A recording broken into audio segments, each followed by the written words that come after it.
Assalamualaikum warahmatullahi wabarakatuh. Good morning, ladies and gentlemen, and greetings to all of us.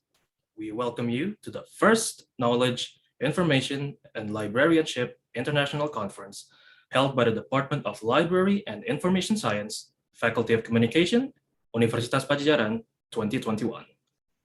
Allow me to introduce myself first. My name is Muhammad Rafazain Alfaral Johari, and it is a great honor for me to be standing here today as Master of Ceremony and welcome each and every one of you in the conference. Over the next few hours, this conference will provide you plenty of opportunities to conduct discussions, share knowledge, and provide novel insight regarding our grand theme this year, which is the role of library and information science in preserving indigenous knowledge as cultural heritage. Before we proceed with today's conference, we would like to first express our most sincere gratitude towards the Vice Rector for Academic and Student Affairs, Vice Rector for Resources and Finance of Universitas Padjadjaran, Professor Dr. Ida Nurlinda, on behalf of the Rector of Universitas Padjadjaran, Professor Dr. Rina Indiastuti, Vice Rector for Research and Innovation, Vice Rector for Organization and Planning, the Dean of Universitas Padjadjaran's Faculty of Communication, Dr. Dadang Rahmat Hidayat, Mr. Hendro Subagio of the National Innovation and Research Agency, on behalf of Dr. Agus Haryono, Head of the Indonesian Institute for Sciences, as our first keynote speaker. Dr. Randa Worotiti Haryanti, Main Secretary of the National Library of Indonesia, on behalf of Dr. Randas Muhammad Syarif Bando, Head of the National Library of Indonesia, as our second keynote speaker. Mr. Joshua Kue, PhD of the Library of Congress, United States, as our first invited speaker.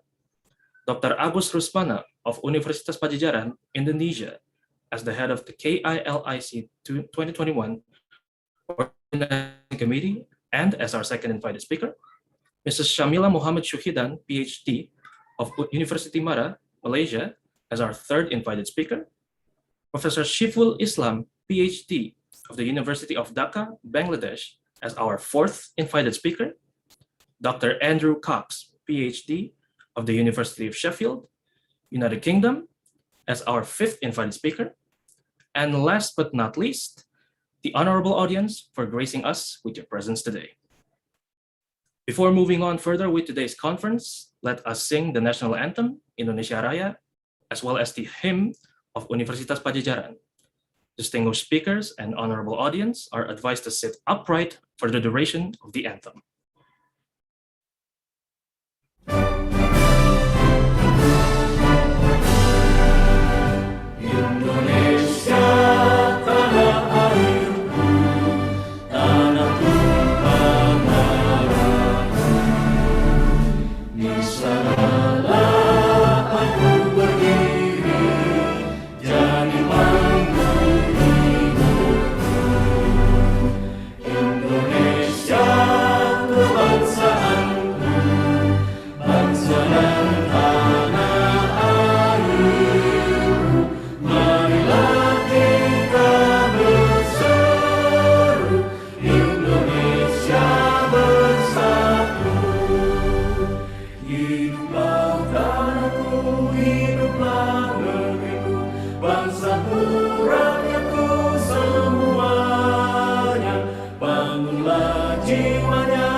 Distinguished speakers and honorable audience, please remain properly seated as we will now sing the hymn of Universitas Padjadjaran.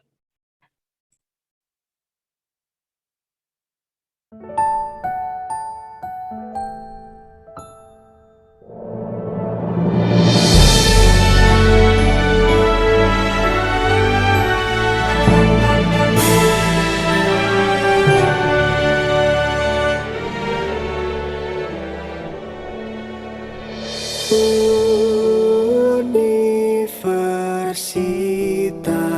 kita, Padjadjaran tempat bernaung. Insan abdi masyarakat, pembina nusa bangsa. Padjadjaran lambang suci, alma mater yang tercinta, tempat ilmu dan cita, alma materku tercinta.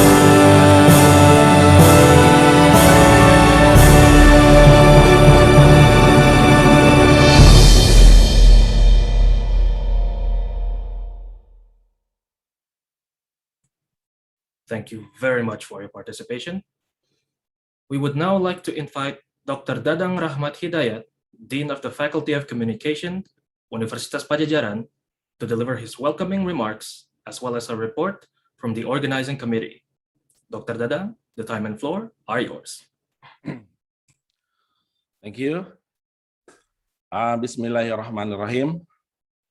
The Honorable Rector of Universitas Padjadjaran, who is represented by Vice Rector for Resource Management and Finance, Professor Ida, the other Vice Rectors and Directors in Padjadjaran University, Vice Dean, and all my colleagues in Universitas Padjadjaran, Chair of National Library, Dr. Hendro Wicaksono from BRIN, Head of Librarian and Information Science Program, Dr. Ute, and all of committee, other honorable speakers, participants, and guests.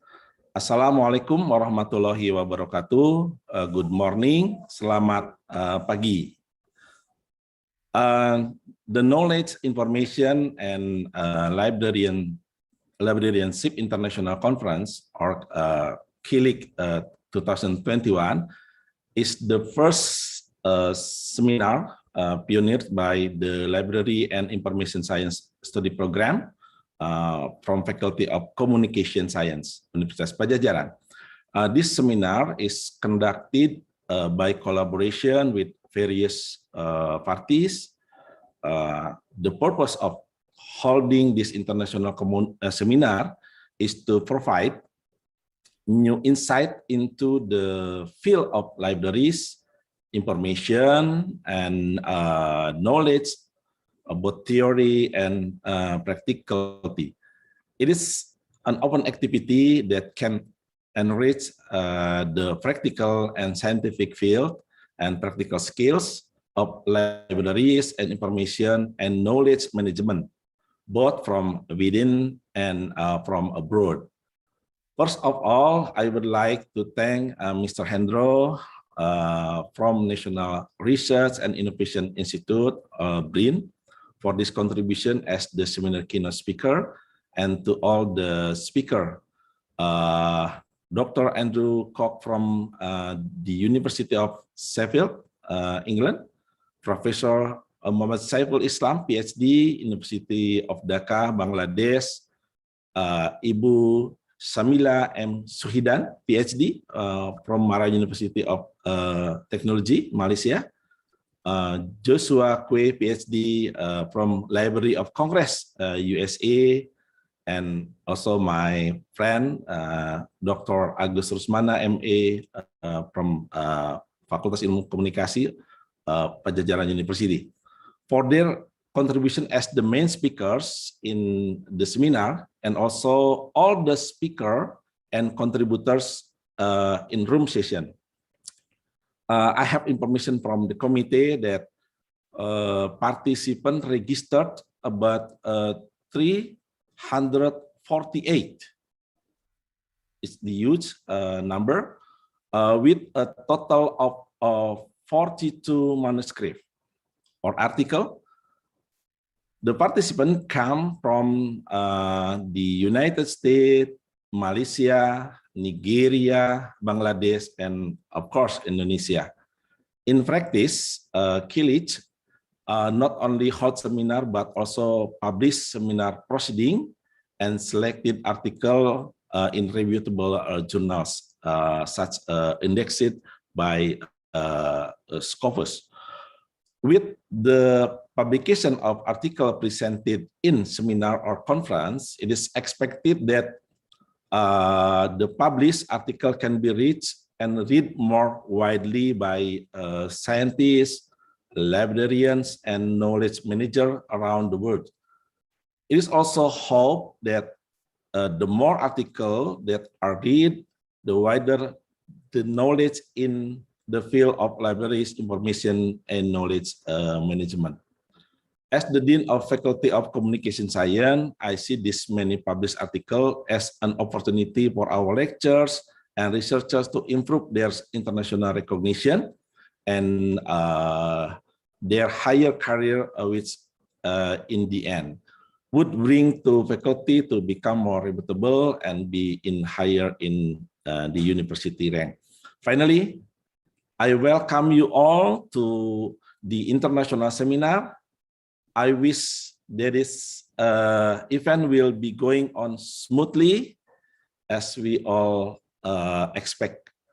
By this, obviously, I hereby request the Vice Chancellor, Vice Rector to give a speech, Professor Ida, and at the same time to open the Knowledge, Information, and Librarianship International Conference. Wassalamualaikum warahmatullahi wabarakatuh. Thank you. Thank you very much, Dr. Dadang, for your welcoming remarks and report. We would now like to invite Professor Dr. Ida Nurlinda, Vice Rector for Resources and Finance of Universitas Padjadjaran, to deliver her welcoming remarks and officially open this year's conference. Vice Rector, the time and floor are yours. Okay, thank you for MC. Bismillahirrahmanirrahim. Assalamualaikum warahmatullahi wabarakatuh. Good morning, everyone. May we all healthy always. First of all, I would like to say thank you to the keynote speaker, Dr. Anda Ovi Sofiana, Magister Humaniora, as the Perpustakaan Nasional Deputy for Collection Development and Information Services. Also Pak Hendro Subagio, Head of Data and Information Center of National Research and Innovation Institute. And also all speakers, Dr. Andrew Cook from University of South England, Professor Saiful Islam, PhD from University of Dhaka, Ibu Samila Suhidan, PhD from Mara University, Malaysia, Pak Joshua Kweh, PhD from Library Congress, and also our Dr. Agus Rusmana from Unpad, especially also to Dean and Vice Dean of Faculty of Communication Study, and especially all participants who are willing to attend the Knowledge, Information, and Librarianship International Conference, or Kilic 2021, organized by the Library and Information Science Study Program, Faculty of Communication Services, Universitas Padjadjaran. Bapak Ibu, ladies and gentlemen, today people live in information age. People are free to choose, store, use, and create information. This has impact and abundance of quality and quantity of information. People are increasingly confused with the choice of the right and fast information. The library is here to mediate the problem. Libraries can provide the new information for public to know, and old information as a form of preserving the nation culture. Information today is experiencing rapid development. The presence of Industry 4.0 helps people improve their standard of living in a country. One of them is when the world is experienced COVID-19 pandemic, people are having increasing all information. The Central Statistic state that Indonesian people surveyed in 2020 needed information about the development of COVID-19 and use information technology in their daily activities, which were still limited due to the virus. New information focus on newly produced information and all information or information sources from human history. Old information can be reused for today's society. This is called indigenous knowledge. This needs to be continuously analyzed by experts, especially from across country, so that this study can help. Ladies and gentlemen, the library as an information institution play a role in helping the community provide the right information through the variety of services. Moreover, entire Industry 4.0 libraries are transforming themselves to serve users by providing information and knowledge facility that make it easier for the public to access information. Libraries in COVID-19 pandemic serving new and old information and connecting relevant information sources for various fields. On this basis, Barsal Study Program Library and Information Science Program intend to hold international seminar with them the role of library and information science in preserving indigenous knowledge as cultural heritage. I think this activity is carried out to develop insight in the field of library and information science, and for all educators and the public working in the field of library and information science. In addition, this activity also aims to update the latest innovation in the field of library and information services. At least 19 sub-themes will be discussing in this conference. It's very interesting, I think, and hopefully it will lead the science to become more developed and better. That's all I can say, I think. I hope this event goes well, and congratulations on presenting to all presenters today. At this time, I also want to say thank you to the Dean Faculty of Communication Science Universitas Padjadjaran and all faculty members who organized this seminar. Thank you, everyone. Wassalamualaikum warahmatullahi wabarakatuh. Thank you very much, Vice Rector, for your welcoming remarks. Before moving on to our first keynote speech, we would like to introduce our first keynote speaker through a brief summarization of his curriculum vitae.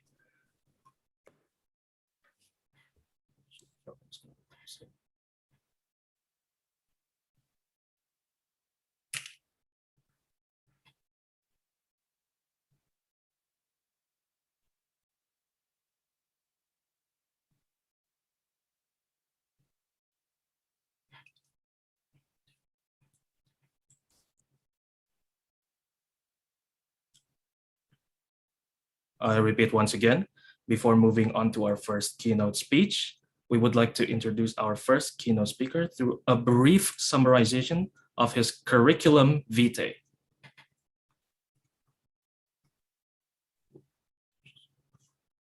There we are.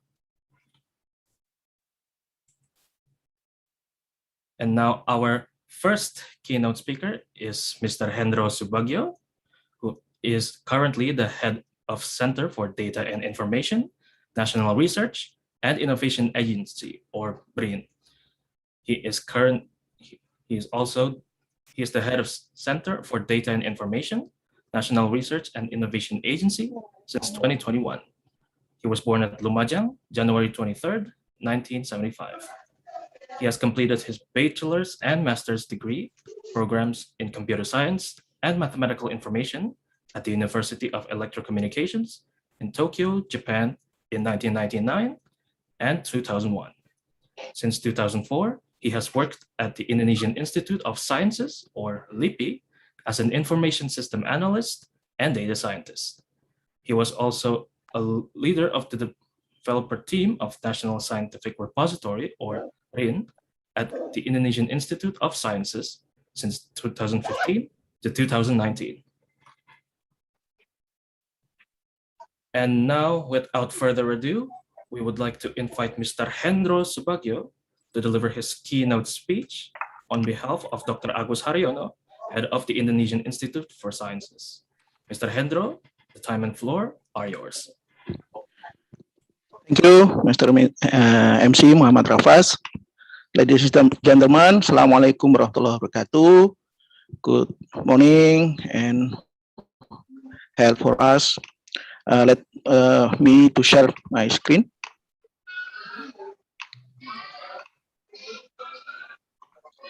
Okay, it is available. Okay, thank you.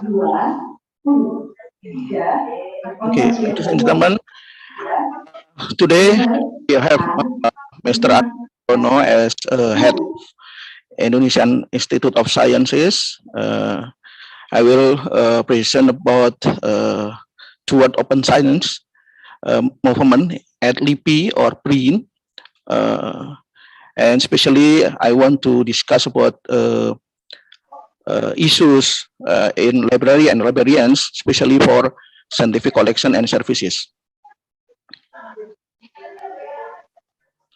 Okay, open science as UNESCO proposed in draft at 13 May 2021. We have 5 pillars. That is open scientific knowledge, open scientific infrastructure, open science communication, open engagement, and also open dialogue. Naturally, science is open. We have a scientist need to communicate with our peers, and we have to share our ideas, and also we need review for our peers in our research. Open science is defined as an inclusive track that ends various movements and practices, aiming to make multi-language scientific openly available, and also its movement want to make increasingly scientific collaboration and sharing information for the researcher and also the publics. And the open is not only the communications, but also not only a communication, scientific communication, or we understand that is a result, the final result of research, but also the process of scientific knowledge creation, evaluation, and communication among the stakeholder. These 5 pillars is important for us, especially our nation, Indonesia, is developing countries, because we need more scientific evidence to decisions, important decisions. Also, we need to develop our country.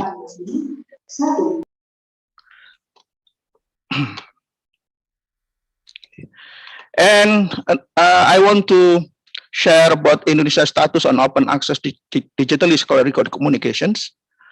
The first is our progress in open access digital scholarly communications is mainly forced by ICT developments. That ICT development for scholarly communication more digital and more open to everyone. And also, as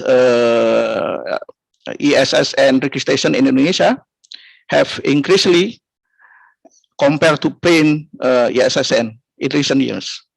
Also, Indonesia has in top 3 position in among the countries with the most open access journal. This is the graphic that show that registration of online journal in Indonesia increasingly compared to the printed journal. As we have look at the 2017,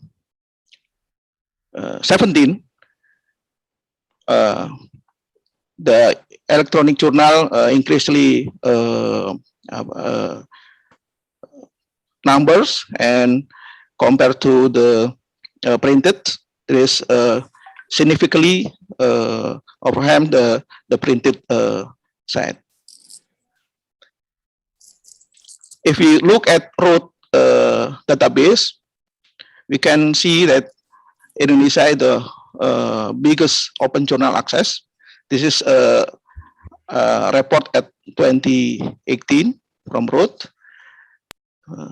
Indonesia has 4,000 or about 5,000 open journals compared to France, India, Turkey, and top 10 of the nations.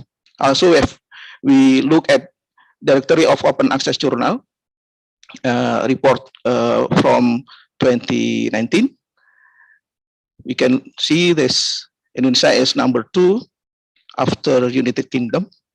This graphic, this data show to us that Indonesia has a good position at open access journal.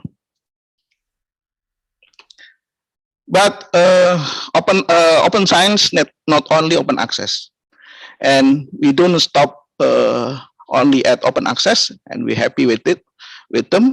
But we need to wider openness, yeah, like open science. This make LIPI have to reform their organization to support this movement. And at 2019 or start from late 2018, LIPI tried to remove to reform himself to make more open infrastructure. This is the vision of from LIPI for the open science. That LIPI want become as a research and innovation collaboration hub, not only for research organization, but also industry and also university. This vision supported by 3 pillars, that is researcher or human, and second is research lab, and also network that provided by LIPI. This item, this components must be used by LIPI stakeholders, not only by LIPI themselves, and also research agencies, other LIPI. So the LIPI and research agency and also local governments, Pemda, can make research collaborations among them. Also, we can invite visiting fellow, not only outside LIPI, but also researcher at LIPI, researcher from LIPI can serve as a research consultant for government, national government, also local government. And also open research infrastructure like this must be easily used by industry, domestic or foreign. We can collaborate with industry in research collaborations or startup facilitations or research and development in industrial facilitation. Also, we can provide industrial internship, scientific conference, and also training course. In collaboration with university, we can share our human resource. Researcher and lecturer from university can use our open research infrastructure. We can also collaborate in research. We have a program of postdoctoral fellow, visiting fellow, also research internship. And we can also make a scientific conference together, like today, or more, not just only researcher from LIPI make keynotes like today, but also we can manage, we can make a conference together like a team. This vision, LIPI hope have a goal that we believe that with this vision, we can make national research and innovation ecosystem better than today. For example, LIPI has open facility to support open science movement. Our facility open for public, not only laboratorium like this in the right side. We have ELSA. This is in Indonesia is layanan science or science services electronic, like e-commerce for science. We have 535 laboratorium that open for public, also 55 machines, and also another facilities that can use not only by researchers from government bodies, but also for local government and of course from university like lecturer or student. The user can register at ELSA and use our labs and collaborate with our research. LIPI have also RIN, Repository Ilmiah Nasional, National Scientific Repository. This is the national repository for research data. Among 140 repository in Indonesia, mostly publication repository, and only one or two or three repository that focus on research data. And RIN at the beginning of this year has managed 7,000 data sets, 18,000 files that come from about 700 researcher data force or groups from not only from LIPI, but also Batan and also university and research center from across Indonesia. And we have also high performance computing, supercomputing services by LIPI. We call Mahameru. The supercomputing is service start from I think 2014, if I not make. Then we have served every day about 10 or 20 researcher that running our server average, but we can in progress to increase our services in high performance computing. Also, we have Rujukan, Home of Science Journal. This is free hosting for OJS. We have managed 347 journals. This is free, and we manage as admin 24/7 every day. And also we have RIN archive. This is a preprint server that provided by LIPI. In order to support our open science movement, we have national law and regulations. The last is law number 11 at 2019, the law of national system and science and technology, that state that the central government stipulates the obligation to save and preserve all primary data and outputs from the result of research and development. This is make RIN or other repositories from our institution have to preserve our data and publications or research results like research report or also patent or prototype must be safe and preserved. Then all of the collection must be managed efficiently by LIPI or PRIN. And if we have to implement this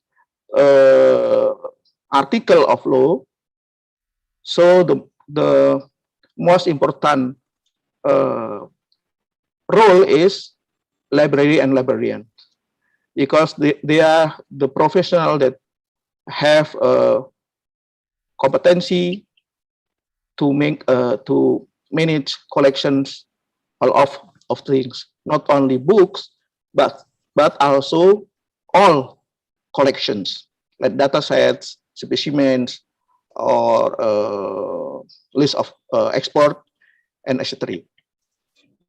Also, we have regulations of science, regulation of Health Indonesian Institute in 2019, that the head of Indonesian Institute of Science stipulate the obligation to save, and preserve all scientific data and work from the result of research.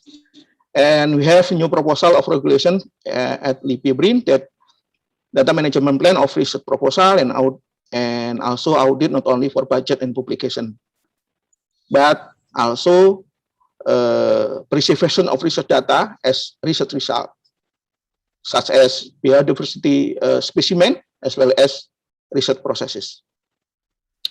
And at current projects, we have development of national scientific repository. This ongoing progress. We still add some new feature to provide more better services. And also we have development of Center for Indonesian Biodiversity Data. And the last, we propose Kebun Raya Bogor Botanic Gardens, BBG, as cultural heritage to become World Heritage. This is the screenshot of RIN LIPI. We solve data repository. Then at the Center for Indonesia Biodiversity Data, this project started from 2020, and we hope finish in 2021, but with the pandemic, we think we have to propone this project until 2020. We have current collection 2.7 million specimens collection only from biology, and also we have growth 7,000 specimens a year. And we have also about 4 specimens in microbiology. This services or laboratory for public that can use by stakeholder in biodiversity data centers. The first is biology identification and inventory services. Second, laboratory collection of biological specimens, and also the last is bioinformatic computer services. The second, the depository collection of biological specimen is important for our librarian at the LIPI or BRIN. This is the Kebun Raya Bogor Botanic Gardens. We proposed Bogor Botanic Garden as cultural heritage on progress, but we have not yet have a final decision from UNESCO for this proposal. And the last issue for library and librarian, this is the most important in this conference. The first issue is we cannot work by ourselves as librarian. We must to collaborate. We make a collaboration with other units such as museums, archives unit, and also the important unit is research unit, because this unit, this professional has documentations, has collection that have to manage by our librarian, because they have not skill to manage a collection efficiently like librarian, and librarian has no much information or knowledge about the subject domain like them, like researcher. So we have has collaboration and convocation for documentation agency. So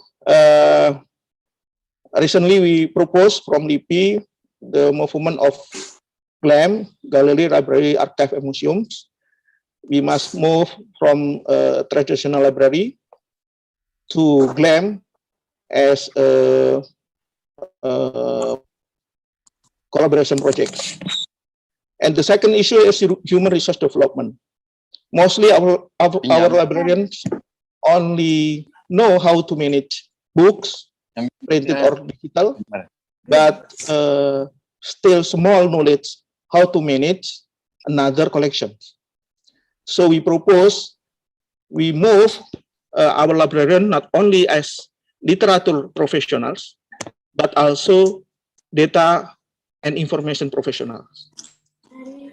And we push our librarian not only manage the books, but manage to broader scientific collection, like data set collection, specimen collection, and also as a sample from Kebun Raya Bogor or Bogor Botanic Gardens. Must help the researcher and the curator at Bogor Botanic Garden to manage the living collection of plants and animals. So this is new from our librarian in LIPI or print. There's a new skill. We need a new competence, but we must work together, collaborate with researcher, curator, and also management in Bogor Botanic Garden. And the last issue is development of business processes and technology infrastructure.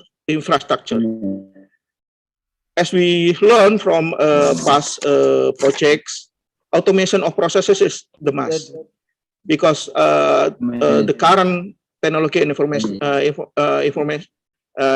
technology, the current technology is make our life is easier. We don't need not anymore input that simple but make boring for our librarian. We must automate these processes, but also it trigger another issues. How librarian can more effectively work to help the management of various collection, not just books. And also we have to make our system interoperable with another system, not a single standalone system, but our system must be can interoperability with another system, because we have a lot of collection system, like librarian collections, SLIMS, or another database like INABIF, KBIF, international database. This all of database must be integrated in one solution. For support this issue, especially for human resource development, we have some research that made by our colleagues, Mbak Triasi, Triasi, have published the what have to do with the librarians, what training that need by librarian for manage, for example, RDM services, research data management services. For the example, we have 36 respondents, and from the 36 respondents, we have about 29 that say our librarian and our staff or with LIPI need sorry, this okay. Sorry, the first is I need a mistake to make the order of the chart. So what I want to talk is about 36 people need a more competency or training in identifying, applying appropriate metadata standards. Because our librarians learn and use daily metadata about books. Now we have to manage another collection different from books. So we need training about how to make a metadata from another collection.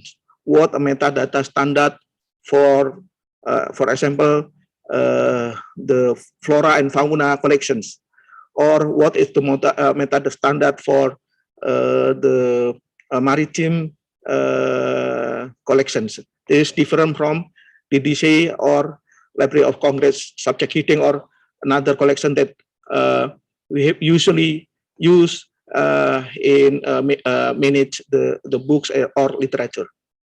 And the second 32%, 32% believe that they need data security, the number 2, and the third, data sharing access and data storage and backup planning, also digital preservation, ethical and legal issues, data ownership policy, data retention policy, subject domain expertise, data station, understanding funder requirement for data management plans, file organization and naming convention, and other skill that we need to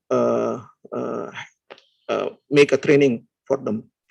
And the last, this is the issues, the challenge that we have to search the solution of this. There is limited staffing. Our staff is too small compared to researcher and research processes. We have only has 60 librarian for 4,000 staff in all across LIPI. And after LIPI merge into BRIN, we have about 100 or 120 librarian for all 12,000 staff at BRIN. This we have this biggest problem for us, that limited staffing, and also the second, the most important for me, is staff competency, and also the third, this researcher or user trust, because librarian is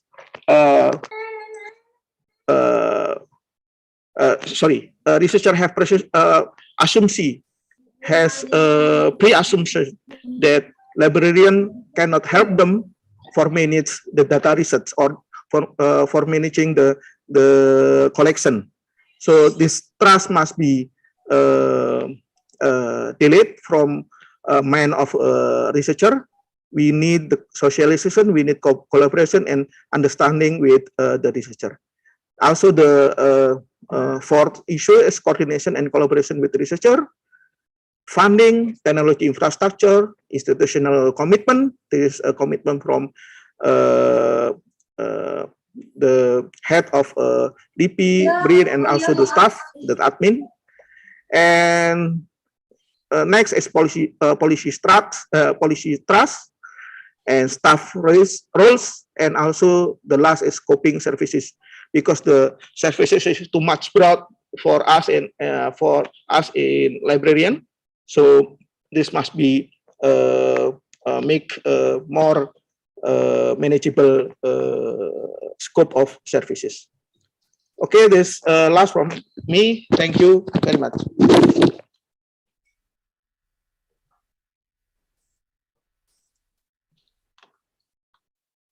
All right, thank you very much, Mr. Hendro, for your insightful speech. Before moving on to our second keynote speech, we would like to introduce our second keynote speaker through a brief summarization of her curriculum vitae.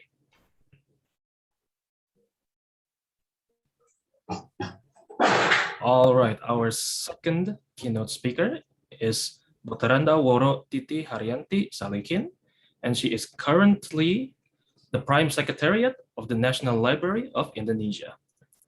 She holds a master's degree in librarianship from the University of Sheffield, United Kingdom. And from April 2013 to August 2020, she was also assigned as the Deputy of Library Resources Development in the National Library of Indonesia. From August 2020, she has also been assigned to a new position as the Prime Secretary of the National Library of Indonesia. There are three major areas under her, namely Planning and Budgeting Bureau, General Affairs and Human Resource Development Bureau, and Legal Affairs, Public Relations Affairs, and Cooperation Bureau. And now, without further ado, we would like to invite Dr. Randa Woro Titi Haryanti, Prime Secretariat of the National Library of Indonesia, to deliver her keynote speech on behalf of Dr. Randas Muhammad Syarif Bando, Head of the National Library of Indonesia. Dr. Woro, the time and floor are yours. Thank you. Bismillahirrahmanirrahim. Assalamualaikum warahmatullahi wabarakatuh. Selamat pagi, salam sejahtera untuk kita semua. Sampurasun. Distinguished host, Vice Rector, Ibu Profesor Ida Nurida,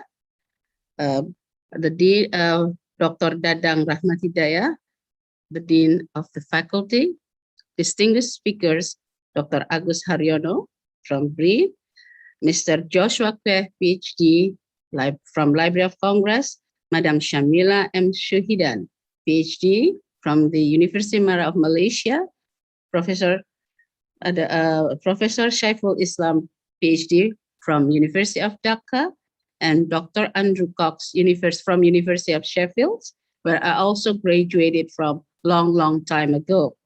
And our colleagues in here, Dr. Agus Rusmana from University of Padjadjaran. Distinguished speakers and participants, on behalf of the National Library Director, I would like to express my warmest regard to all of you. Unfortunately, the Director of the National Library cannot join you for the conference today. He tries to get back from Sumbawa, but there is some trouble with the plane schedule. He invites all of you to come to our new building and explore what we have. Our building, we can claim the tallest building of the National Library, but not the biggest one. Distinguished guests, speakers, and participants, it is an honor for me to be part of this conference with the theme of the role of the Library of Information and Science in preserving indigenous knowledge as cultural heritage. And allow me to share with all of you the role of the National Library in preserving indigenous knowledge as cultural heritage. Let me start with the task, function, and responsibility of the National Library. Why do I have to inform this? Because the National Library of Indonesia is very different from other national libraries all over the world. Why so? Because we have the task to develop and also to advocate 164,610 all types of library, which is scattered all over Indonesia. Allow me to share my slides. Okay, share. Yes. Slideshow. Yes. Yeah. Not yet. Yes. Yeah. The role of the National Library in preserving indigenous knowledge of culture heritage. Yeah. Yes, this is the outline. We are talking about National Library of Indonesia, National Library collection in figures, policy, and then manuscript in figures, manuscript, ecosystem, and accessibilities. And also, I would like also to share some of our manuscripts later on. Yes, overview of the National Library. As I mentioned, that we also have Library Act number 43, 2007, to set up national policy for library development, to develop, evaluate, and coordinate library management, and also to develop library cooperation. Agreed with our first speakers, said that we have to collaborate, we have to do the cooperation, we also do in here, to develop national library standard.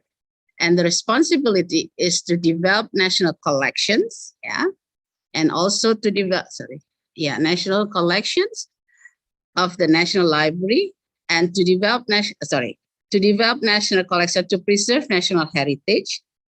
First is for the lifelong education, and this is to preserve national heritage. This is accordance with the conference theme, of course, to conduct library and reading habit promotion in the order to build lifelong learning society. This is also a heavy burden as well.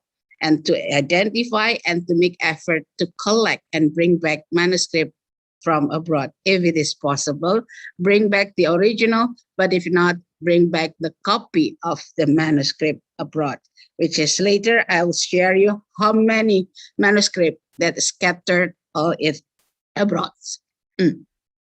Yes, this is the library tax in here. We have, as I mentioned earlier, that developing all type of libraries in accordance with the standard. And this is the most, heavy burden that the National Library of Indonesia have to do. And then the reference libraries, this is just like other libraries. We do have the gift reference library and research library. Yes, the same with other National Library, research library. We have collections in here, and also deposit. This is a must for the National Library, and Center for Library Networking. And we have built the networking as a center for library networking all over Indonesia. We built some systems, and we have the Indonesian ones that collaborate all the resource center and libraries and archive and museum, and then preservation library, preserving Indonesian intellectual and cultural treasure in the form of library materials. And this is our total number of collections. We have 5,960,301 collections. It consists of books, e-resources, Nusantara manuscript. When I talk about Nusantara manuscript, it means collaboration between what we have in the National Library and with other that we can have copies from other institutions. Audio, visual, and microfiche, newspaper, rare magazine, and reference collection. And we also have ePusnas. It's our latest collections is with the gadget. You can search our collection through this mobile. And then the manuscript itself. Policies, yes. It is mandated, actually. It is mandated in the Library Act that we have to preserve and digitize manuscripts. And it also stated the midterm of the national planning, 2020 and 2024. It is stated there to increase total number of preserving library materials and manuscript. It means that it is our task and we have to fulfill that. To increase the utilizing of manuscript, purchasing, digitizing, physical conservation for the library materials and manuscript, and deliver it to our users, preserving the information of the library materials manuscripts through translation and transliteration. We also do this. All the things that we do actually to provide the information and to present it to our customers. Okay. Sorry. Yeah. It's also definitely stated in our National Library Strategic Planning 2020 to 2024, preserving, developing, and utilizing of library materials and manuscript to build, to strengthen the national identity. Developing and processing the current national collections, deposit, and bibliography, and then also increase digital transformation and preserving the national library materials and manuscript. The target to be achieved, to be able to perform service of excellence, to present all we have to our users, to be able to preserve, develop, and utilize the library materials and manuscripts. Yes, this librarian figures. These are our national library collections. We have this from the, what you call that, is based on the language that we have. Bali is 13.91%. And then Arabic, we have 22.60% of total collections. And then Sunda is 3.5%, Sundanese, Malay 13.44%, and Java and Old Javanese is 44.55%. All the collection we have actually is 12,253 collections. This is in the media, papers, Melayu, Jawa, Sunda, Madura, Bugis, Arab. We do have 10,359. And then in palm leaf, in Bahasa Bali, Jawa, Kuno, Sunda, and Lombok, that is, we have 1,650.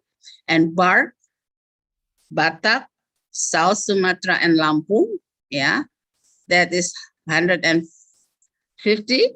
And Bambu, we also have in Bambu, Sunda, Lampung, and South Sumatra, we only have 94. On all together is 12,256. And this is Nusantara manuscript. It means all together, Here we have that within the national, within the Indonesia, we have 82,281 manuscripts. And out there, we already identified 39,387 manuscripts. That is our targeted to bring it back, or we have make copy of the 39,387. And the number of collections altogether that deducted from the previous slides, those who have this is already digitized. We only have the 759 manuscript digitized out of 12,000 earlier. And then we also have that is from the British project Endangered Archive. We do have copies, 4,114. And from the Ministry of Religion, we have 2,468 manuscripts. And we also have from Ubud, we also have from Yayasan Sastra Lestari, and we also have the Dream Sea, and we also have from Badan Bahasa, is language institutions. Altogether is 6,000. We still have a homework to do. 68,178 Nusantara manuscript, not yet digitized. So this is our homework. And we have made it accessible in our website. Kastara is 2,607 manuscript. Please do come, please visit and check it yourself. Yes, this is the ecosystem. This is the scattered of the manuscripts, Nusantara, manuscript Nusantara all over Indonesia. You can see that the figures there. Yeah, we do have in the Kalimantan Barat, West Kalimantan, 332. We also have in Aceh. In Aceh, that we will build Center for Manuscript Nusantara this year. Yeah, first project, and then next year we will build 6 other building for the Center for Naskah Nusantara. This is actually taken from the previous project that we developed also, that is 6 Center of Excellence that is in Sumatra, Kalimantan, Java, Sulawesi, and Bali and Tebe goes to the Maluku. Yeah.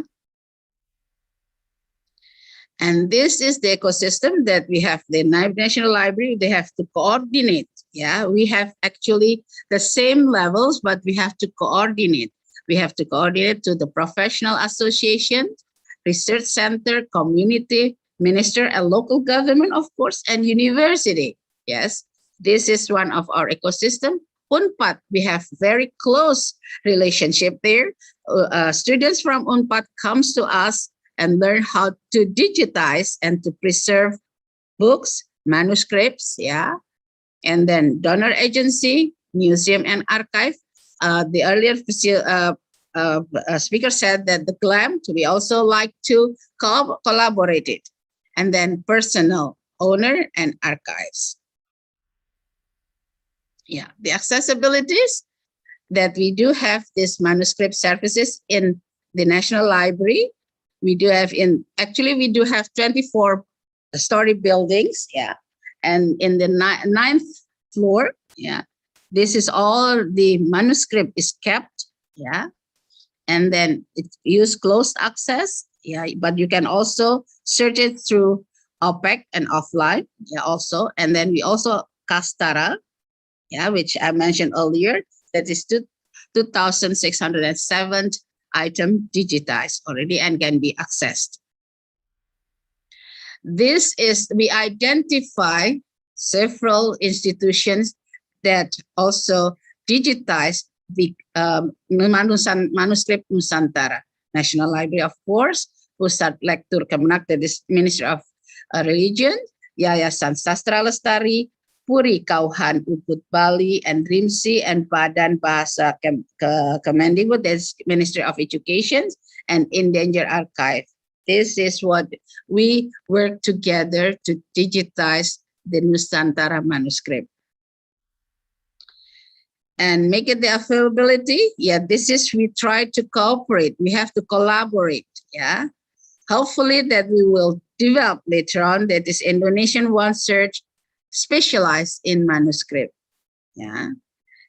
We want to be part of the whole global systems that in Indonesia and BRIN as well, yeah, to introduce we already have the Indonesian One Search, yeah, but now we will build the Indonesian One Search specialized in manuscript. Hatur nuhun, but before closing, I would like to share the very precious collections, yeah.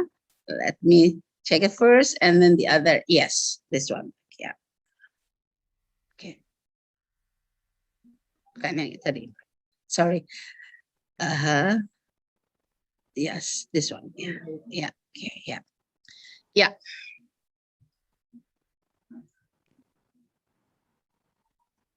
Yeah. This is the eldest collection of the NLI. Is Arjuna Wiwaha. It's in our box there, and which copied in 1334 from the 11th century's Arjuna Wiwaha. Yeah. It is written in palm leaves with aksara Buddha. Gunung use a Buddha or Gunung uses Jawa Kuno, Old Java language. Is originally written by Mpu Kanwa. And this is Kakawin Sutasoma. This is most precious because what is it in here, which copy known from the 14th century, Kakawin Sutasoma. It's written in palm leaf, yeah. And we use this as the source of Indonesian motto, Bhinneka Tunggal Ika, found in the Santo 139 verse 5. Yeah, it is usually translated as unity in diversity, although literally means in pieces yet one. It's not literally unity in diversity, but actually literally is in pieces yet one. Yeah, it is written by Empu Tantular. Yeah, bark, bamboo, and pumpkins, I mentioned earlier. Yes, we have. This is from Batak. Yeah, uses Batak Aksara and tells about mantra and medicines. It also tells about how to prevent from bad spells and by others. Year and written by unknown. And then this is calendar. Yeah, calendar Batak. Okay. And this is pumpkin. Yes, we do have this in pumpkin. And we also have this and papers, of course. Yeah, Serat Lokapala collection number Brandes 556, written Aksara and language Jawa. It tells a story about Arjuna as fight with Rahwana who attacks Mahespati kingdom. And this is hand-printed Al-Quran, written in papers, uses Arab Aksara. Yeah. Rare books, we do also have collection in rare books. This is the oldest book that we have, published in Venetia, Italy, in Italian language, 1556. Yeah. This book is about navigation, tells about the situation in a new world. It is written, record by sailor who found the new world, such as Columbus, Fernando Cortez, and Francisco Pizarro. In this book, there are several illustrations of Sumatra Island, Brazil, and Peru. This is also, yeah, published in Venetia, Italy, Italian language, Brazil, Peru, Sumatra, what is it? The map, yeah, okay. Literature, it's about literature, works from China ethnics in Indonesia, written by Malay, Chinese, written in Malay Chinese language, sorry. Yes, 1907, 1900 something, yeah. Okay, this is our illustration of Javanese people's culture, such as dances, puppet show, wedding custom, and occupations. Yeah. And it's Barabudur. It's not Borobudur, but Barabudur. We do have this collection as well. Yeah, and also Baliton and Butenzor. Butenzor is actually, what is it? Kebun Raya Bogor descriptions on the city of Bogor in the colonial era. Butenzor means without worry and tranquility. It is written by M.T.H. Perler. Yes, it is tranquil, it is cool, it is nice to live in Bogor, especially in the 1882, of course.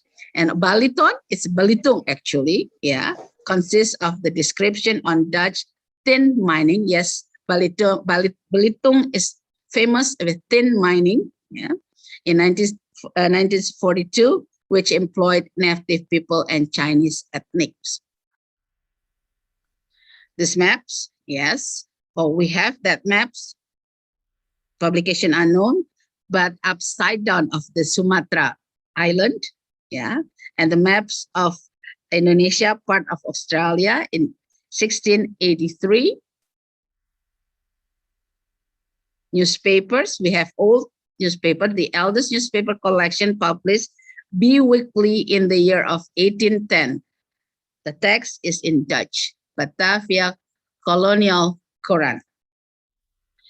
Published in 1914, we also have, and then 1927, 1983, and also 1860. Text in Melayu, also in Dutch, and also we do have in Batak language, 1927, and then published in 1914 is National Newspaper. It was banned twice, then changed name into Pancawarta and Warta Bhakti. Magazine and journals. We do have oldest magazine published in 1732 in The Hague, collection number 3. Yeah. And also we do have published in Surakarta, 1897 by the Dutch. The text is written in Java Aksara and language. Yeah, Java language.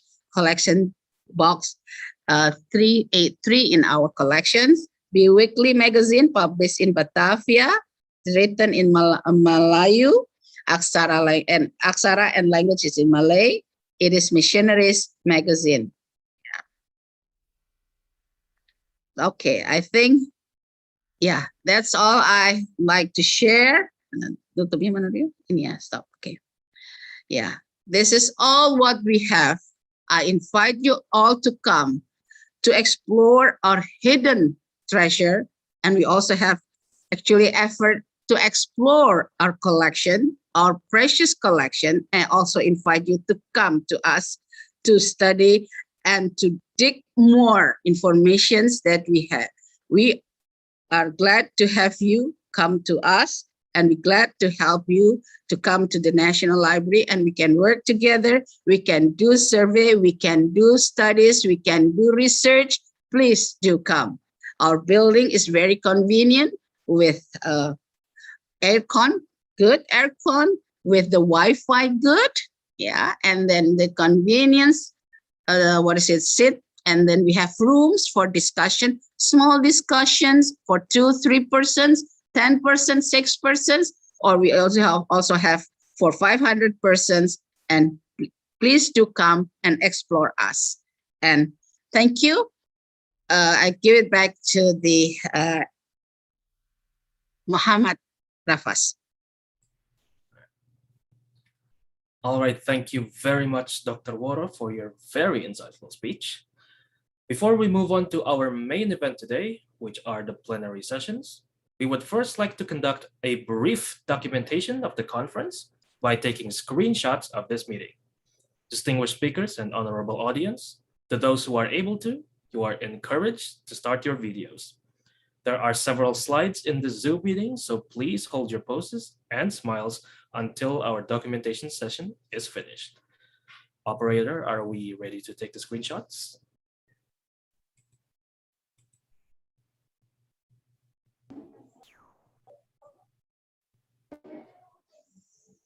I would assume that we are ready to take our screenshots. Okay, in one. All right, I will now start the Okay, I will countdown. start with the page 1. All right, slide 1. In 1, 1, 2, 2, 3. 3. Okay. For the next slide, please keep your smile.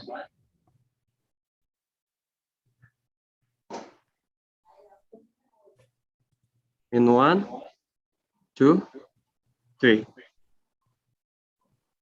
Okay, for the next slide. In 1, 2, 3.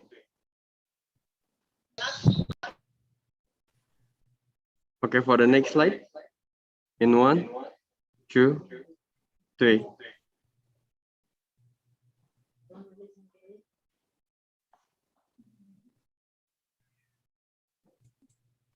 Okay, for the following slide, I've done. Thank you. All right, due to the rest of the slides being filled with participants who are unable to start their videos, we will now conclude our documentation session. Thank you very much for your participation during the documentation session. Distinguished speakers and honorable audience, we have now come to the main part of our conference today, which are the plenary sessions. There will be 2 plenary sessions today. The first session will begin soon, currently starting, followed by the second session afterwards. Plenary session 1 will be moderated by Dr. El Novani Luciana and attended by 3 guest speakers who are Mr. Joshua Kue, PhD, Dr. Agus Rusmana. Udah habis. Excuse me. excuse me for the interruption. Allow me to repeat. Our three guest speakers for the first plenary session are Mr. Joshua Kue, PhD, Dr. Agus Rusmana, and Mrs. Shamila Muhammad Shuhidan, PhD. Plenary session 2 will be moderated by Mr. Kusnandar and attended by two guest speakers, who are Professor Shiful Islam, PhD, and Dr. Andrew Cox, PhD. Before we move on to our first plenary session, allow me to introduce our moderator for this session, Dr. Elnofani Luciana. We will now briefly review her curriculum vitae, which should appear on screen at any moment.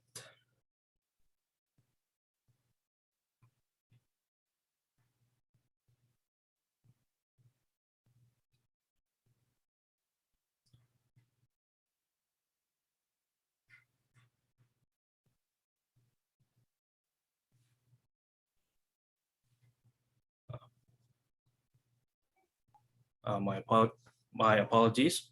We will not be displaying the curriculum vitae of our moderator, but we will be displaying the curriculum vitae of our three speakers instead. Our first speaker is Mr. Joshua Kue, PhD. He is currently a Southeast Asia reference librarian and in the Asian division at the Library of Congress, United States. He was also a lecturer of Asian Studies and Spanish in the Department of Modern Languages and Literatures at the Kilic University of America from 2015 to 2016 and from 2018 to 2019. He was also a professional lecturer in the Department of History at Georgetown University from 2016 to 2017.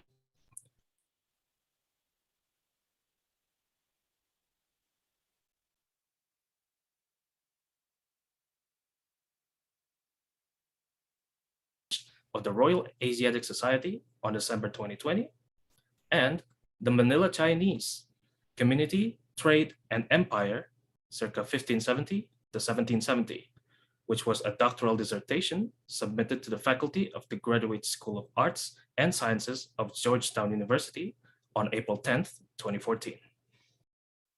Several of his public lectures and presentations include Nationalism and Independence Movements in Southeast Asia, circa 1890 to 1965, a guest lecture at the Foreign Service Institute on February 2017, and the Peoples of Southeast Asia, a guest lecture at the Foreign Service Institute on May 2016.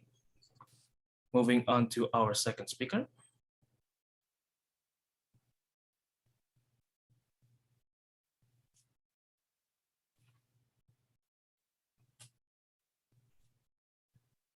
Our second speaker is Dr. Agus Rusmana.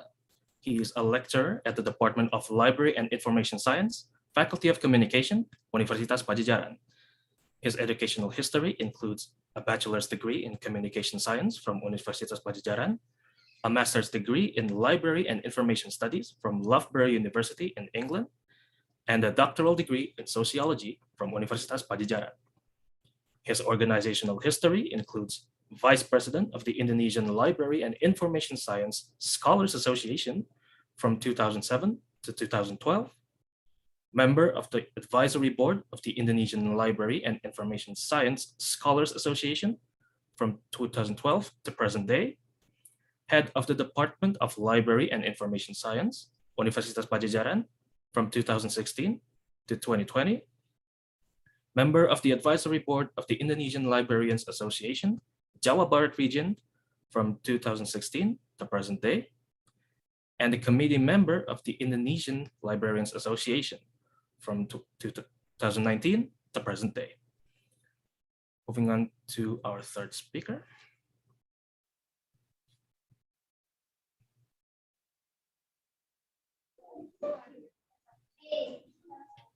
Last but not least, our third speaker is Ms. Shamila M. Shuhidan, PhD.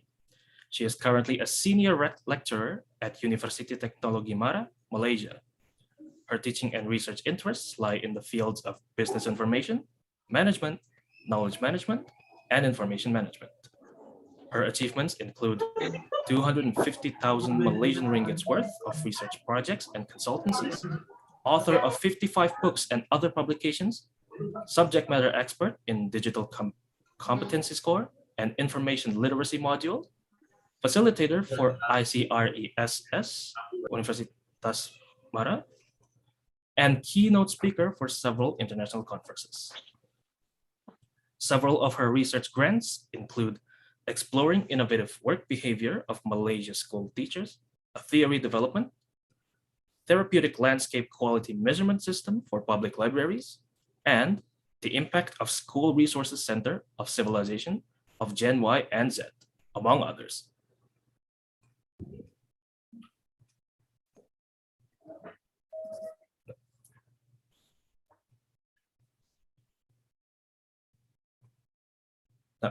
Now, as mentioned before, the master ceremony would also like to briefly introduce our moderator for this session. Pardon the mistake from before, by providing a short verbal review of her curriculum vitae. Dr. Elnofani Luciana was born on November 23rd, 1977 in Bandung. Her educational history includes a bachelor's degree in library science from Universitas Padjadjaran, a master's degree in public relations from Universitas Padjadjaran, and a doctoral degree in international relations from Universitas Padjadjaran as well. Currently, she is a lecturer at 2 study programs in Universitas Padjadjaran. The first is the Bachelor's Library and Information Science at the Faculty of Communication, where she teaches public speaking, entrepreneurship, and library and information science theories. And the second is the Master's Integrated Microfinance Management at the Faculty of Economics and Business, where she teaches integrated microfinance management and regulations, as well as community development. Her area of research specialization is in global literacy. And now, without further ado, let us welcome our distinguished speakers for this first plenary session, along with our honorable moderator, to whom I now hand over the session. Thank you, Rafa, the Master of Ceremony. Assalamualaikum warahmatullahi wabarakatuh. Good morning, everyone. Respectable speakers, Joshua, Ibu Samila, and Pak Agus, the Honorable Lecturer of Library and Information Science Study Program, and honorable all participants of this seminar. Thank you very much for preparing yourself to join our seminar.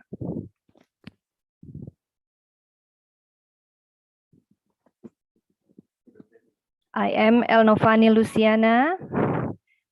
Today's seminar on Knowledge, Information, and Librarianship International Conference, Kilic 2020,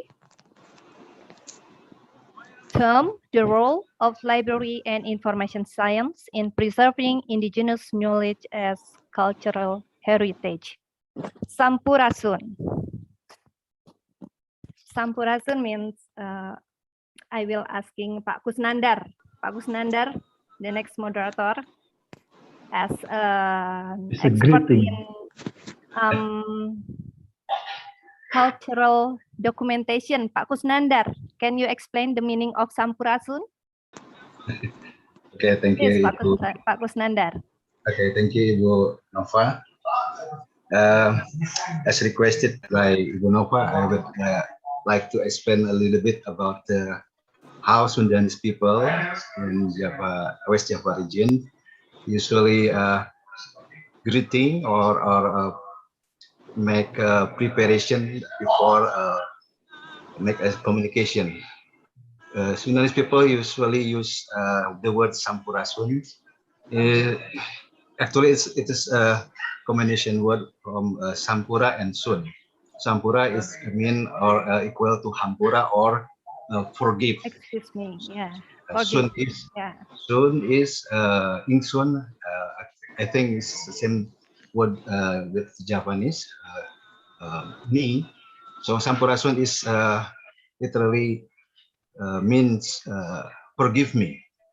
So this is the gesture before we conduct a communication. We have to be careful. in case we make a mistake by using a bad word or something else that makes feel bad for somebody else. So we have to be careful along way during the communication. So the replay for Sampurasun is rampes. Rampes. Yeah, rampes is mean please or likewise. So The audience have to answer rampes, yeah? yes. Right, So we Pak have Kusnandar? the same gesture. That's it. Yeah, okay. Thank you, Pak Kusnandar, for your short explanation. Sampurasun, rampes, yeah. It is greetings from our Sundanese culture. So I will start this plenary session. Our first speaker is already here with us.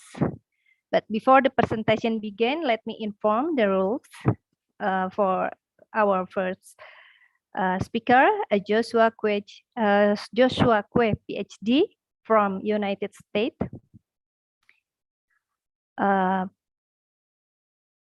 He will be invited to present the material, and after that, there will be question and answer session.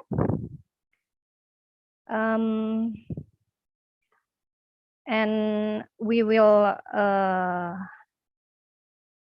now allow me to welcome to our first speaker to deliver his presentation. Joshua Kwe, PhD, please, the floor is yours. Thank you very much, Dr. Elnovani. I hope you can all hear me clearly. Yes. So, thank you. So, selamat pagi dan salam sejahtera. So, greetings from Washington, D.C. It's a great pleasure to be able to speak to all of you today. And a special thank you to Universitas Padjadjaran for this kind invitation and opportunity to speak about the role of the reference librarian in the preservation of local knowledge. So as we know, the topic of preservation of local knowledge is a big topic in the world of galleries, libraries, archives, and museums. And as a Southeast Asian reference librarian at the Asian Division of the Library of Congress, I would like today to share my personal perspective on this topic. So what I will do is I will ask two related questions to this topic, and then I will present some answers based on my experience as a Southeast Asian reference librarian. I should probably state that the opinions that I express are my own and not necessarily representative of those of the Library of Congress. So that's just my little disclaimer or caveat. And so I'd like to just begin my presentation. So just allow me to share my screen.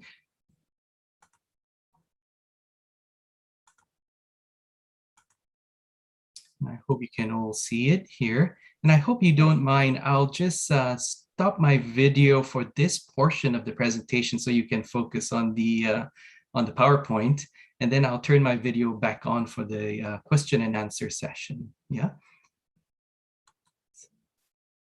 Okay, so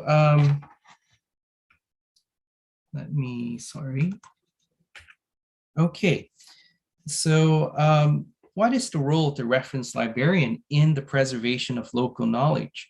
So in order to answer this question, I'd like to raise a couple of related questions. Number one, what is local knowledge? Number two, how might reference librarians preserve local knowledge?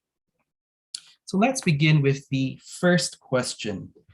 In my experience, people tend to use the term local interchangeably with traditional or indigenous, and in many instances do not pause to ask just what these terms mean. So what makes something local or traditional or indigenous? Historically, colonial ethnological collecting on or documentation of peoples and their knowledge over the last 400 or 500 years has tended to treat local as something set apart from so-called modern living, something that is rooted in the past. something that is in some ways isolated from the mainstream or marginalized, something unchanging. I would suggest that such thinking is actually problematic in that it ignores the dynamic ways in which knowledge is produced, adapted, and communicated. Instead, I would propose that definitions of local include the possibility of transformation of ideas to suit the preferences and needs of people in a particular place and time. In other words, local knowledge can be understood to be a system of thought that is specific to a certain community or society in a certain place and time. Such a definition opens up the possibility for change and connection to other systems of thought in other places and times. So in this case, local knowledge then becomes something that is living and not confined to the category of lesser or an exotic other. Having proposed a definition of local that is dynamic, let us now consider whether local and traditional are the same. To my mind, traditional suggests a connection over time. In other words, something that has been passed down and is being carried on. Viewed this way, traditional and local intersect conceptually when we're talking about knowledge specific to a community or society that has been handed down over generations. However, local is not necessarily traditional in that it could be something new that has not been passed down over time. For example, a zine produced by fans of, say, K-pop in San Francisco or Surabaya that reflects their interests and sensibilities in local, but not traditional. Another question to reflect on is whether local is the same as indigenous. To my mind, local and indigenous are not necessarily the same. This is because indigenous is often caught up in the politics of ethnicity and belonging to a place. Indigenous divides societies into those seen as being originally from a place and those who are seen as from somewhere else, even if they've been in a place for generations. So now, it's not my intention to decide how people define indigenous, but only to point out that when librarians think about the scope of collecting, indigenous can have a very specific meaning and might not necessarily include everyone living in a particular area. Local, on the other hand, is a more inclusive term. It embraces more than those seen as indigenous.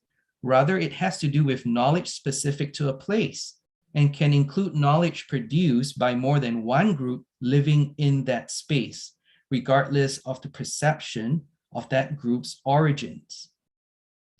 Local is hence a broader term than indigenous. Now that we have discussed the scope of the term local, I would like to shift gears and get us thinking about how reference librarians might preserve local knowledge. So since local is basically that which is specific to place and time, we are all local in a sense. This means that we have deep knowledge of a particular place at a particular time. In that way, reference librarians can serve as specialists on their locality, either the place you come from, the place you live in, or even the subject that you have studied for many years if we want to expand the term local in a figurative sense.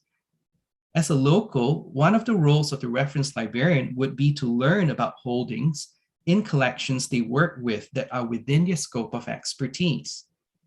By having a good grasp of the materials in their collection, reference librarians will be better prepared to point users with questions to items of interest and also to contextualize these items.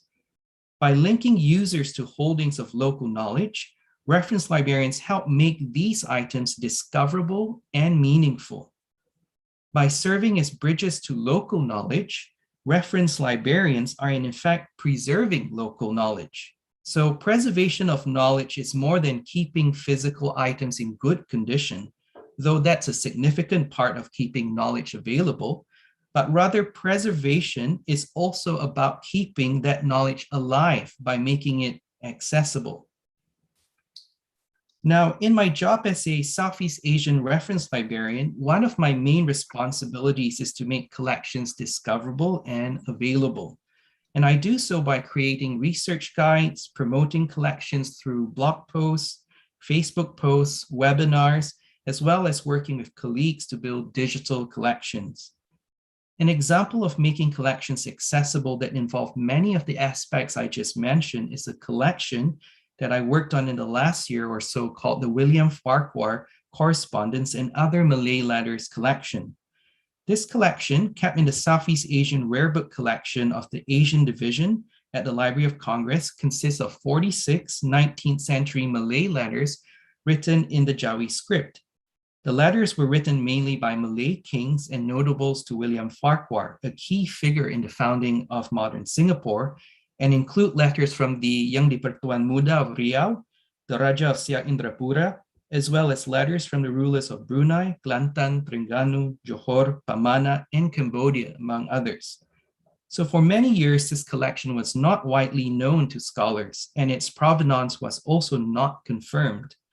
To learn more about this collection, I conducted research at the Library of Congress and also the Smithsonian Institution archives in Washington, D.C.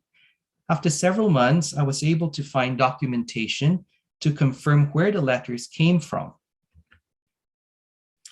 The documentation I found, it's on the top left corner of the slide, was a list of books and manuscripts purchased for the Wilkes expedition, the first scientific mission on a global scale undertaken by the United States between the years 1838 and 1842. To share this information and also to promote the collection, I wrote a blog post for the Library of Congress International Collections blog called Four Corners of the Earth, as well as a Facebook post about the letters on the library's International Collections Facebook page. In addition, I created a research guide with the help of colleagues at the library's manuscript division, and I also prepared a finding aid for the collection. I also worked the library's communications office to put together a press release and also publish an article in a journal about the collection. So all these efforts serve to make the collection better known to the public, but perhaps the single most important piece to make the collection accessible was to have it digitized and have the digital presentation freely available to all. By digitizing the collection, people around the world with an internet connection now have the collection at their fingertips, and the physical items are also more secure since they do not have to be handled by researchers on a frequent basis. To date, the digital presentation of the collection has drawn interest from scholars from around the world, but especially from scholars from the Malay-speaking world. Some are working on transliterations of the items, which is encouraging as this will help deepen knowledge about the collection and also the history of the region. Besides making collections of local knowledge accessible, reference librarians can also preserve local knowledge by raising awareness about topics that the public is less familiar with. Earlier this year, my colleagues and I worked on a lecture series on endangered scripts in Africa, South Asia, and Southeast Asia. The lecture series entitled Endangered Alphabets and Why We Write consisted of 3 lectures, one on each of the 3 regions mentioned, and featured Tim Brooks, who is the director of the Endangered Alphabets Project, as the speaker. For the Southeast Asian lecture entitled Southeast Asian Scripts from the Centers to the Margins, the speaker examined religious manuscript production in Indonesia, as well as the role of writing as a form of resistance to centralizing states in the uplands of mainland Southeast Asia. Complementing the speaker's lecture was a brief introductory presentation on endangered scripts in the library's Southeast Asian collection. So what we did, my fellow Southeast Asian reference librarian and myself highlighted material in 10 less commonly used scripts from Southeast Asia. Among them, the Hmong Pahau script, the Vietnamese Nom script, and the Mangyan and Tagbanwa scripts of the Philippines. Promotional activities for this lecture focus on listservs of researchers in Southeast Asian studies, Southeast Asian research centers, as well as public Facebook groups organized around topics such as linguistics, language education, anthropology of Southeast Asia, and Southeast Asian history and culture. So we had about 510 people attending these 3 lectures. The lecture series was successful, I believe, in stimulating conversation about endangered scripts, as well as letting people know about the resources at the Library of Congress on endangered scripts. Reference librarians also shared links to lecture recordings, which served the purpose of extending the reach of the lecture series to audiences who were not able to attend the lecture series. If you have a collection of endangered scripts or other local knowledge, I would certainly encourage you to consider hosting an online event to raise awareness about the collection. Now, while it does take quite a bit of preparation to host such an event, I believe it will be worthwhile. All right, so let's move on to another way reference librarians can help preserve local knowledge. Sometimes when dealing with local knowledge, the reference librarian might find that she or he is not an expert in that field. This is bound to happen when you're managing a collection that is varied. For example, at the Asian Division of the Library of Congress, we have more than 500 Balinese lontar. Now, I'm not a specialist on the subject of Balinese lontar. However, I would like to make this collection of local Balinese knowledge available to the public. So one approach that I'm considering is crowdsourcing. The library currently has a crowdsourcing initiative called By the People. And one of the campaigns underway is a project to get the public to help transcribe Spanish legal documents that have been digitized by the library. An advantage of crowdsourcing is the potential to tap into a pool of local experts, meaning those with knowledge specific to a subject. While not every library has the infrastructure to support a crowdsourcing project, I believe the larger point is that reference librarians can help preserve local knowledge by reaching out to those with that knowledge to describe and explain collections. The role of the reference librarian is then that of building connections with keepers, producers, and interpreters of local knowledge. This can be done on various scales, from large crowdsourcing projects to more targeted efforts such as contacting experts to gain a deeper understanding of collections of local knowledge. In my own work, I consulted a linguist and a director of a heritage center from the Philippines when working on the digital presentation of 71 bamboo slats and cylinders inscribed with the Mangyan script from the island of Mindoro in the Philippines. By speaking with local experts, I was able to gain a more nuanced understanding of the collection, clarify the meaning of terms and their implications, as well as better grasp the background of the collection. In my opinion, engaging with local expertise enhances the reference librarian's ability to present narratives and collections of local knowledge that take on board local context, which is very important.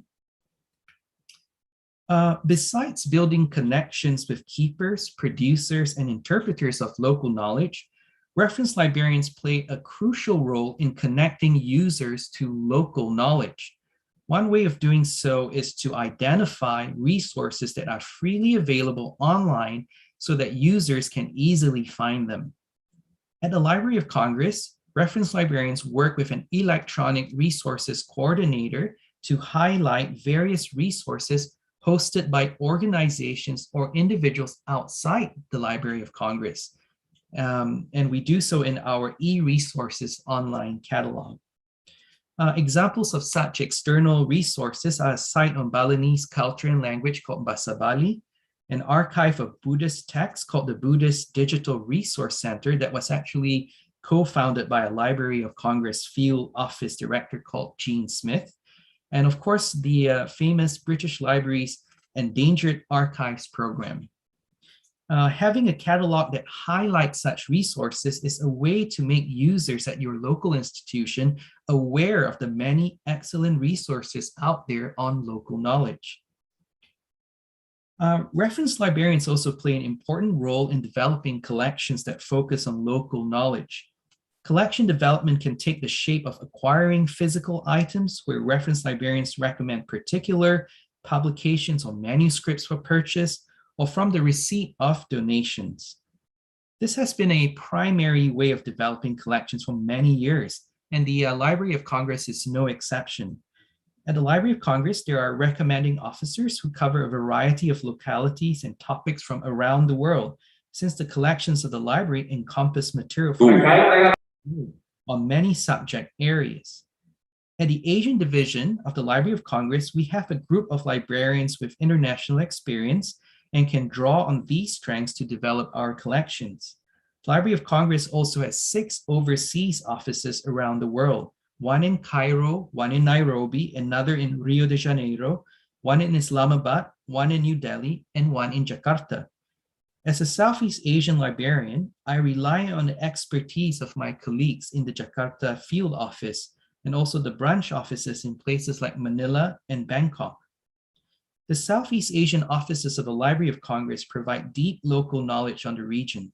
Our local staff speak local languages and have knowledge about local culture that make developing strong collections on a vast region like Southeast Asia possible. When working with my colleagues at the Jakarta office, at times we find ourselves discussing how to approach the acquisition of material of cultural significance to particular communities. As a reference librarian, I believe that we have a responsibility to ascertain the provenance of collections and figure out ways to preserve local knowledge without ignoring the cultural importance of the knowledge that is being collected to the communities that produce them. For instance, when weighing whether to accept a donation of manuscripts, the reference librarian needs to ask questions about where the manuscripts came from, whether it's legal or ethical to remove the manuscripts from their communities, and if there are options that will allow a library to collect the manuscripts while having them available to local communities. Perhaps the reference librarian could work to have the manuscripts digitized and have the library host a digital presentation of the manuscripts instead of accepting a donation of the physical items so that local communities can still have access to them. Questions of law and ethics and impact of collecting are not always simple, and each reference librarian will have to consider his or her specific situation. By bringing up these questions, my main aim is to point out that it is necessary to grapple with these issues when developing collections. In addition to collecting physical items, reference librarians can also reach out to local communities to build collections that put their knowledge at the center and in that way preserve it. An example of the Library of Congress of reaching out to local communities to develop collections is the Occupational Folklife Project developed by the library's American Folklife Center. The Occupational Folklife Project began in 2010 as a multi-year project by the American Folklife Center to document the culture of contemporary American workers during an era of economic and social transition. To date, field workers across the United States have recorded more than 900 audio and audiovisual oral history interviews with workers in scores of trades, industries, crafts, and professions.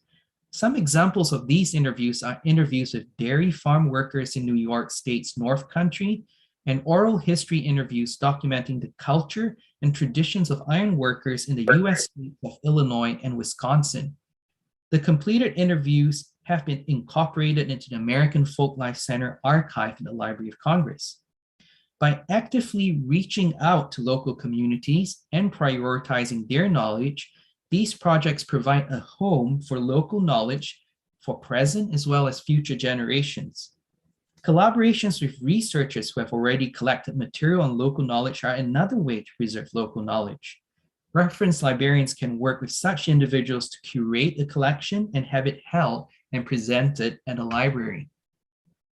An example of such a collaborative effort is the Asian Division's Tibetan Oral History and Archive Project, which is a digital online web archive of oral history interviews in Tibetan and Chinese with accompanying written transcripts in English that documents the social and political history of modern Tibet.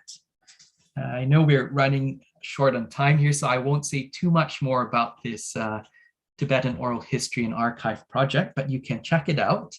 It's online, freely available. Besides the approaches already mentioned, reference librarians can also preserve local knowledge by engaging in web archiving. In the age we live in, there is a lot of material that is being produced and made available online by or on local communities.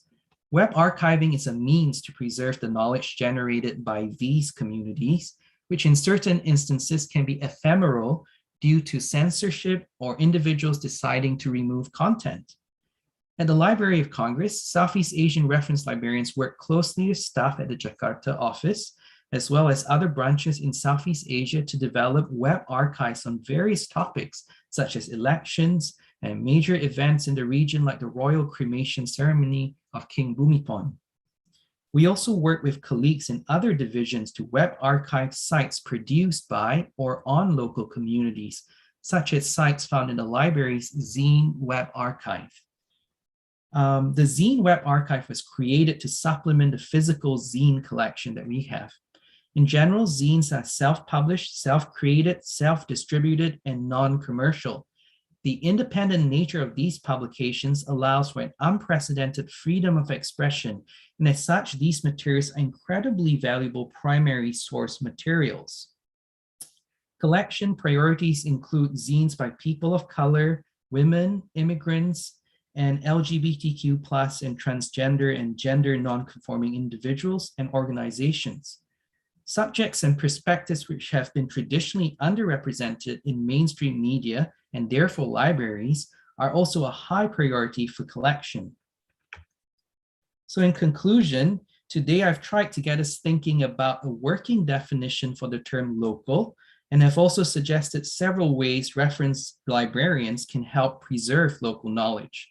So to recap, these are making collections at the Reference Librarians Institution accessible, raising awareness about local knowledge, connecting with local experts, linking users to local knowledge at other institutions, and developing collections in ethical and legal ways, as well as finding innovative new ways to grow collections of local knowledge beyond physical objects.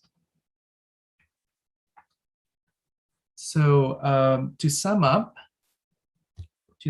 when reflecting on various ways reference librarians can preserve local knowledge, we could say that the role of the reference librarian in preserving local knowledge is to act as a bridge, between local communities, collections, and experts.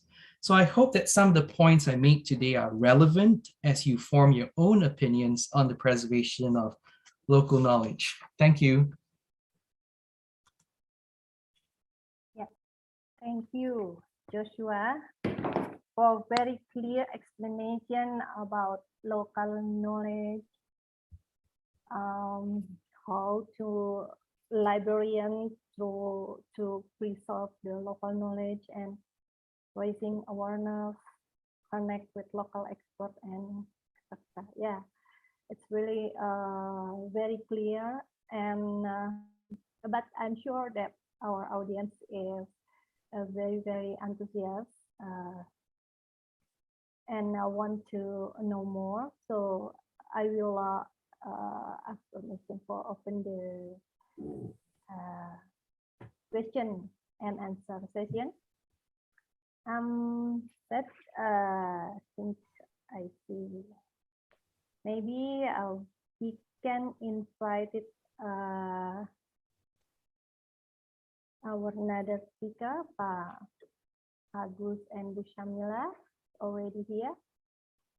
Maybe we'll ask Pak Agus to give comment or response to your presentation. Pak Agus Rusmana, are you here?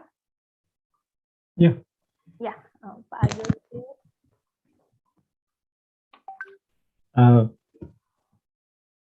My comment to the presentation of Joshua Kue is only one. It's very excellent. Usually we never thought about what is local, what is traditional, what is indigenous. We say that everything is the same. Then we find the new knowledge, new knowledge that the other three are different. Yeah. So even I'm going to present my article, I'm going to use the Mr. Joshua Kue term of local and indigenous and traditional. Yeah, Yeah. interesting. And maybe Bu Samila, do you want to comment or give a response to Mr. Joshua presentation? Yes, thank you, Bu Elva. So, okay, that's a very good presentation. Congratulations, Dr. Joshua, for sharing the knowledge with us today.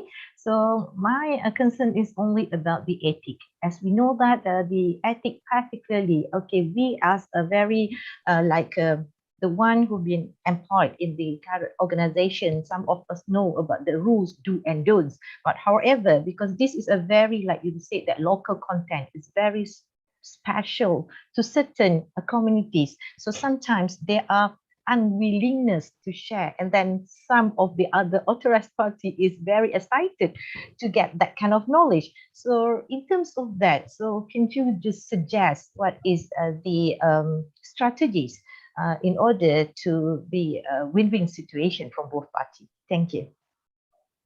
Yeah, definitely. Thank you very much for the question. Yeah.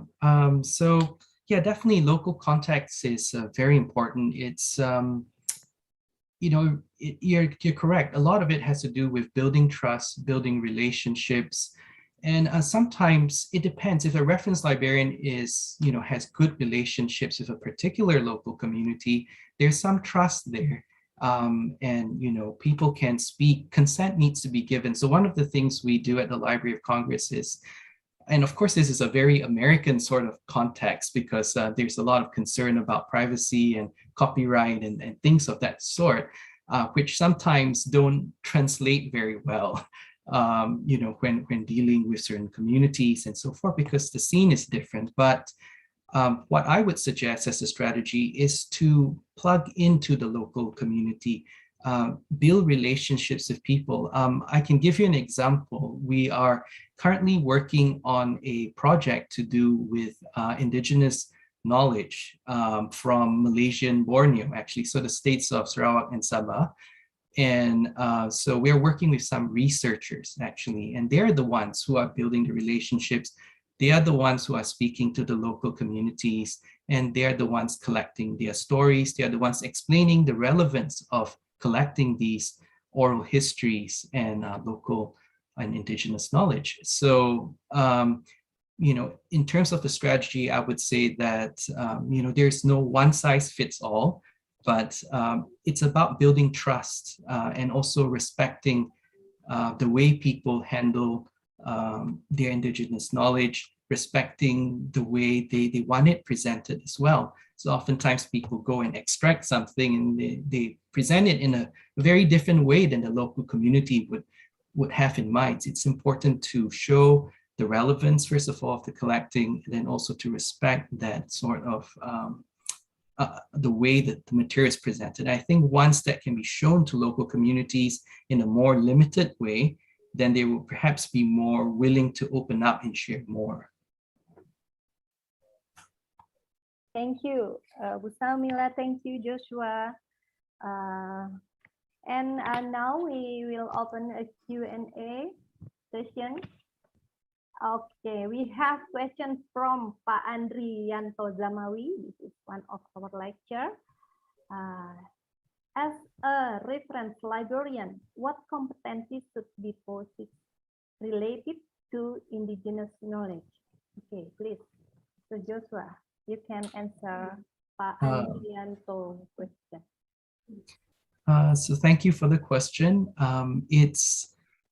I suppose one thing to keep in mind, because if you're a reference librarian and you're dealing with maybe more than one kind or one body of indigenous knowledge, it's hard to be an expert on, say, every, you know, system of knowledge or body of knowledge. So I think one of the key competencies is to treat the items on their own terms.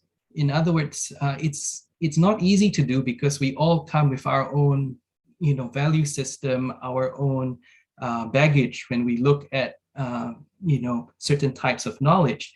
And it's important to come to that knowledge and try to meet it on its own terms. I think that's one of the first things when you're dealing with indigenous knowledge, is to treat it on its own terms. And the second thing I would say is, of course, you need to consult experts, read articles and so forth, conduct some interviews to get better knowledge about that indigenous knowledge. So you don't go into it, how would I put it, with a narrow perspective, but rather a broader one. So I think it's not exactly a competency per se, but I think it's an open mind. That's what's important, to come at it with an open mind and to treat indigenous knowledge on its own terms.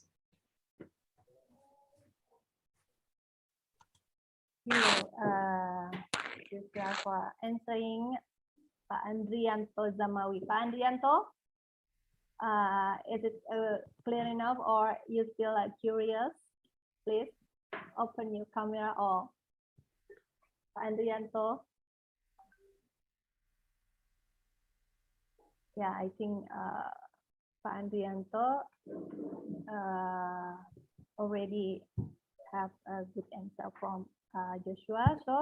So I will open another question for audience. Please raise your hand, or maybe you can type your question in the chat room, so I can help you to read the question for Joshua.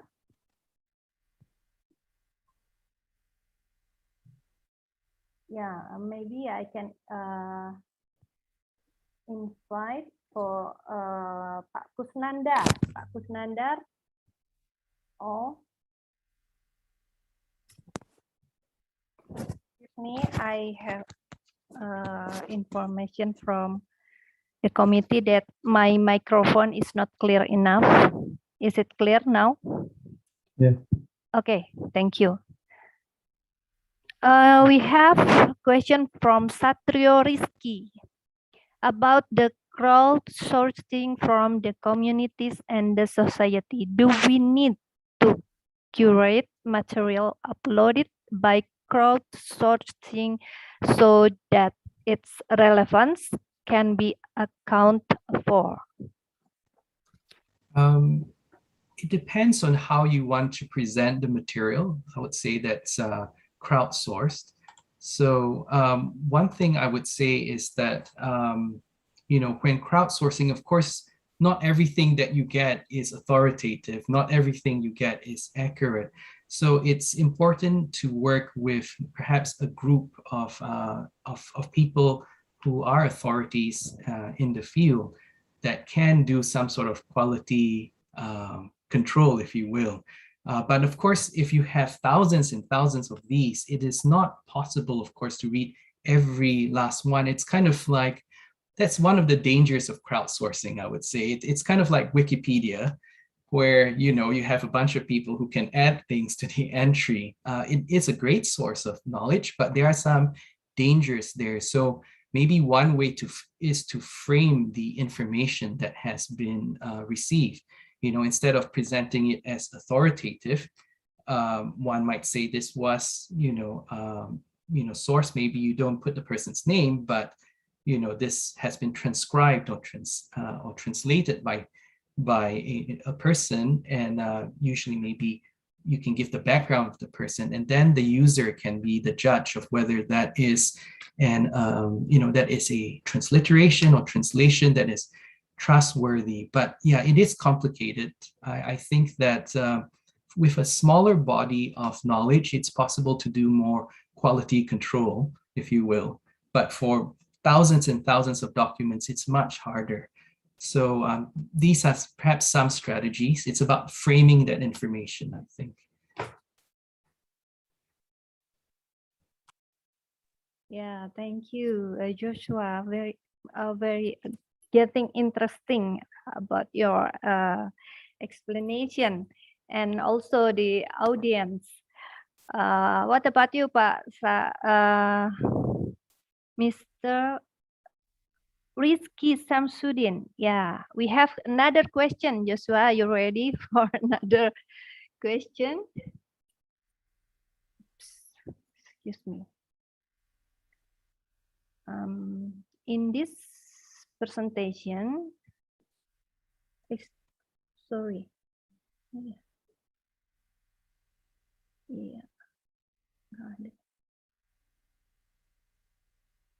Rizky, can you open your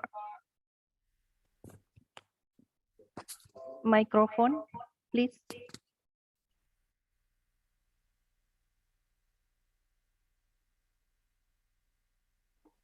Okay, I got so interested and I want to ask directly to Mr. Joshua Kwe. Thank you for the opportunity. Ibu Elnavani, I would like to ask, in the presentation you have explained, I found that one of the steps that the reference librarian had to do is to gather the community and re-explain the existing local knowledge to the community. What method are used by Library of Congress to do this step? Thank you, Mr. Joshua. Yeah, thank you. That's a great question. So when I was talking about reaching out to local communities, I was citing the work of my colleagues actually in the American Folk Life Center. So there are various projects to do that. One of the methods is actually through interviews. So there's something that the Library of Congress has called StoryCorps. And it's a collaboration with other institutions as well. Now, StoryCorps is a place where people can just go in to talk about a certain topic. And they would set up these booths in different places. And people could just go in there and tell their story about a certain topic. So this was a great way to kind of hear the voice of people on various topics and hear their various stories. And you know, it's something that has great interest here in the States. People listen to it on National Public Radio as well. There's a program and people listen to it. And it's just these booths where people go in and just tell their story. So that's one way of reaching out to people, reaching out to communities without it being very invasive. It's voluntary. Another thing that is done is the Library of Congress has the Veterans History Project. So this has to do with getting the stories, so collecting stories of veterans of various wars. And so they have people come in and they conduct structured interviews. So there is a template of questions that are asked, and staff are trained to ask these sorts of questions. So hopefully this gives you some idea about some of the maybe methods or approaches used by the Library of Congress to reach out.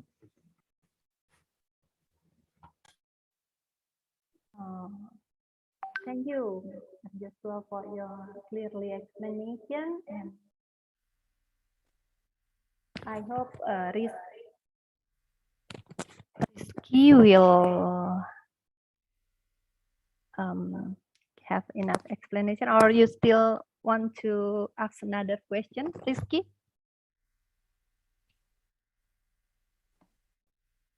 I would like to say thank you for your answer, Mr. Joshua.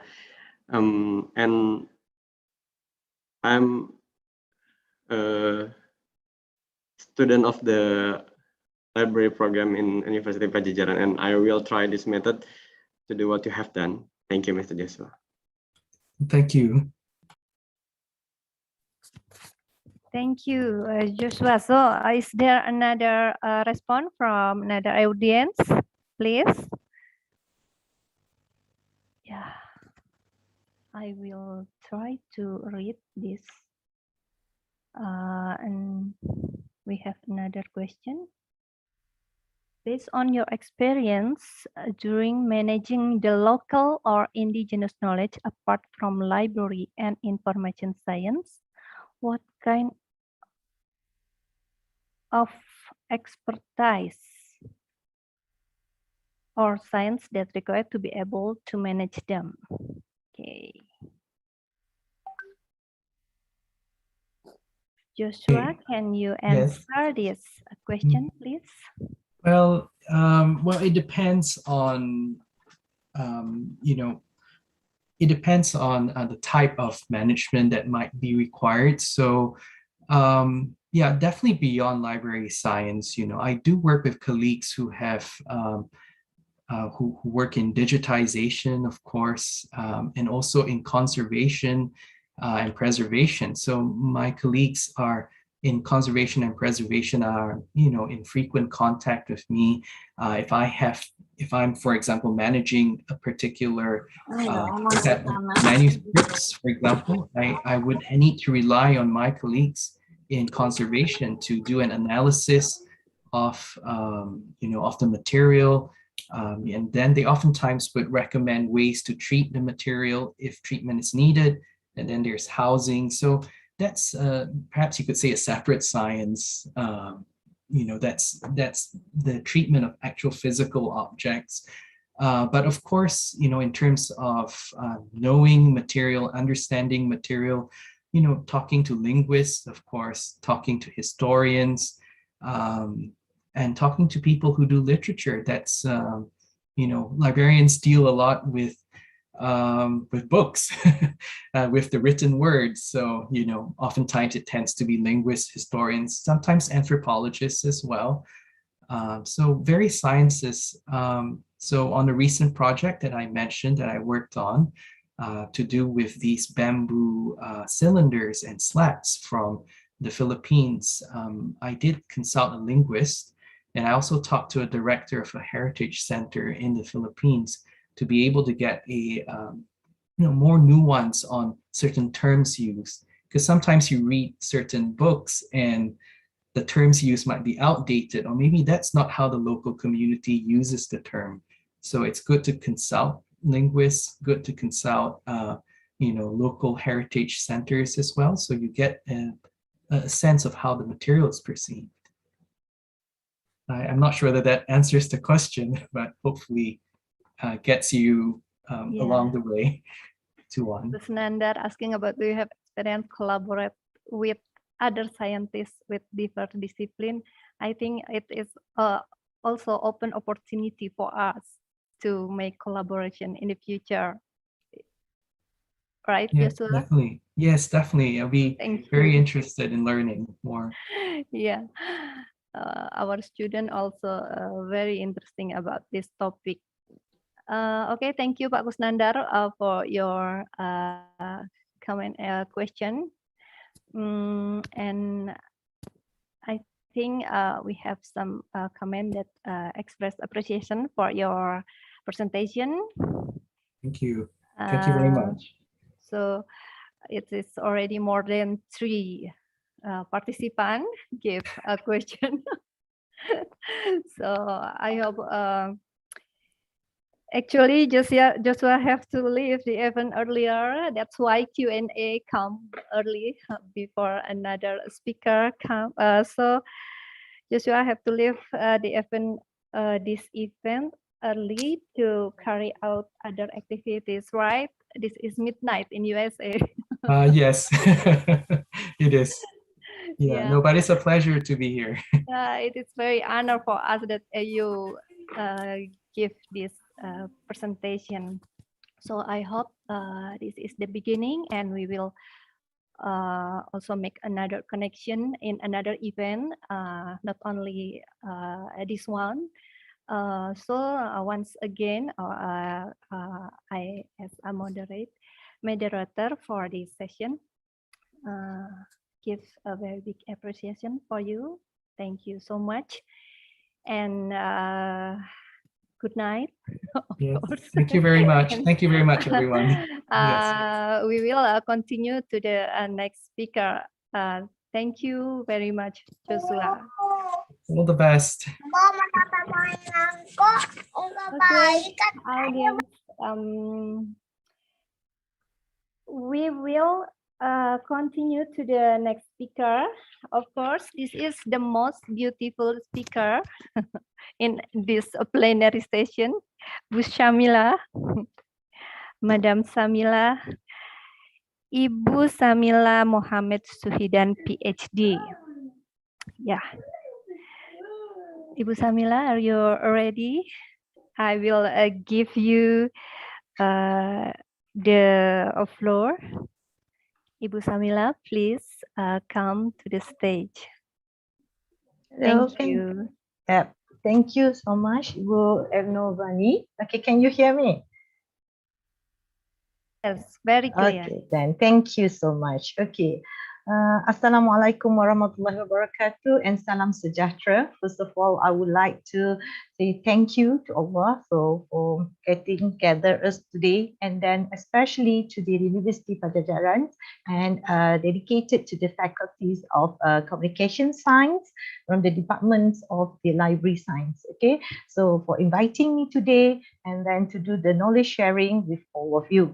Okay, again together with us. Most of before the presenter that talk about all the practicals, okay, that rely with the authorized body, talking about what are their roles in order to preserving the indigenous knowledge or local content as a cultural heritage. But allow me, okay, to share my view on knowledge sharing regarding let me share, okay. The topics that I've chosen today is about the incorporating the information literacy in preserving indigenous knowledge as cultural heritage for the sustainable development. Okay, so as you know that I come from the Faculty of Information Management, University Technology Mara, Malaysia.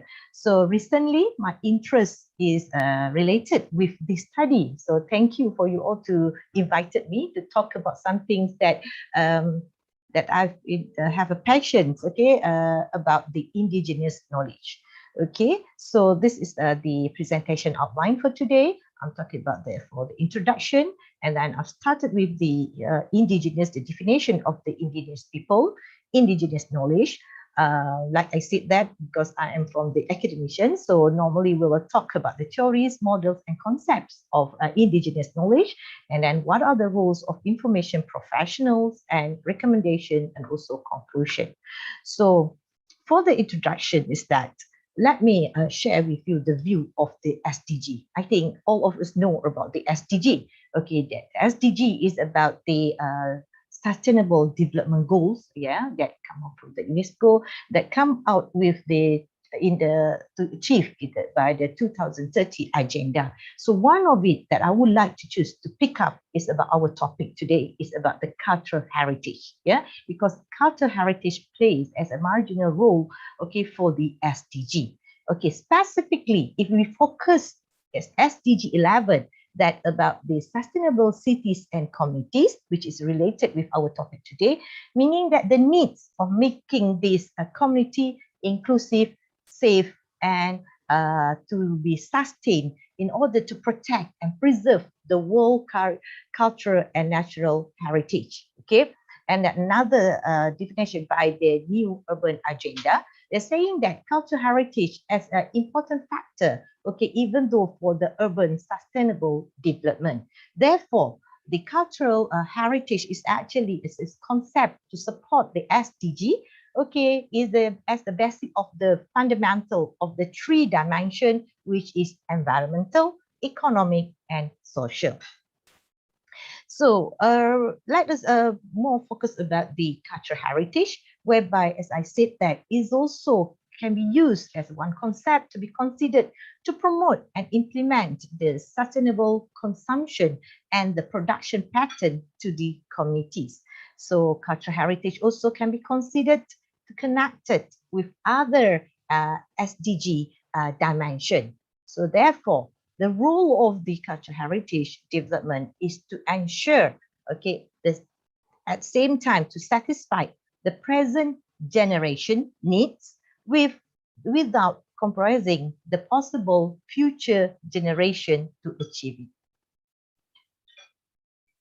let me explain more detail about the cultural heritage. As we know that cultural heritage is actually about the aspiration, the ways of living developed by certain community that normally they pass it from one generation to another generation. According to the National Heritage Act 2016, there have two types of the cultural heritage, but more specifically, people are concerned about the intangible cultural heritage, whereby it is actually the act of movement of people that can be seen, touch, taste, smell, or heard. So whenever it is, let us focus about the more concerned about the intangible cultural heritage, whereby it is simply or easily been vanished by the passage of time, and then versus for the current tangible heritage. So for today, I would like to focus about the intangible cultural heritage, whereby we talk about the knowledge, and then it has been identified as a intangible knowledge for today discussion. Okay, so before we start, what is indigenous knowledge? Let us know that who are the indigenous people. So based on the United Nations, okay, indigenous people is actually the practitioner or the person that have a unique culture in a way of to relate it with the people and the environment. There's also same like us, okay, they also have retained social, culture, economic, politic characteristic. However, it is a distant, okay, those from the dominant society in which they live in. Okay, so indigenous peoples are also the holder of the vast diversity of the unique culture, tradition, language, and also they have their own knowledge system.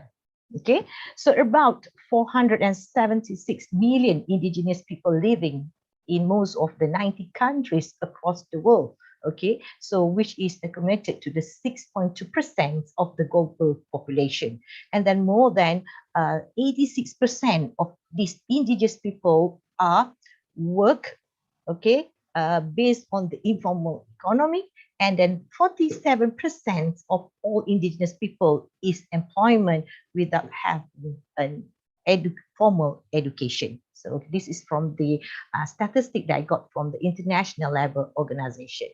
So, and then let me just share with you a little bit about indigenous people in Malaysia. So according to the International Work Group for Indigenous Affairs, okay, indigenous people in Malaysia can come from the about 18 types of Aboriginal culture that make them from that we call as orang asli, orang ulu, and anak negeri that group together to form this indigenous population in Malaysia.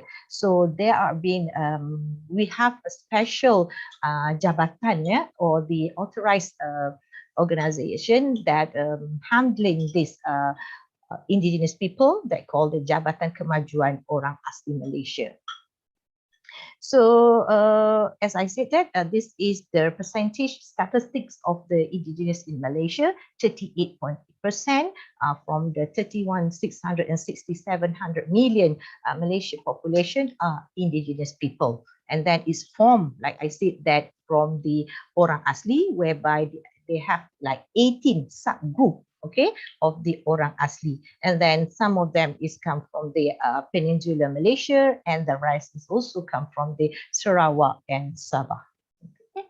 So what is indigenous knowledge? Okay, so as we know that, by Dr. Joshua also mentioned, there's a few definition terms that have been used for this kind of indigenous knowledge. Some people use it as a local content, local knowledge, traditional knowledge, but more on mine I will discuss today is about the indigenous knowledge, which is the basics of local knowledge in making a decision. And also the most important thing is that to survival, okay, to survive in among their indigenous community, okay, for the education and other activities such as economic and also social. So this knowledge is actually, like I explained from the beginning, they pass it from generation to generation, and normally they transmit this kind of knowledge through the word of mouth and also sometimes through the cultural ritual. So indigenous knowledge is a very dynamic and a complex body because it is contained with the know-how. It's not only whenever we learn knowledge management, it's not only know what. Okay, so indigenous knowledge is very special because it is all know what, know how, and also know why.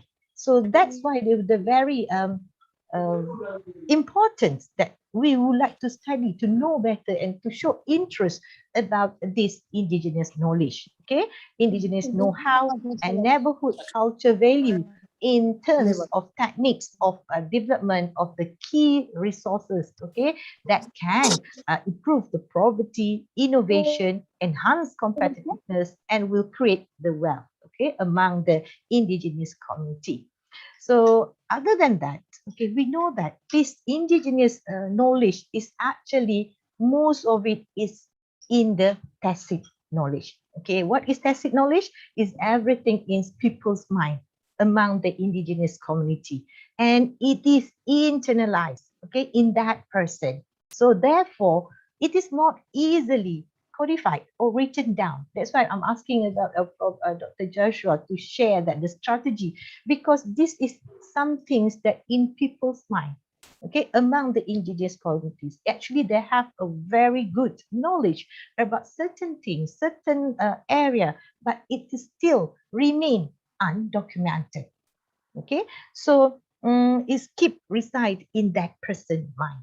So managing and preserving indigenous knowledge, we try to help to reduce the poverty, enhance the equity, and try to reduce the environmental degradations, okay, which leads to the sustainable development goal, as well as increase the local participation in the development process. Okay, so that's why I strongly agree with whatever the National Library, the Library of Congress, okay, their effort, okay, in order to managing and preserving the indigenous knowledge, because it is as an ultimate goal in order to support the SDG, as well as to help the local participation and engagement among the local community or the indigenous community. So the need analysis from the true readings, again, from the web content analysis, that I found that, yeah, it's a critical time.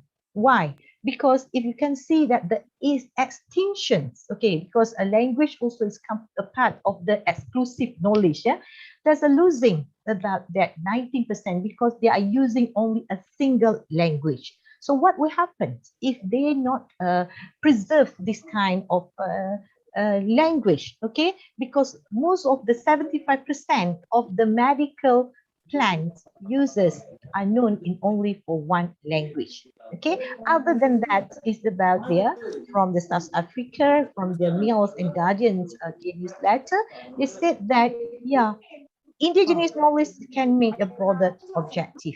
Okay, because it's only not considering the environment, but it's also trying to preserve the agriculture. Because nowadays people are keep on saying about the food security, okay, and then to protect and their traditional practices and also their lifestyle. So that is the implications, okay, why we need to preserve it. Other than that, give for the knowledge that need to for the lifelong learning, instead of the other environment, sustainable of the environment, social economy, and also lifestyle. So this is the importance, okay? What we can wrap up is the importance of indigenous knowledge is the support of the SDG number 1, no poverty, number 4, quality education, and number 11, sustainability cities and communities. And at the same time, okay, we also would like to protect, okay, among the indigenous community rights for their economic, social, and also cultural property. It's more about the intellectual property. And then we also need to help them to archive and provide information about their culture and identity, especially for the future generation. And also, we also encourage them to educate them to do their self-governance and also their lifestyle. Okay, A little bit about that, my interest to know about the indigenous knowledge research and article that I've retrieved it from Scopus, yeah, started in 2017 till 2021, okay, as the date yesterday, okay, the date is about the 8,836 articles or documents that whenever I use the keywords of the indigenous people and communities. So this is the articles, okay, and document that retrieved by Scopus. In the meantime, if you type the keywords about the indigenous knowledge, it's about the 991 article or document, and for the indigenous knowledge related with the sustainability development is about 57. So if you can see here, this research area is still gray area. So that's why I think most of us, whoever come from the background of information science or whatever, like we have to go for the multidiscipline, why not we try to increase our motivation, to show interest, to dig more about this research area about the indigenous knowledge or indigenous community. And then if I scope down, okay, more about the indigenous knowledge and information science, it's about only 15 articles. Okay, and then related about the knowledge management, 13 articles, with information, 184 articles, record management, because it is related with the preservation, conservation, protection, is 33 articles, and the remaining of the with the library science is 46 articles. So now let us put our interest together and then write more about this. Okay. So, however, you can see that, yeah, among the debate about the articles and research, what are the issues? Okay, what are the issues of the in order to preserve the IK? Okay, so first of all, yeah, many articles that I've read is about the legal issue, financial constraint, lack of guideline and standards, and the most important thing is that, okay, why we cannot tap this knowledge, because it still remains undocumented, like I said. Why undocumented? Because the lack of information literacy skill. Okay, so being as the collector, okay, you need to educate the one who could receive to share the knowledge to you. Okay, because there's still lack of the information literacy skill. Okay, and the lack of motivation, equipment and facilities. Okay, and then the most important thing why people do not know about it, because there a lack of awareness about the indigenous knowledge can contribute to the socio-economic and knowledge development. Okay, so we need more expertise skills. Okay, because one of the article paper by Yunus state that yes, librarians also recognize that there are lack of this skill. Okay, in order to collect, document and preserve the IK. Okay, but they are willingly to learn if they have given the appropriate instructions that being provided.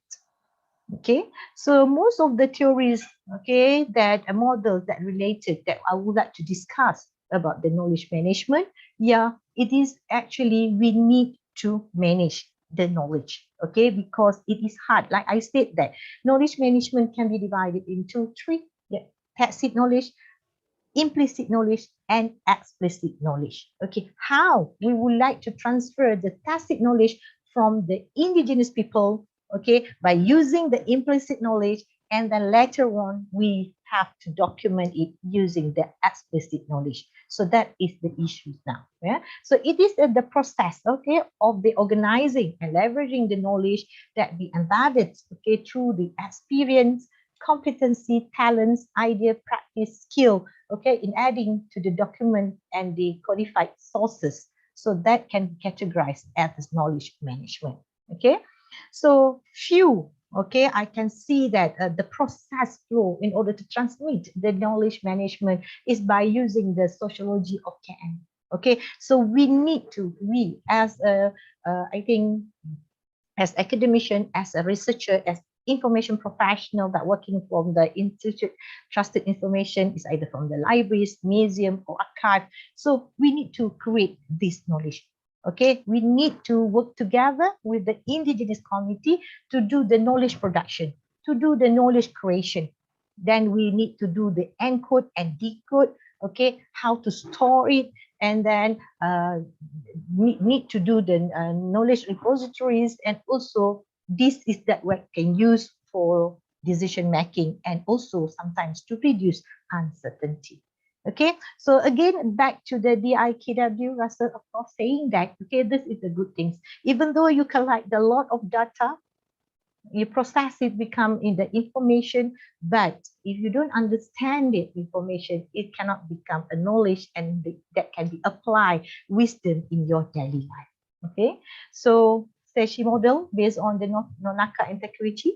So this is another things that very that can be applied in order to do the data collections and then information gathering, okay, and then the knowledge management process with the indigenous community by using the transformation of the tacit to the explicit, okay, whereby we are using the socialization. What is socialization? By, let's say that communicate with the indigenous knowledge. Okay, you are doing the storytelling, focus group, oral history. You try to tap along whatever the tacit knowledge from their mind. Okay, and then from there you externalize. Okay, externalize this information by you writing a book, writing an article. Okay, so from tacit to explicit, and then you combine with other statistical information to support your ideas. And then later on, other readers will internalize back, okay, whatever that you've been created from the tacit, from explicit knowledge. Okay, so socialization is tacit to tacit, externalization is tacit to explicit, combination is explicit to explicit, and internalization is explicit to tacit. So never mind, don't worry, you can read more in my article later on. So it's just an overview about how such a model can be applied in order to transfer the tacit knowledge to explicit knowledge among the indigenous community. So other Jasmine is also explaining about this, whatever the explained from the Sashi model is actually from the knowledge contributor to the knowledge user is by using both combination tacit and explicit, and also at the same time now we are using the hybrid approach. I combination of the tacit and explicit knowledge. Yeah. So again, this is the key point. Like I said that even though you know how to manage the knowledge, but if you have still having a lack of information literacy, you are still do not know that what kind of the data and then process it to become a meaningful information that can be applied, okay, to sustain, to preserve that indigenous knowledge. Okay, so I don't want to read through this thing, but what I would like to highlight is that it still have a low literacy rate that as an important challenge among the indigenous community. So for the cost of knowing their culture, identity, their own communities that require a certain skill for this reason to develop the literacy among the indigenous group. So that's why I try to highlight here is the IL is important, should be incorporated, okay, in the indigenous knowledge, in managing the indigenous knowledge as a cultural heritage. So American Library Association also said that what is IL? You need to determine the information needed. You need to assess the needed of the information, evaluate the information with the sources critically, incorporate, use information effectively, and understand that economic, legal, social by using the information ethically and legally. Okay, so a few theories and models, okay, that will relate it in order to explain, okay, about the information literacy. I think most of us are using the 6 big skill. Okay, so we have to do the proper flow while we try to take along the indigenous knowledge. Okay, so you need to know the what is the task definition and how you're going to seek the information seeking strategy, how you're going to locate and assess that kind of indigenous knowledge, from where you need to identify the sources, then use the information, evaluate it, synthesize it, and evaluate it. Okay, same goes to empowering it. Okay, and then Kutao information seeking process. Yeah, so this is among, okay, the famous, okay, information literacy that related with in order for us to seek information, okay, before we analyze, evaluate it to become the knowledge among the indigenous community. So I would like also to add on, yeah, even though now we are talking about indigenous knowledge and how to preserve it, it also relates since we are living in the digital era. So it is also incorporated with the technology, cognitive, and also ethical. So whatever the most important things is about the behavior. The behavior, okay, of the human skill is either they are very can apply their cognitive, then they can use the technology ethically, like we as a researcher, normally we will do the research among the indigenous committee. We get the info from them, and then however sometimes we are like I said that we have to follow the protocol, okay, ethically before we publish their indigenous knowledge. Yeah. So one of it, the latest by UNESCO is the what we know that media and information literacy. Yeah, it must be deliberate and liberate, okay, because without boundary to facilitate the interculture, okay, even though related with the region, society, communities for the peaceful, and then especially in order for the sustainable development. So UNESCO introduced 5 laws of the media and information literacy that might be applied also in order to preserve the indigenous knowledge as cultural heritage. So this is among the 5 law that's been discussed. Okay, and then I'll go through the in order for us to preserve the indigenous knowledge, a little bit that we need to know that about the cultural heritage, how to preserve it. Okay, the preservation is actually the act of keeping something safe from being destroyed. Okay, from the Abdul Manaf 2008, he said that among the factors that in order for us to create the digital cultural heritage repository is human factor, governance, content management. Yeah, this is the critical issue. Like I said, that it's not easy for us to get the content management, even meaning that the indigenous knowledge itself, yeah, and also technologies. So this is among the contributing factors. Yeah. So other than that, the best practices to do the conversation is that to sustain is using the non-invasive strategy by practice the local knowledge and material, and then to repair the existing site. So meaning that you have to take along whatever is, either you like it or not, you try to minimize the risk to take along the local or the indigenous knowledge. Okay, Gary Gorman and also Dan Donner, okay, with their study, yeah, in Laos, okay, in 2008, okay, even though it's quite far before, yeah, in 2008, however, they try to relate with the cultural heritage with the hosted, okay, theory, whereby the individual realism, and then with the masculine, so that kind of theory of culture, they relate it with the indigenous knowledge, whereby they integrate the core relationship between the culture and education with the information literacy education. Okay, so the positive significant outcome from their study saying that yes, indigenous knowledge can be created by introduce the information literacy at the early stage, meaning that from the school among the indigenous community. So one of this quote that I got from the Francis Marsh, a senior library assistant, saying that in order to promote the indigenous scholarly agenda, so we need to evoke the critical information literacy that can move forward about that indigenous knowledge. Yeah. So other initiative, okay, that we can do, the empower is about the digital skill, because it can also detect the disinformation. And nowadays we keep on saying that, yeah, disinform them. Yeah. So indigenous knowledge, yes, we need to address it because it is a challenge. However, we can say that the life saving for them is the information.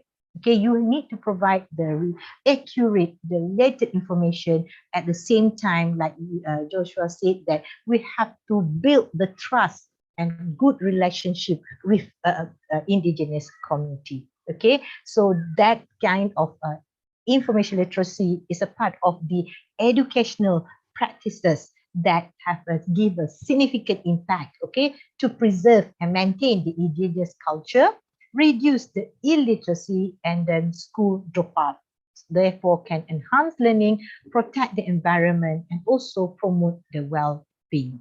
Okay, so with that, okay, for this discussion, I try to wrap up, combine, okay, integrate with all the theories and models that I've discussed. Yeah, in order knowledge contributor, okay, they need to tap their knowledge, okay, from tacit, explicit, and do the hybrid mechanism, whereby along the way, okay, we need to, okay, incorporate the information literacy process, okay, that's related in order to collect their indigenous knowledge, whereby it have the both internal and external factor. Internal factor is in that, yeah, motivation. You need to make sure to build a trust, okay, and then ethic. At the same time, for the external is about there's something that beyond our control, like environment, economy, social culture, and technology. So this is among the key points that we need to highlight it in order to preserve the indigenous knowledge, okay, as a culture heritage. Other than that, I think the role of information professional, okay, it is very critical, even though there's less guideline, less standard. However, I can hear that from Ibu Titi saying that the effort of the National Library and also from Dr. Joshua about the Library Congress and how their roles, okay, to preserve. Okay, what I can say here is that changing role. Changing role meaning that from the traditional role to the changing role, meaning that you need in order to manage the ICARE resources. So you have to facilitate them, provide them the information, the quality information, and then make it strategy, meaning that you need to do a more accessible education training, do the promoting, and then do a few classes, do the storytelling, like I said, that even though this seems like look at informal way, but I can see that most of the public library are doing that. They do the open day, try to allow the indigenous community to come to them, do the storytelling, due to the like coffee talk, the knowledge sharing sessions, okay, that is the way of promoting and marketing strategies from the information professional. And also from your part, you will develop especially the specific tools for index and cataloging the indigenous knowledge, okay, by compiling all the bibliographies of the indigenous knowledge resources, okay. Other than that, at the same time, the recommendation, we will try to reduce the gap, okay, digital device, okay, try to do the collection development policy, okay, create more information, okay, articles, okay, and then provide, like I said, that training, education program, such as information literacy program, and then try to build, okay, this try to build a research group, okay, or the special interest group, okay, about the indigenous community or indigenous knowledge, okay, so that we can store, preserve it, and indirectly you will develop more standard and guidelines about it.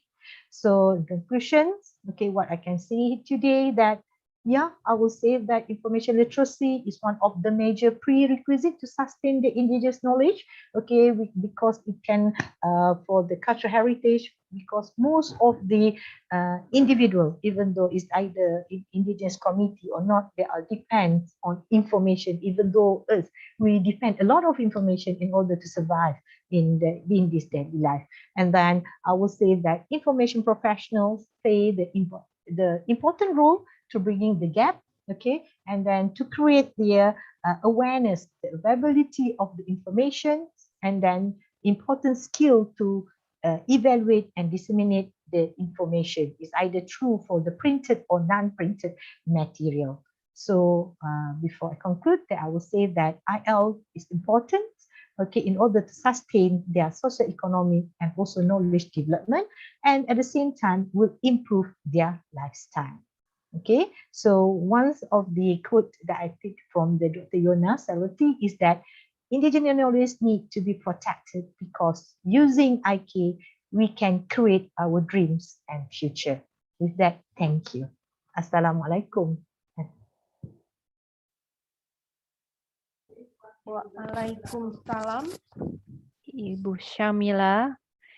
Very interesting presentation, and it really opened our eyes that this indigenous knowledge have to manage like an industry. Yeah. Yes. Very complicated. Yeah, I see.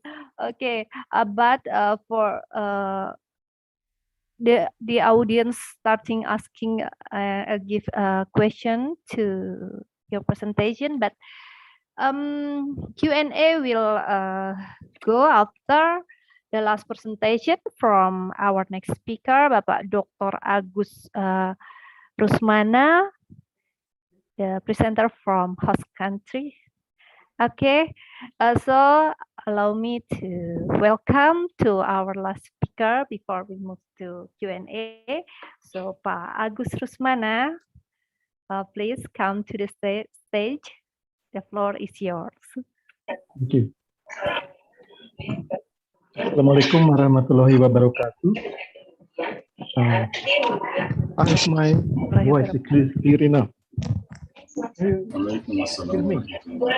Yeah, I can't hear you, Pak. Please, your microphone is not clear. Okay. Thank you, Ibu Nova, as my moderator. So it's great reading. So noisy. Committee. I will directly explain my project, my paper, my presentation. So allow me to share my screen, if there is any screen on it. Okay. Have you seen it? Not yet.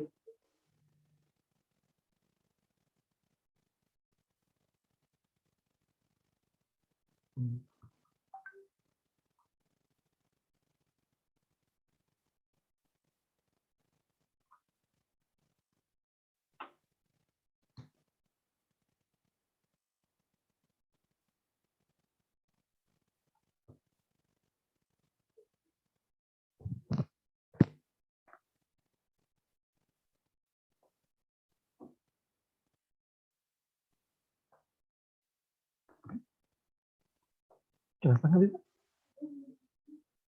Ya kenapa?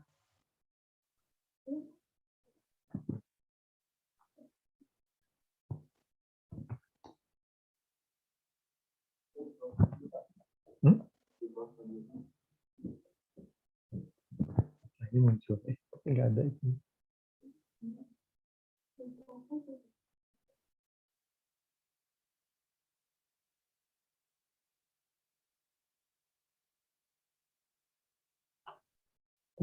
Share that.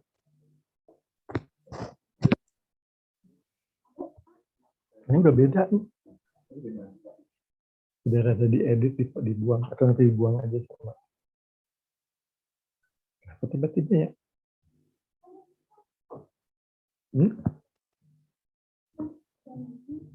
Bisa ya belum?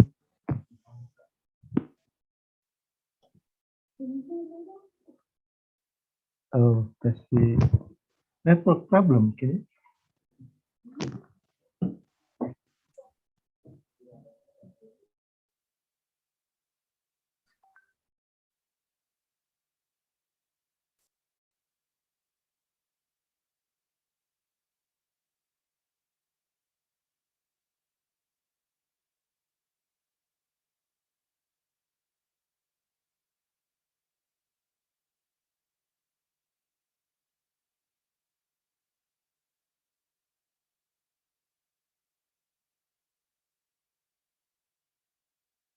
Pak Agus, can you help me?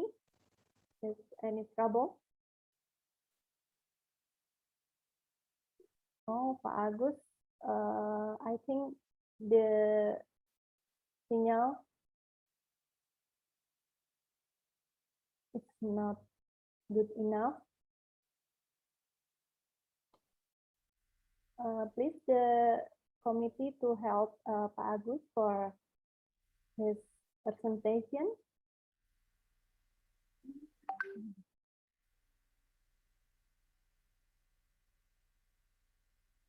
So maybe we can wait for Pak Agus presentation, and we give. Okay, Pak Agus still having trouble with the presentation, so maybe we can give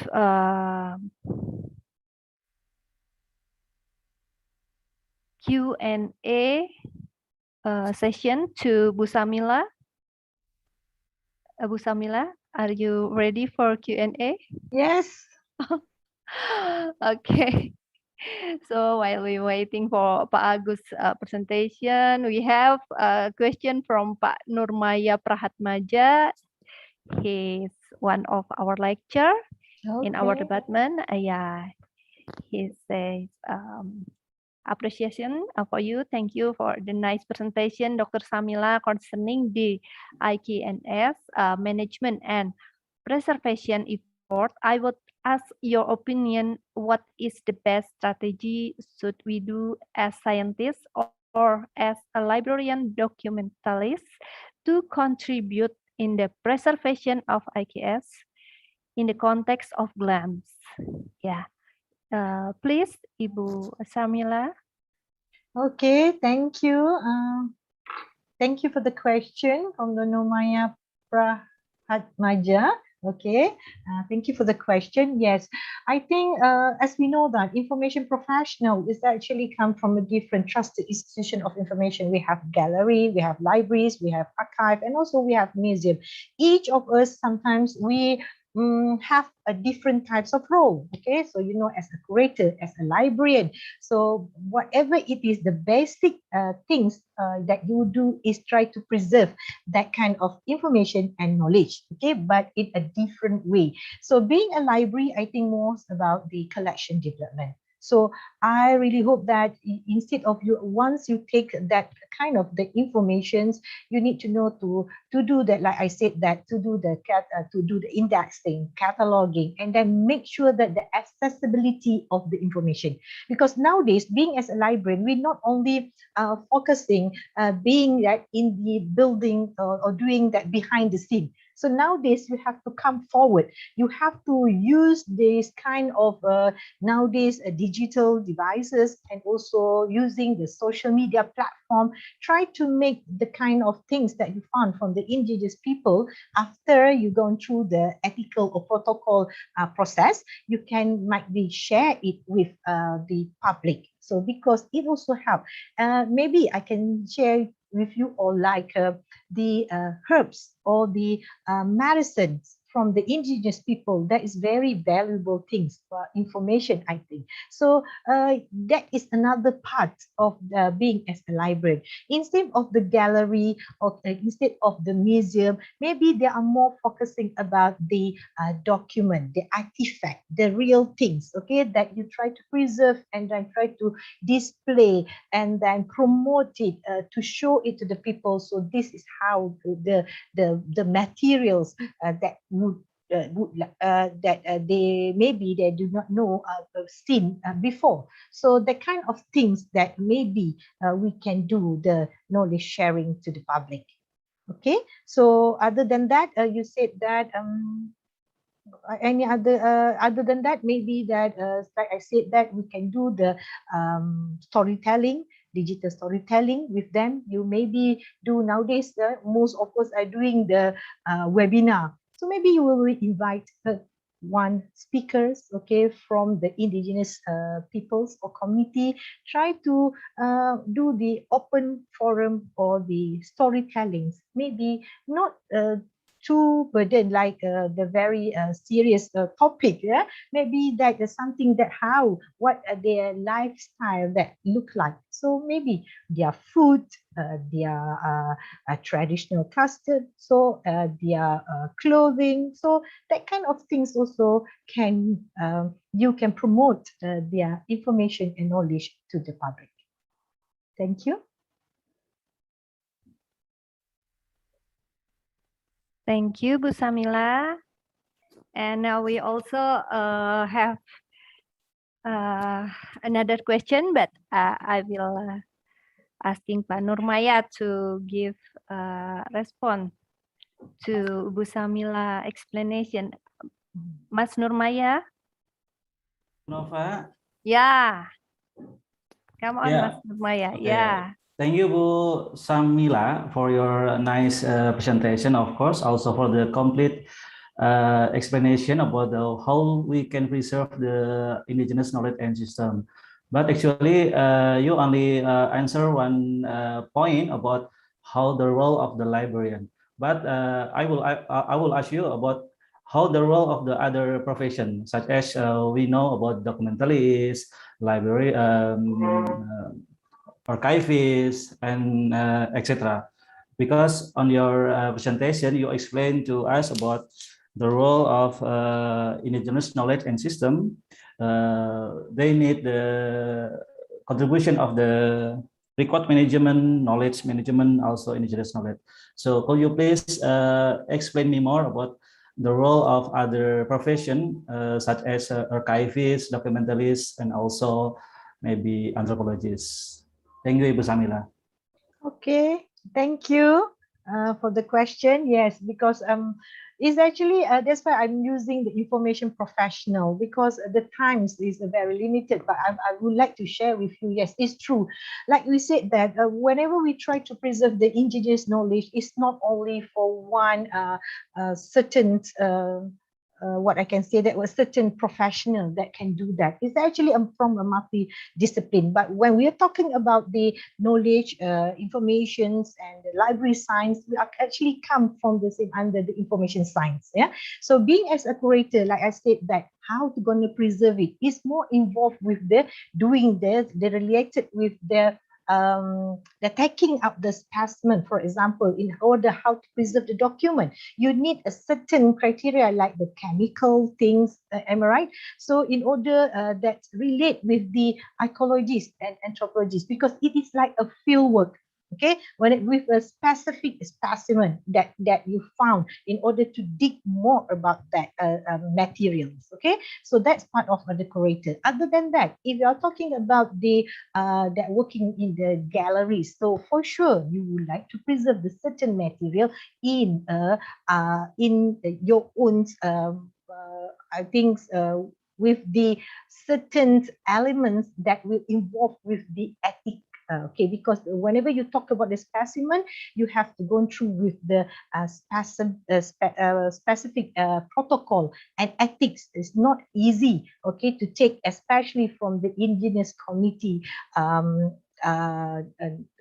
artifacts or their material. So certain things, certain criteria that you have to go through is, like I said, that the competency, that skill, that the knowledge, that every certain single things that you handle, you need to study about that things with cover with other elements. It's not only how to preserve it in terms of using the information literacy. That's why in the information literacy flow, you need to know how to locate, use, synthesize, and evaluate it according with that situation. So as for me, like I said, that being in the librarian, you need to know about the implicit. This is about the something related with the implicit knowledge. Yeah, implicit knowledge whenever involved with the tools, methodology, okay, which is related with the certain area in order to preserve the IK as a culture heritage. So I would say that for a certain professions, okay, it must be related with the area. Like if the librarian, they should know how to do the cataloging, indexing, and then for sure they have to create the accessibility and then maybe the e-knowledge portal for the indigenous knowledge. Maybe for the curator, what I said that, okay, maybe from my point of view, you need to more doing the promoting the artifacts, okay, the material that you found from the indigenous community, and then show it to the public that what are the value, importance of that kinds of material that you found. Okay, so some of it, like I said, that food, herbs, clothing, so that kind of things. Yeah, in beside the library area, like to document all the materials, some things that are really that being used, like we said that for the social economy, it also can use for the business area.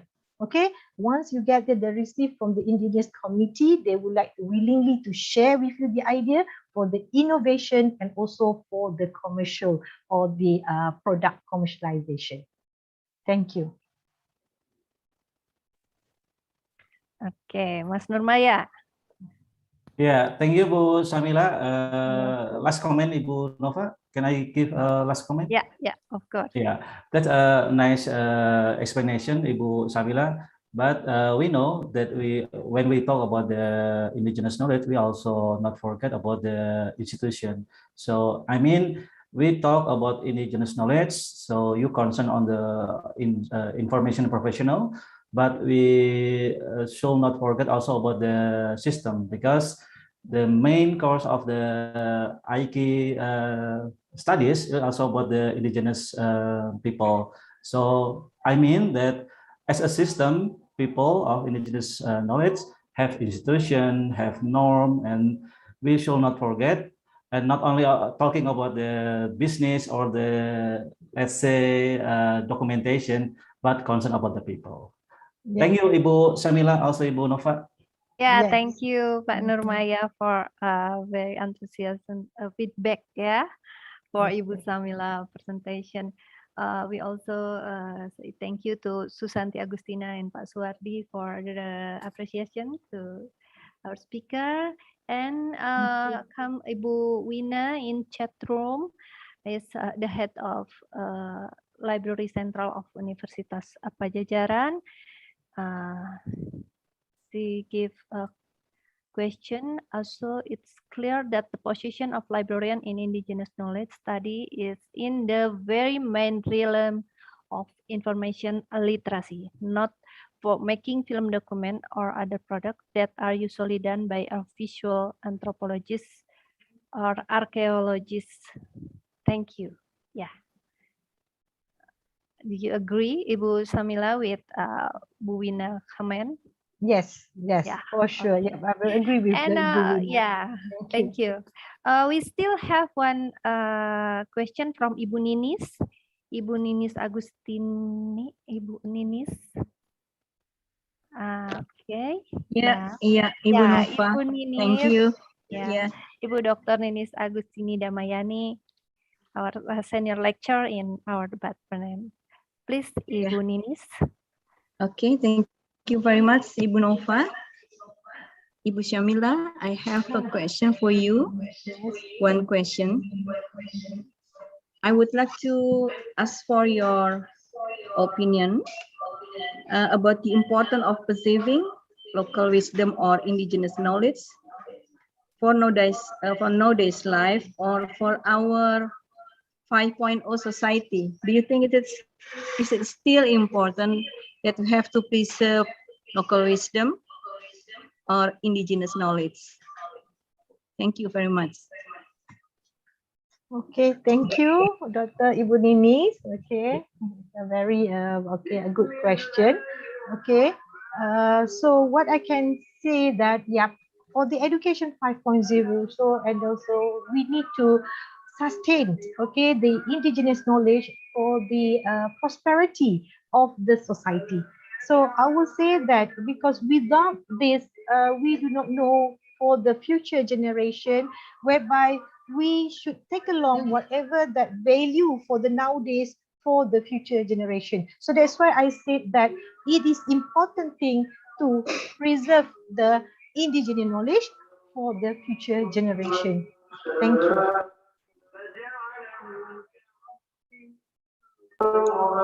Thank you very much, Ibu Samila. Thank you. Yeah, thank you, Ibu Samila.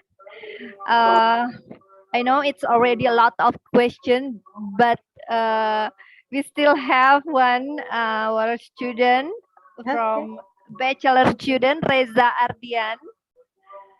Reza Ardian also interesting to your presentation and want ask something. Reza, please. Yeah. Yeah. Good afternoon. Afternoon. Reza, you have to open your microphone. Yeah. Okay. Okay. Yeah. Before my question, I would like to say thank you for Elnafani and also for the opportunity and also okay. And also the presentation from Mrs. Shuhadin. The question is, as already pointed out by Mr. Nurmaya Prahatmaja about how indigenous people is not all about business. And we know if we talk about indigenous people, it's getting political somehow. And because of most of the problems, like extinction of language and culture, is mostly caused by, we have a dark history of how our government,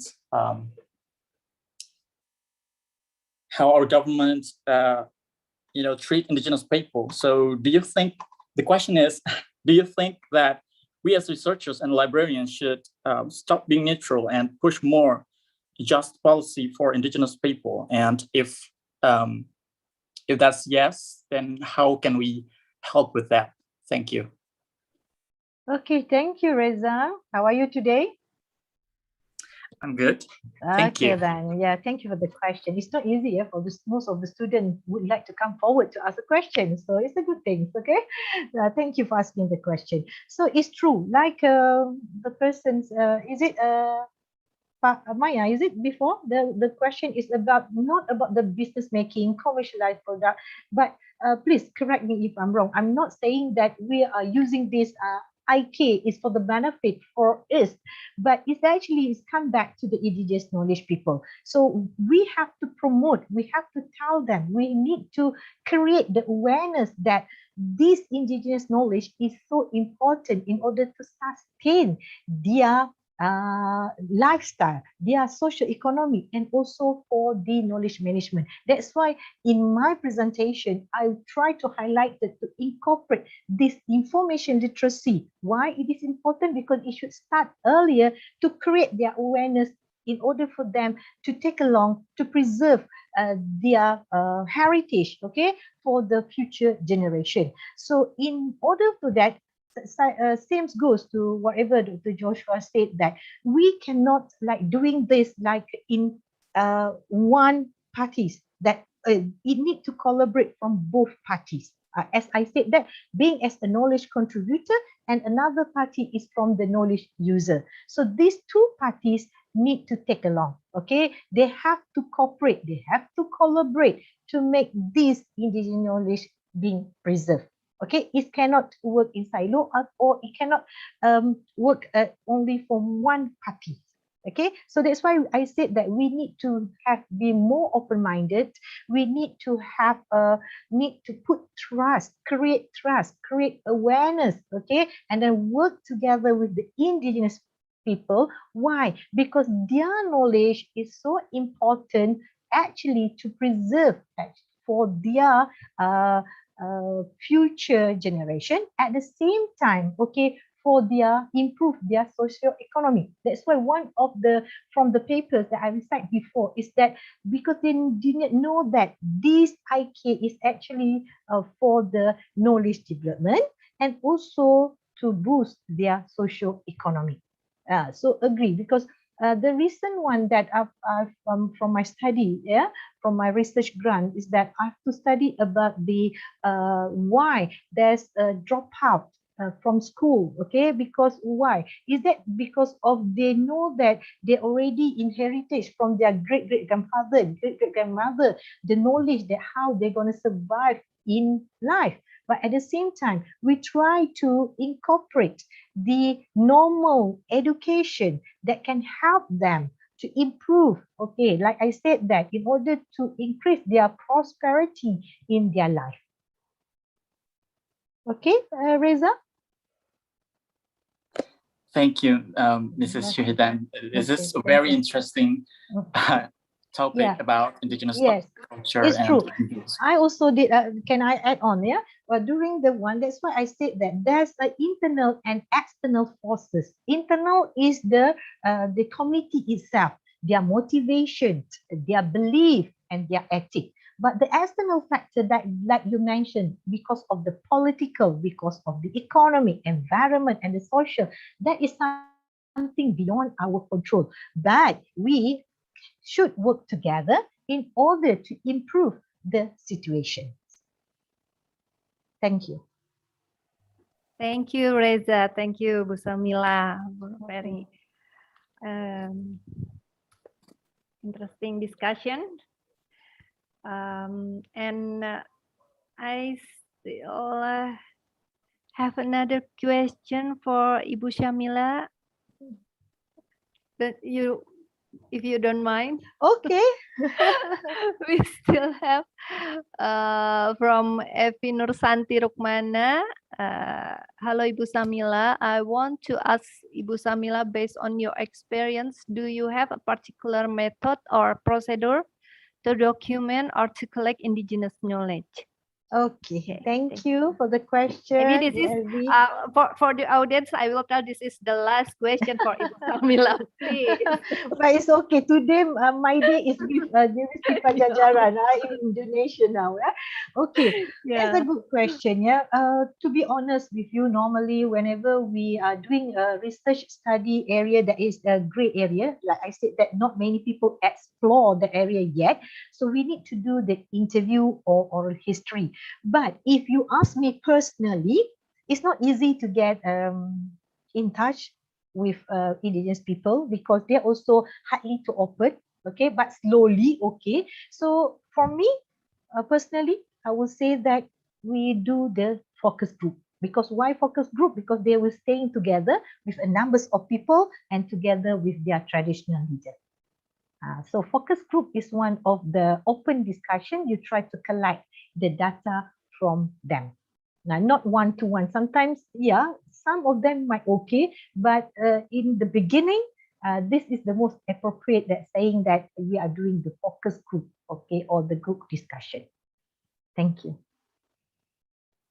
Thank you, Ibu Samila. Okay. A lot of question and of course nice answer, very complete, very clear. Thank you. I think the audience is fall in love with you, but we have to move to another speaker. I think Pak Agus Rusmana is already here with us again. Pak Agus Rusmana. Bapak Dr. Agus Rusmana will be the last presenter in our first plenary session. So, Pak Agus Rusmana, please come and join us again. Okay. Welcome, Pak Agus. Welcome again. So, please, are you ready now?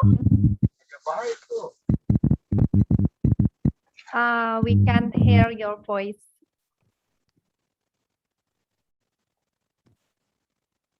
Please check your microphone. You still off.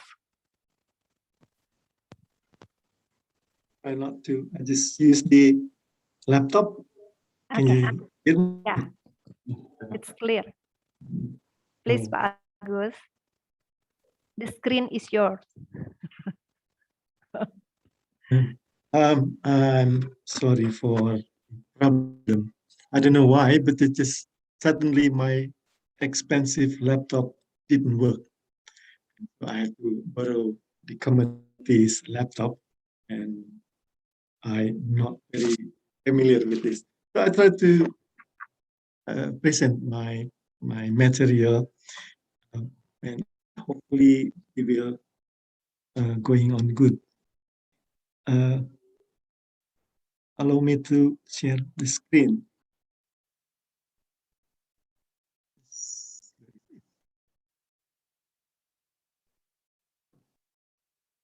Oh.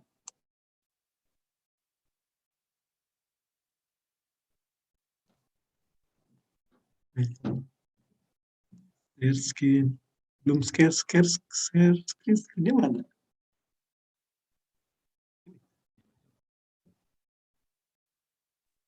Committee, please help Pak Agus to share screen. Yeah, Okay, Pak Agus. there are Yeah. hundreds of people surround me to help me send my material. Okay, I can see clearly your PowerPoint. Okay, thank you. My presentation of my material is about preserving intangible cultural heritage, sequential story documentation. Because I like the photography, so I try to share my knowledge, my experience, and how to make photograph being so useful. Okay, so this is the material. The title is the culture, and I use the case of the Kaulinan Ulang Lembur, is the village children games in the south of Java. It's near the Indian Ocean, and there's so many children games that should be preserved, because it is very important. And my material actually is based on the research Ibu Nini is asked Mila question, and my colleagues Chang, they make a very good research that show there are so many culture heritage. There's so many traditional game that played by the children, but never being learned by other children, the children from outside. Because then I found that this game is very interesting. The children look very healthy, and as Ibu Samila said, that to make the SDGs success, the people should be healthy. And this game make children healthy and make some adult healthy, and then it bring the society in that area being better. And I also use this presentation by the idea from Pak Kusnandar. Pak Kusnandar is the moderator in the next panel session, and Pak Samson. We have the idea of making this intangible culture become tangible, become tacit, become explicit. People can learn from this. The background of this the project, I use a project for this. The project is just still on the way, so not everything was finished, but we are ongoing. So the background is that most of the Sudanese culture, but I just use the example of the Sudanese, they are very intangible. They're still intangible. Yeah, there is no record. There is no even the video. The video is very little. Yeah, just from compared to 100 traditional game, it's only 1 or 2 record of that. And that's the first that the heritage it is well. And the second is this culture or this ritual or this game is only practiced by expert. Yeah, not many people can practice it. Only experience, and old people, the experienced people, mostly old, they never can tell perform very exactly like it is. They are saying, oh, so the movement will be what taking. Yeah, the movement is not very perfect. And also the tradition, this tradition only taught only by performing. So nobody can see from anywhere. If they want to see how this perform, they have to see someone perform. They have to see someone dance or play, and then understand. Oh, that's how they move. So if there is no people performing that, nobody can know, because it's not enough by only listen, by only told by the story, and it's not very practical. It is only used by record by the video. And then the skills only mastered by memorizing, because there is no record. People just have to see and then memorize how it works, how the performance is done. But that's also the problem, that by remembering, by memorizing, that movement of the culture or the ritual will be disturbing, or will be disturbed by own interpretation.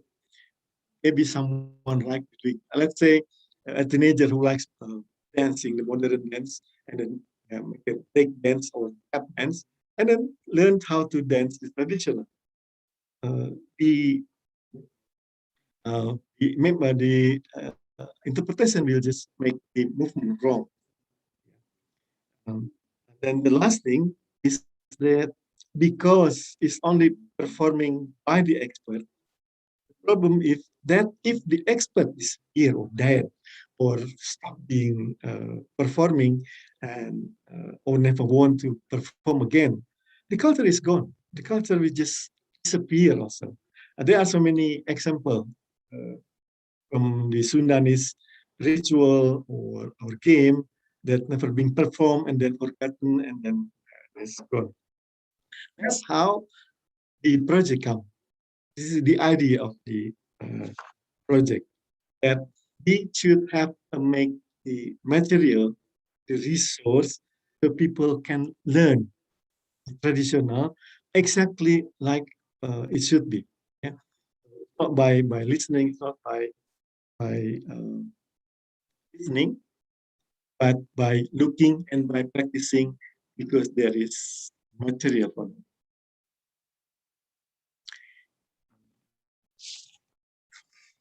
Not going to details. Now, this is how the project should be. This Kaulinan Orang Lembur is one of the example case.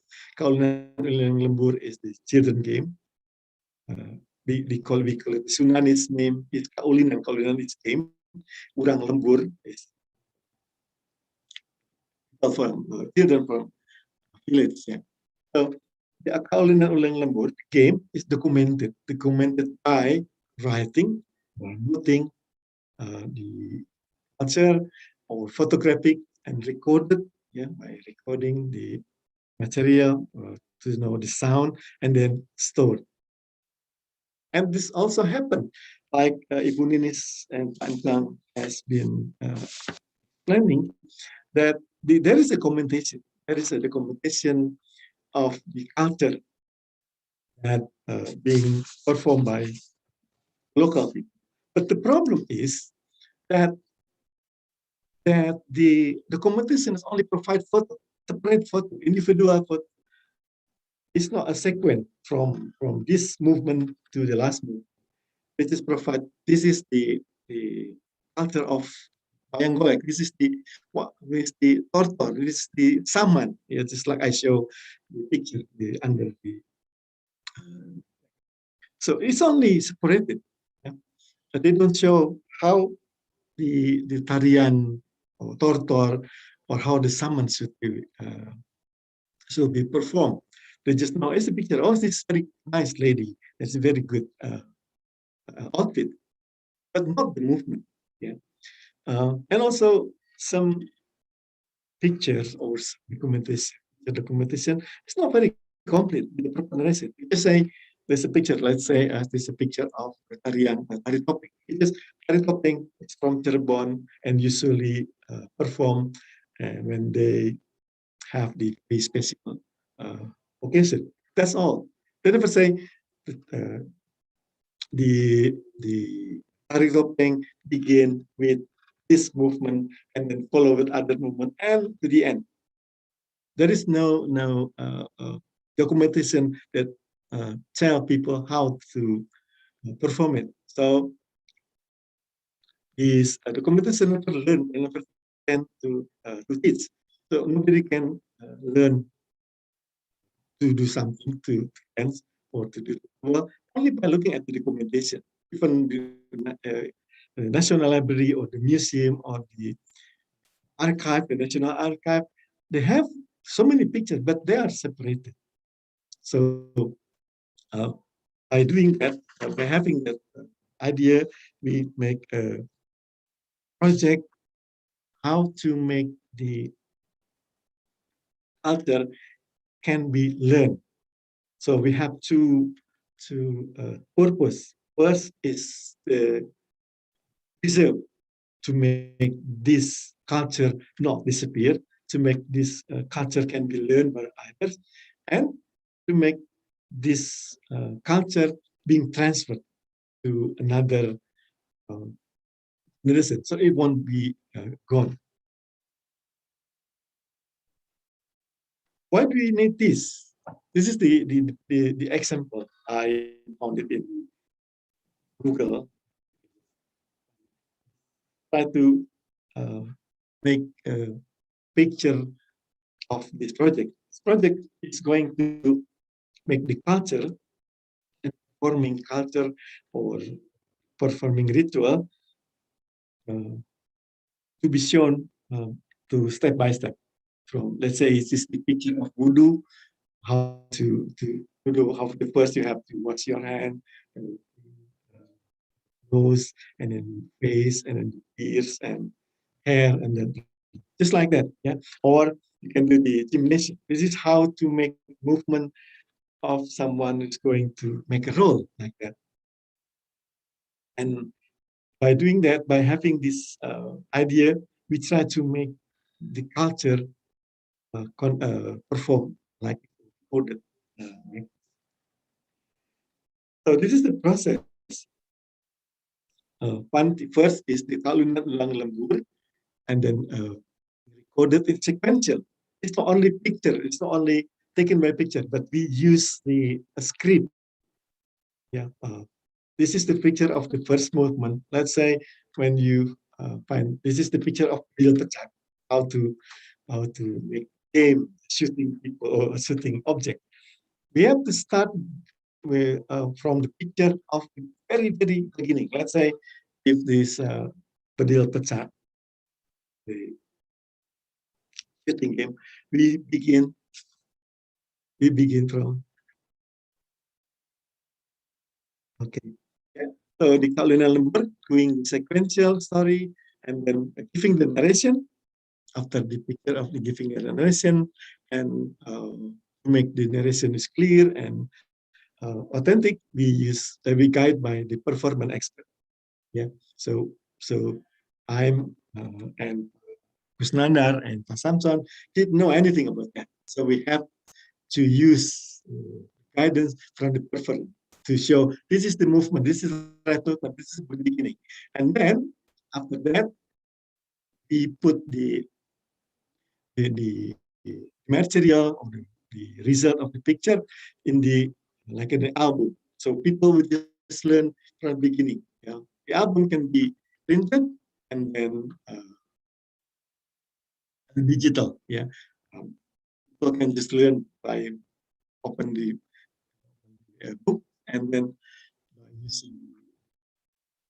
So I will close the presentation by saying that by having documented in printed digital book, people can learn or study about the culture, passing through the culture to the other, and to introduce to other the culture to the world, so people know, oh, there's a pencak silat in Sunda. There is tarian topeng from Cirebon to the people in Europe. Yeah, and then by doing that, the culture is maintained, then being preserved to other. Okay, so my idea is that all the culture will be spread around the world, so people know that Indonesia is a very, very rich culture and can be learned by other people, and they can be more appreciated. Thank you. That's my whole presentation. I hope it's not very satisfying. So people, Yeah. thank you. Thank you, Ibu. Thank you so much, Pak Agus. And honestly, our audience still very enthusiastic to share the question. A lot of order to me via personal message. They still want to ask about many questions. Okay, but we will give first opportunity to Ibu Wina. Maybe Ibu Wina, the head of library and library central of Unpad. We Ibu Wina want to give a feedback to the discussion. Ibu Wina. Ibu Nova. Yeah, yeah. Please, Bu Wina. Yeah. Actually, that I'm head of knowledge management is not just a library. We organize a museum, gallery, and journal and publishing too, Bu Nova, under the Central of Knowledge and Management. Thank you for opportunity. I already get feedback from Dr. Shamila that she's agree with I thinking, because when we talk about knowledge, indigenous knowledge, many facets see about the important thing of indigenous knowledge.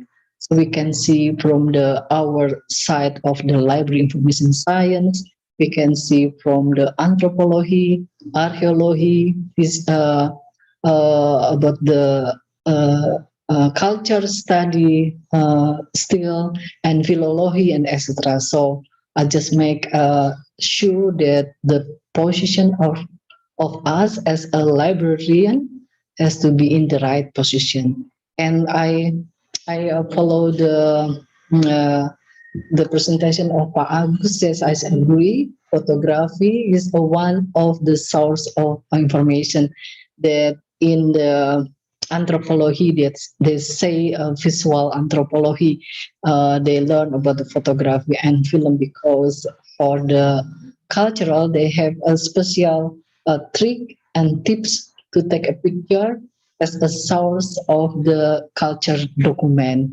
And I just want to end it one more. Pak Agus said that almost all intelligible source is not recorded, not documented. But when anthropology stay with people for a long time, because they usually do research more than 6 months, they will show some document they already write down from ancestor. So that's why they never saw people who just come for one time to show all the heritage document. Could be that the reason that we make conclusion, many of them is not document well, just in hereditary or just in the knowledge. But actually, I found a pattern in the indigenous people community. They have own document write down, but they not show for every people, including their people self. they're really careful to show the document that they have about their culture.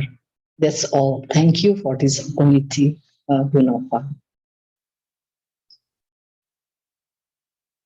Thank you so much, Ibu Wina Erwina, PhD, for enrich our discussion this afternoon. I have to end this session, unfortunately, because the time is already have to give to the second plenary session with Kusnandar as a moderator. So, can I add on a little bit before you conclude? Oh, Yeah, I of just course, yeah. just to add And on from Bu Wina, and then I would like to actually ask something from Dr. Agus, but maybe later on I will in my chat. But add on from the Bu Wina, yes, it's true that not most of the indigenous people willingly to share, but another method that we use is through observation. True observation from the non-participation observation that we call, because observation method we have the participation, semi-participation, and non-participation. So we observe by having their approval. Okay, then we observe from far a little bit, but they allow us to see the patterns of what are they doing in their daily life. Yeah, that is also another method.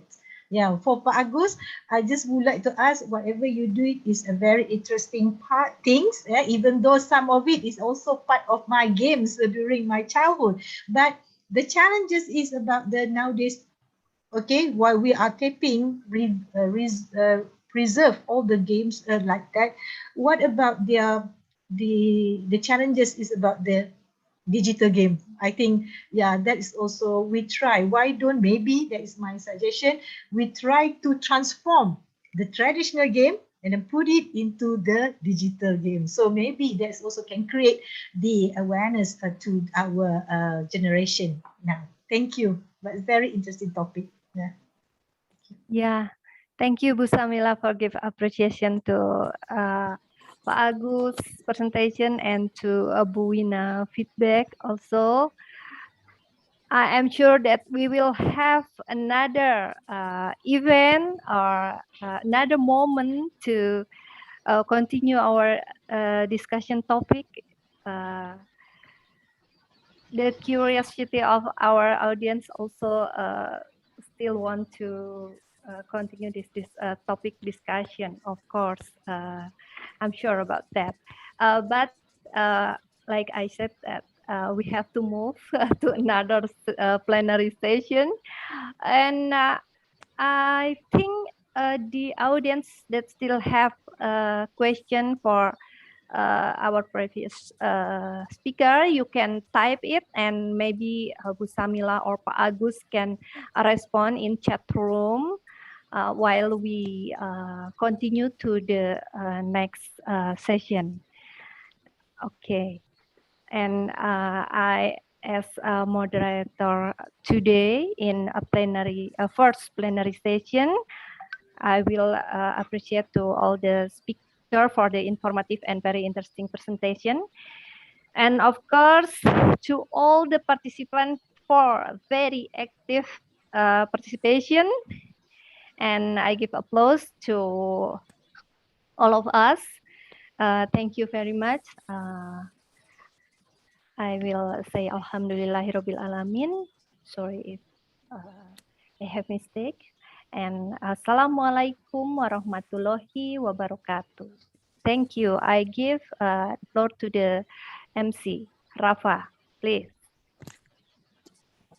All right, Doctor. Thank you very much for the insightful discussions we had just now. Distinguished speakers and honorable audience, we have now come to the second plenary session, which will be led by our moderator, Mr. Kusnandar, who we will now briefly introduce. Mr. Kusnandar is a lecturer at the Library and Information Science Study Program, Faculty of Communication, Universitas Padjadjaran. He is also a PhD student at the Leiden Ethnosystem and Development Program in Leiden University, the Netherlands. As a lecturer, he manages several courses, which include database design, information architecture, archival management, and cultural documentation. Additionally, he is also the former head of the Archive Management Center of Universitas Padjadjaran in 2015. Currently, he is the head of the Library Laboratory, Faculty of Communication, Universitas Padjadjaran. He sets considerable interest on research areas such as digital heritage management and intangible cultural heritage documentation, among others. Other than our honorable moderator, accompanying us in the second plenary session are two of our distinguished guest speakers. Allow me to introduce each of our speakers by reading a brief review of their curriculum vitae.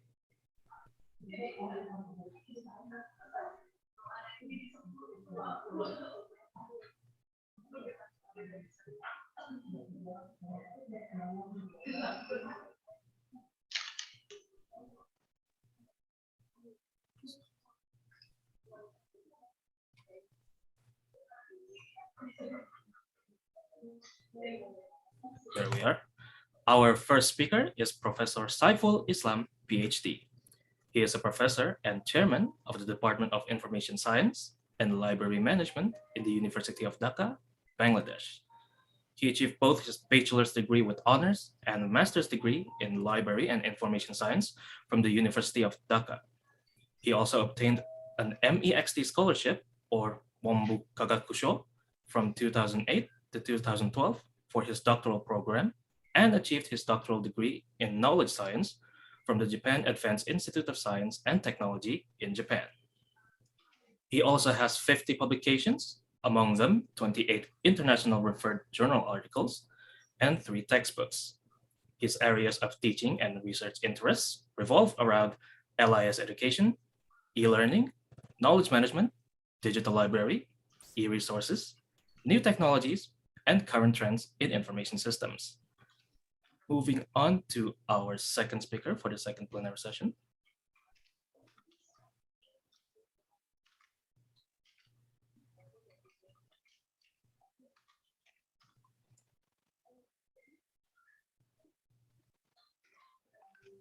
Thank you very much for giving me the opportunity to present a paper as an invited speaker. Please allow me to share my presentation slide.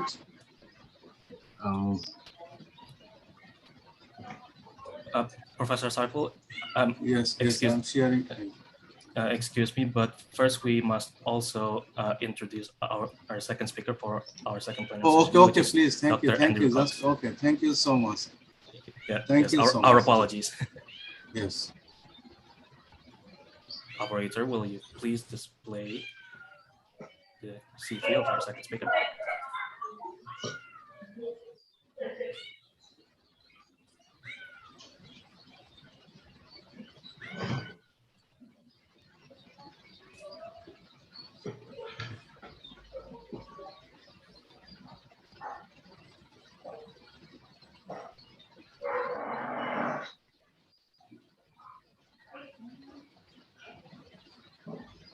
Yeah. Our second speaker is Dr. Andrew Cox, PhD. He is currently a senior lecturer at the Information School of the University of Sheffield, United Kingdom. Most of his research is about the impact of information professionals in such areas as the management of research,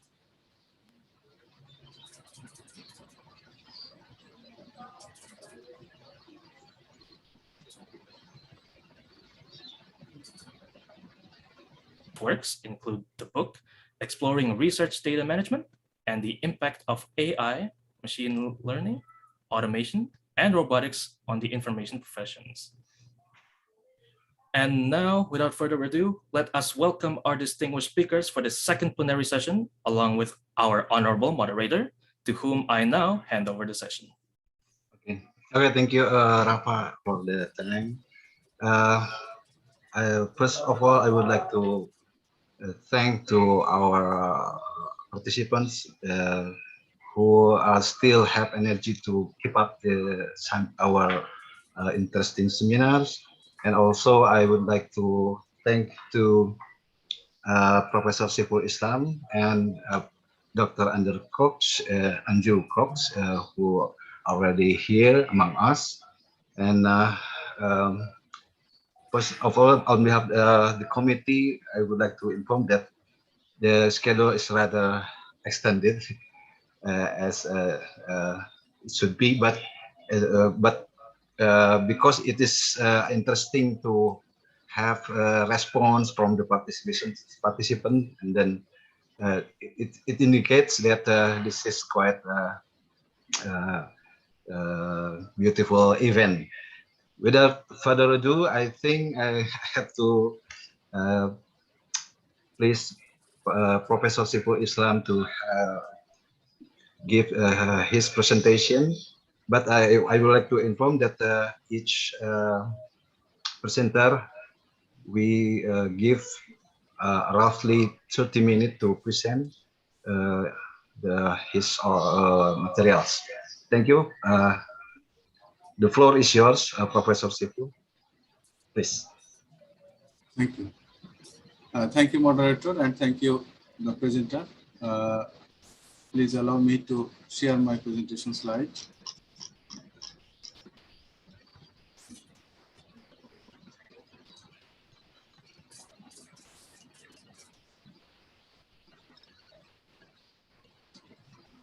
As you can see here, the title of my presentation is Towards Building Internet of Things Based Smart Library, Perception of Information Professionals. I myself, Muhammad Saiful Islam, Professor and Chairman, Department of Information Science and Library Management, University of Dhaka, and my joint author is MD Mehdi Hassan, postgraduate student of the same department of the same university. The outline of my presentation is, as you can see here, introduction. First of all, I would introduce the concept of the paper, and then review of literature, aims and objectives, research questions, research methodology, findings, and finally, I will conclude the paper with some major findings. Generally, the Internet of Things, indicates those technologies which may be interconnected with wireless tools or cable-based technology, rather than the use for service improvement of library and information organization. Wireless technology, when implemented perfectly in the whole world, will be transfigured to the huge band, which amazingly the instrument must enable to do this as a simple compared with a telephone system. However, the rest of the paper is designed as follows. That is, second part of the paper will discuss, has discussed the research method, including the sample questionnaire, design, data collection, and also the analysis of the data. The third section discusses and analyzes the findings of this study, and the fourth section summarizes the findings of this paper.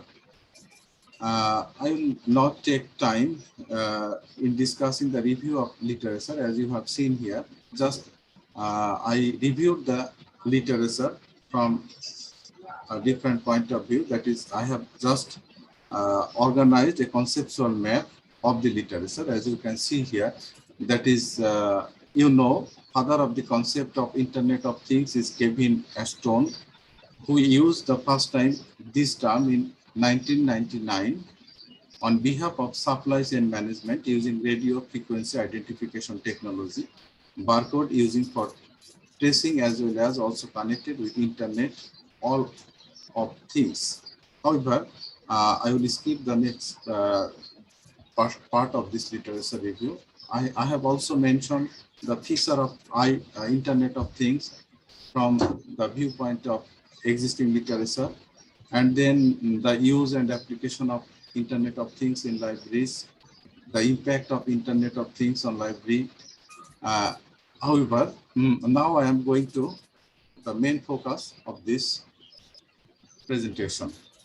The main aim of this study is to attract the user community in the direction of library, ensuring sound and green inner environment of libraries, with providing better services by applying Internet of Things. However, the more specific objective of this study are to explore how Internet of Things works to build a smart library, implement Internet of Things for ensuring sound as well as suitable environment, deliver better services and maintain the functions of the library, identify the advantages and disadvantages of Internet of Things based smart library, and finally,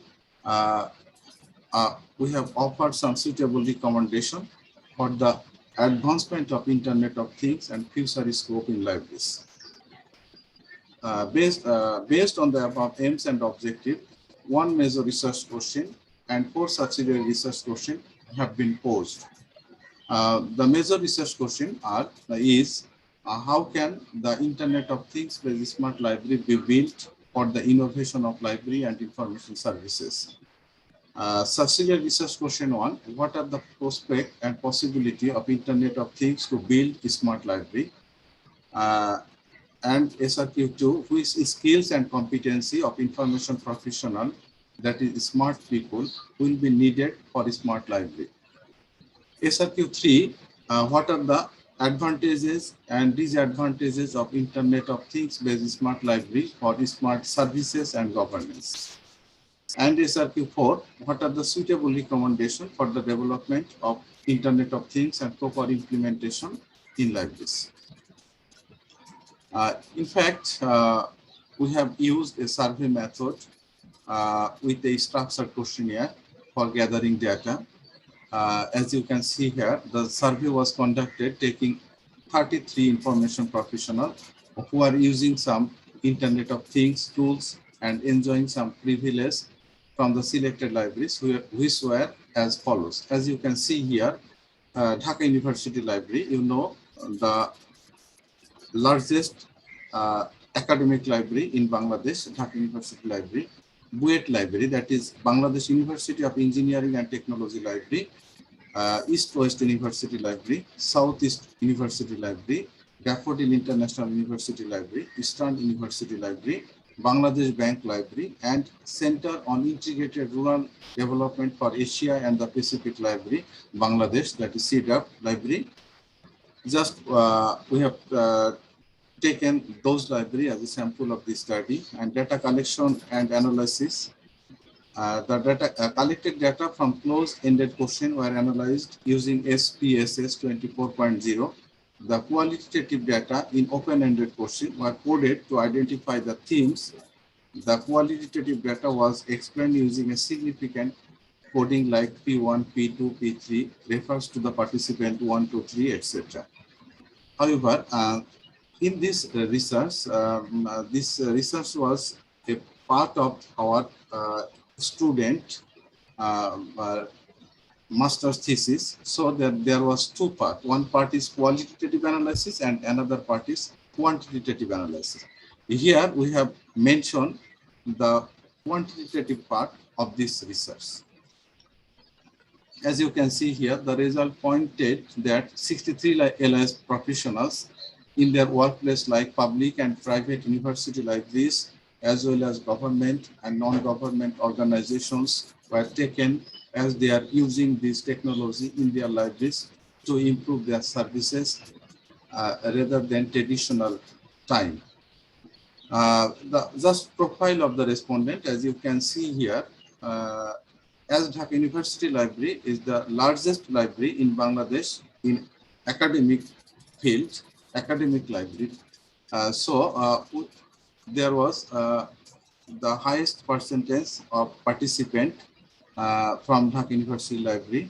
Then East-West University Library, you know, as a private university, East-West Library is developing day by day, and the number of information professional, number of students are increasing day by day. So therefore, the second highest participant was from the East-West University Library.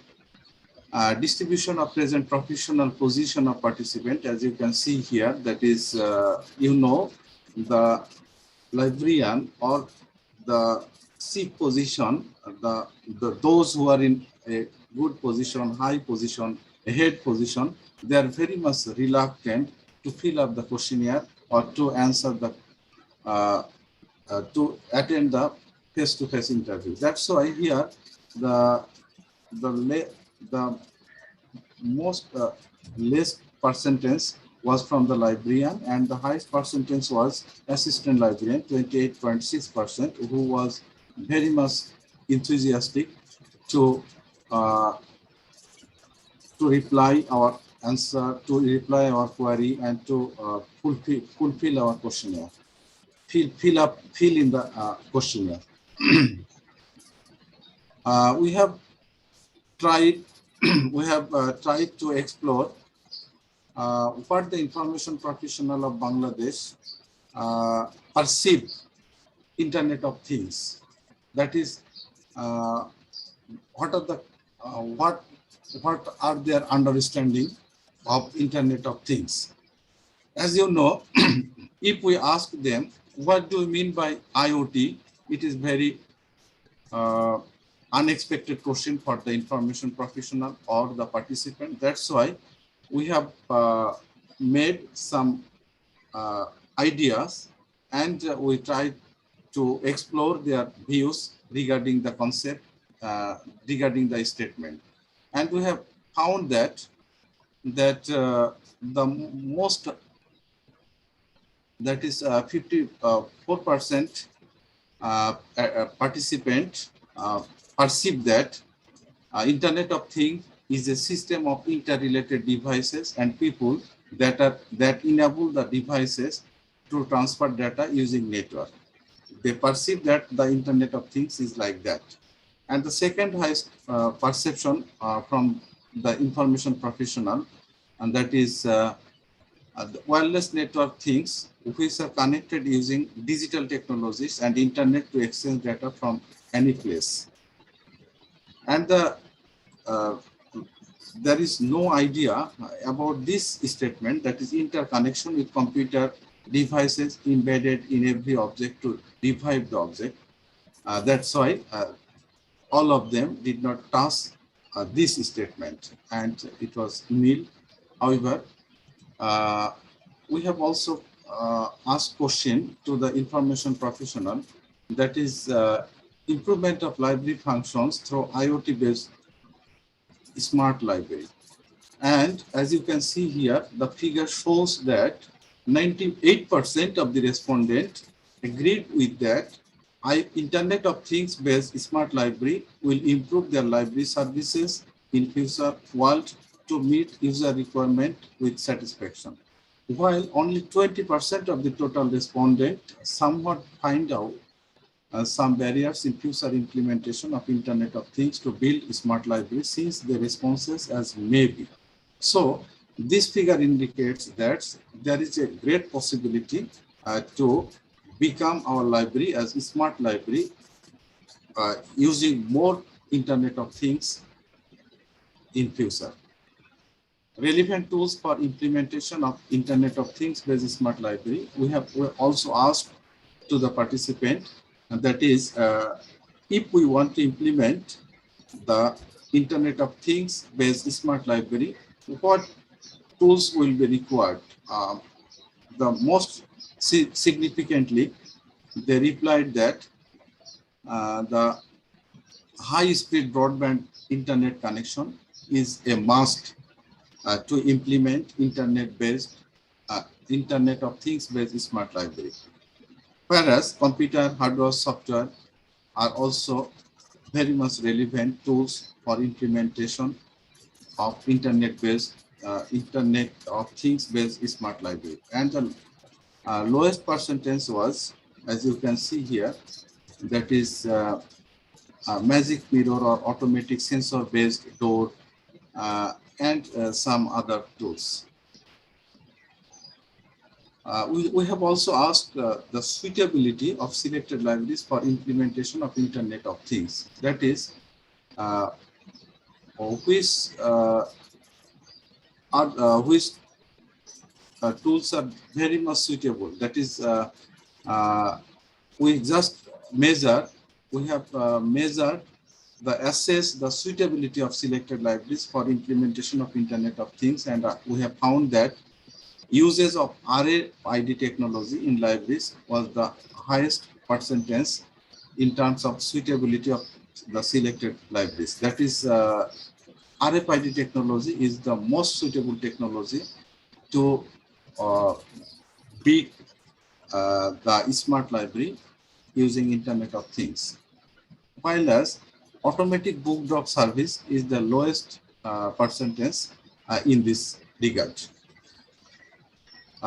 Artificial intelligence for maintaining library environment. As you know, artificial intelligence is replacing human being to become the library more smart and the library more to provide the library service more smoothly.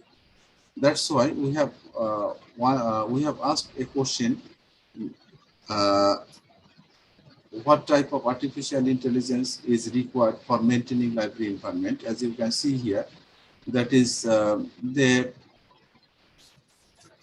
participant emphasis on the RFID tags. Again, RFID tags and barcode is agreed with the highest percentage, followed by Wi-Fi, digital screen, etc. Improvement of LI services using Internet of Things. That is, we have asked another question to the participant: how we can improve library and information services using Internet of Things. And they agreed with the statement: ensure sound environment with a percentage of 73%. Sorry, the access 24 hours and 7 days in a week was the highest percentage, 77.8%, followed by 73% with the statement: ensure sound environment. And advantages of Internet of Things based smart library. As we have also explored what are the advantages and disadvantages of Internet-based smart library, and found that based on the comment, based on the perception of the LIS professional, we have found that the most advantage of Internet-based smart library is around the clock, that is 24 hours and 7 days services is the most advantage of IoT-based smart library, followed by multiple access with the same time, unlimited storage using cloud system, etc. And we have also asked the participant about, based on their perception, that is what skills will be required to build smart library using Internet of Things. And we have found that they perceive that need computer literacy. That is, computer literacy is a must to implement Internet of Things based smart library, followed by proper training on Internet of Things technology. And the lowest mean score was with the statement: acquire their knowledge about SDI services and current awareness services in the library. And we have also found that regarding the suitability, as I have told earlier, what infrastructure will be needed to implement IoT-based smart library, and they perceive that the highest mean score, high speed broadband in library network. That is, again, they told that high speed broadband connection is a must to implement such devices to become the library as a smart library. They also mentioned that available IT infrastructure in the library is also necessary to improve the library services. Finally, just I am concluding our presentation. That is, in fact, the main goal was of this paper is to examine the perception of information professional concerning Internet of Things to build a smart library and its application and implementation in the libraries or other information organization. The findings has identified which tools of Internet of Things are so needed and also explored the efficiency of Internet of Things tools, such as tools of Internet of Things, that is high-speed bandwidth internet connection, skilled human resources, which is considered as the highest position, and the result is 61.9%. While computer hardware software are also required to build Internet of Things-based smart library, having 55.6% respondents were agreed. The result also indicate the necessary skills and competency is also important, needed to build smart libraries, such as computer literacy is mostly welcomed by 60.3% of total LIS professional, which the rate is the highest position among other statements of this question. And then 57.1% of the professional thought that available IT knowledge should have to develop regarding administrative functions of library, which ensures the user expectation and maintaining library functions, where the proper training on Internet of Things provided to all professionals through arranging workshop or seminar, argued by 50.8% professional. Finally, this paper suggested that the library authority should take potential policy to establish Internet of Things-based smart library, as well as also should have to be conscious to maintain IoT-based system in the library. And some references and any question or comment. Thank you so much. That's all for me. Thank you so much once again. Okay. Assalamualaikum warahmatullah. Waalaikumsalam warahmatullahi wabarakatuh. Thank you very much for your interesting information from your presentation. I'm sure that the audience or the participant takes a lot of material from you about the implementation of Internet of Things in the context of library services, I think. But before we proceed the question answer session, I think it is good to have a next presenter, Dr. Andrew Cox, to deliver his material first, and then we wrap up with the. I mean, we ended the session by the question and answer session, and for that, I think I have to give the floor to Mr. Dr. Andrew Cox.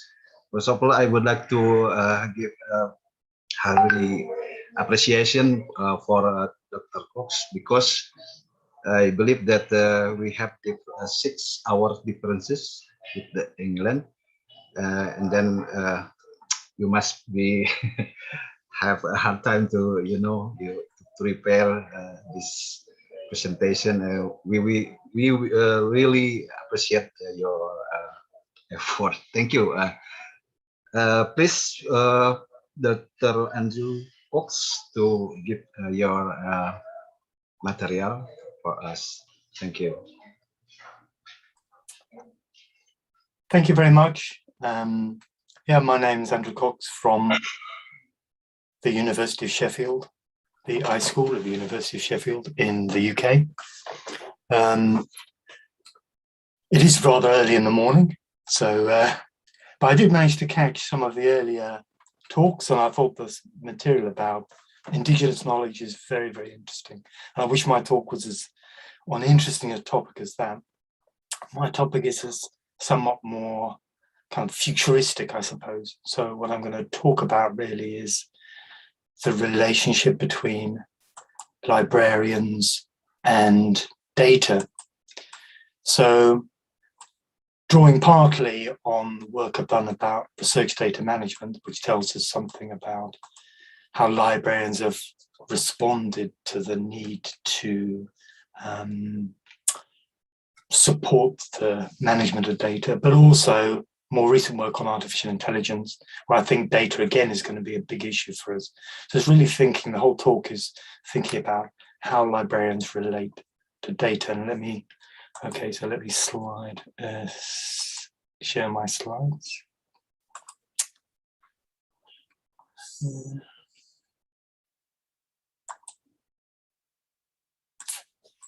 So hopefully you can see my slides. Okay, so I've entitled the talk Librarians and Data, and on the screen now, on those two images, I think information professionals have always seen data as part of their work, but it's been at the bottom of that pyramid. Data is something kind of a raw material, which with work can be turned into information and knowledge. So data's been there, but we haven't really focused on it. When Clive Humby said, data is the new oil, and that's the second image there, I suppose, representing data as oil. I suppose when he said it, it sounded like quite a positive, neutral statement. I suppose from the perspective of the current sense of climate crisis, the idea that data is like oil makes us ask all sorts of questions about sustainability, the impact of extracting data as if it's oil. So I think there's some interesting ethical issues around that idea of placing data central. Just to quickly say, I'm from the information school at Sheffield. I guess one of the leading educators of information professionals in the United Kingdom. So hopefully you've heard of Sheffield, but you can always look at our website. So what I'm going to do is talk about two things. One is about how have librarians, particularly in the global north, responded to this issue of research data management. What have we offered? What could this tell us about how librarians' relationship to data is changing? And then I'm going to look at artificial intelligence as a kind of another case study of that. So what is research data? What is data in that context? We might think of data probably as, something in a spreadsheet, or big data, sort of huge numbers of sensor readings. But if we think about research data, it's very, very varied. It's historical documents. It's all the kind of material that we collect about indigenous cultures, so photographs, videos, sound recordings, focus group interviews. It's all those things too, but it could be scientific data, it could be scientific images like brain scans and so forth. So research data is something that we were going to help manage. It's very varied. It's quantitative and it's qualitative. Some of it's still print, a lot of it is digital, and I guess some of it's still embodied in like the indigenous knowledge. And some's big data and some's very small data. I know in the world of high-tech companies, people are starting to talk more about small data as being really important, but I'll come back to that. So data's complex. It's also changing. It's not a static thing. During the research process, our data changes. It might not be called data. So many historians wouldn't talk about data. They talk about primary sources. And ownership is also contested. I think in the case of indigenous knowledge, I think there's a really key issue about who owns. If we do a recording in some way of traditional practices like games, who owns that output? It's surely the community that over centuries or millennia has kind of maintained it. Certainly research data is also kind of, there's a dispute about ownership between maybe institutions and people who gather data. So data is a complex thing, and I think that's worth kind of remembering when we talk about how do librarians relate to data. It's partly we're having to gauge with these complexities that makes it interesting. This slide is based on some research we did in an international survey of basically global north countries about how they were doing research data management. And I'm sorry if it's a little bit hard to read because it's small text, but what it shows is a pattern of libraries doing quite a lot of work. You've got certain types of services that 83% of the libraries that were surveyed were doing something about it, even just a basic service. A lot of different services are being offered, but there's a focus on things that are very like what libraries always do. For example, the first one is promoting awareness of reusable data sources such as data archives. So just making people aware that there is lots of data out there that they could reuse. And that's what some 83% of people were doing there. So that shows, I mean, that's very typical of what libraries do, except it's about telling them about data sources rather than, say, journal articles or books. Offering advice on copyright and intellectual property rights. That was the second most common thing, and training and data literacy instruction. So the kinds of things that librarians have done in relation to data are very much like what we always do, like promote resources, tell people about intellectual property rights and copyright, train people, give people advice, but converted to the area of data. So this is a fairly obvious pattern, and I kind of try to summarize that in this spectrum, where it says at one end are the familiar things that libraries actually have done a lot of, and on the right hand, the unfamiliar things like looking at data integrity, embedding librarians in research teams, helping with data analysis and so forth. Those are things that are quite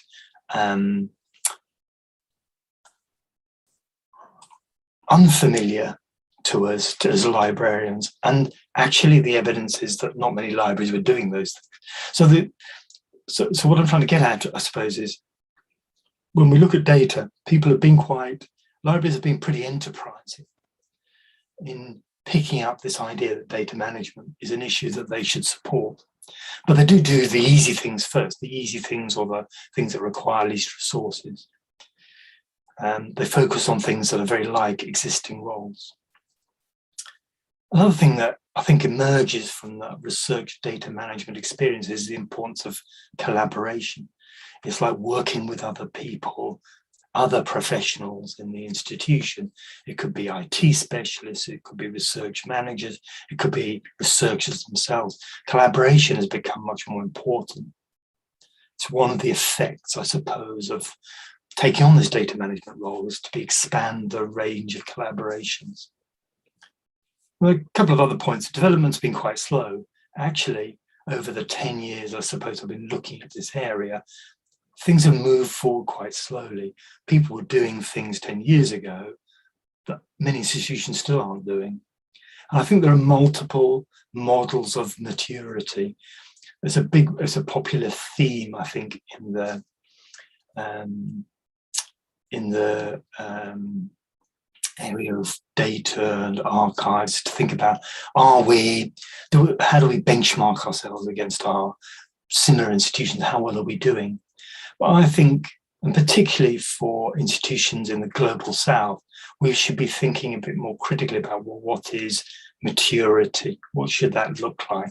It didn't necessarily look like what it would do in a library in the UK. So to summarize, I suppose this is telling us something about how librarians have responded to the idea of data being important. They've been quite enterprising, but they've done the easy things that fit into what they already do. They've also focused on things like collaboration. They haven't tried to do it all themselves. They've worked with other people. And change has been quite slow. So maybe this tells us about the wider context of data becoming ever more important, it seems, in our lives. So let's think forward again a little bit more to the idea of artificial intelligence. How artificial intelligence is basically premised upon big data. So how are librarians going to be involved in the world of artificial intelligence and the aspect of data? Just to draw your attention to this report, it's a free report that you can download from this URL, which is about the role of information professionals in general in artificial intelligence. You might be interested in that. A lot of this, what I'm saying, comes from this work.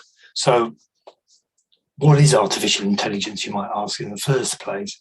I think many of the features of things like Google that we've become very familiar with, like auto-suggest, the captioning on video conferences like this, auto-summarization and translation tools, all these things are applications of artificial intelligence, and they're made possible by big data, really. Companies like Google and Amazon can do these very exciting things with our data because they've got big data.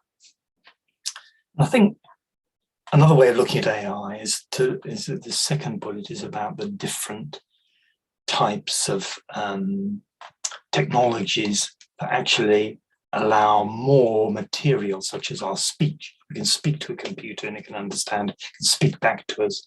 We can speak to our voice assistant. That's another application of AI. Again, computers that seem to understand pictures, computer vision. This is showing that more and more of material can become data for a computer. This is what AI is achieving. At the same time, there's some quite challenging ethical issues here, because there's a recent book by Kate Crawford that exposes the exploitation that is associated with Amazon's industrial complex. So AI isn't just a set of useful functions on my computer, it's also an industrial complex that makes that possible. And this is relying actually on cheap data, and it's actually relying on your my data that's being extracted and used. And there's some sort of sense of exploitation there. It's also other forms of exploitation. I mean, AI is very resource hungry in terms of energy consumption. So there's some challenging ethical issues around AI, and we're probably all familiar with some of these debates. For example, if I'm trying to build an AI based on historic data, and that historic data is biased, the outcomes will be biased however good my algorithm is. So there's a real big issue of bias in data. There's issues around privacy as well, in terms of, for example, re-identification of people. Even in anonymized data, you can re-identify people if you've got enough data. So there's all sorts of privacy and ethical issues around artificial intelligence that we should really be thinking about, I think. So how are libraries engaging with AI and data? One thing to quickly say is the way I've described artificial intelligence is not something in the future, it's something that's already happened to some extent in services like Google and Amazon, something that's happening now in many fields of research, and it's something in the future too. It's happening in all those kind of timeframes. And so much of what we've done in the past in libraries, such as around text and data mining, promoting data literacy, the digital humanities work. I'm not sure how those are developed in your region, but in countries like the United States, the UK, that's quite a big area of activity. Librarians have already engaged with this sort of artificial intelligence. Having said that, in many areas of information work, I don't think there's the scale of data that Google have got. Plus, we simply haven't got the resources, so that's going to limit how far we go with AI. But At the bottom of the page there, I've got some of the types of artificial intelligence I think will be applied in library contexts. A lot is around new ways to search, new ways to analyze big corpuses of text or big corpuses of images or big corpuses of data, basically. So I think one of librarians' roles will be helping researchers through giving them advice on copyright, finding tools, finding data, and creating communities of researchers who are using these techniques. That could be one role for librarians. We could also be procuring systems. We could be promoting information literacy or data and AI literacy as part of information literacy. We could also be applying these tools to our own collections. So if we've got a special collection of really interesting material, applying AI techniques can allow people to navigate it differently.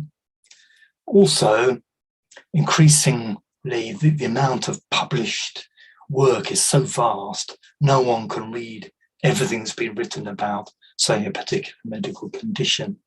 So AI offers a way to access that material. So I think there'll be many ways that we might get involved in artificial intelligence. Other applications are things like chatbots, these conversational agents that allow the computer to have a conversation with somebody and maybe gather some information from them. There's things like robotic process automation. So that's more of a routine, a computer doing quite complicated things, but in a routinized way. So I think there's lots of ways that AI will affect our work. And all these involve data. And I think what I've said there implies different relations to data in those cases.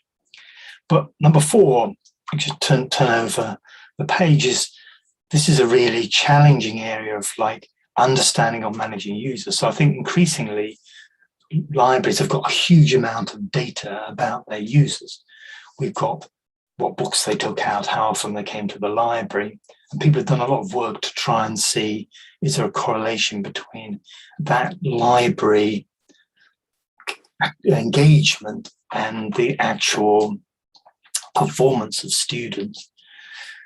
We've also got other forms of data like satisfaction surveys, reference inquiries. We've got lots of qualitative data. So we're really rich in data about our users. And I think in the context of artificial intelligence, that's a really powerful resource for thinking about what AI is needed. We've got an important role to play because we've got so much data about what users do and why. On the other hand, there's some very big issues around this data, using this data, and there's been some very interesting work, in particular by Jones and his colleagues, on the ethics, really, of learning analytics data. Lots of evidence that data is being used without really the consent of students. Their data about how they study is being used, but not with formal consent, without ethics review. And often the benefits of this work are more for the institution than for the student. There's evidence that it could be privacy infringement. Ultimately, I think there's an issue of validity, that the data that sometimes we're collecting is what you can collect. And this is a generic issue with data. It's like there is a lot of data out there, big data out there, but it may not be data about the thing we really care about. Learning data is not about whether someone's learned something. It's about how many times they went into the library or opened a book. So there's an issue with the validity of that data, and we have to think about that quite hard. There's also some evidence that where libraries have tried to use this kind of data to study and shape services, the data analysis itself has been somewhat flawed. So perhaps we don't have always the statistical skills that we need to really exploit all this data that we've got about users. So my concluding section of my talk is just to talk about, in a positive way, I think, about how librarians can bring something to the area of this kind of growing importance of data. The skills and knowledge we bring, the attitudes we bring, values and a vision. So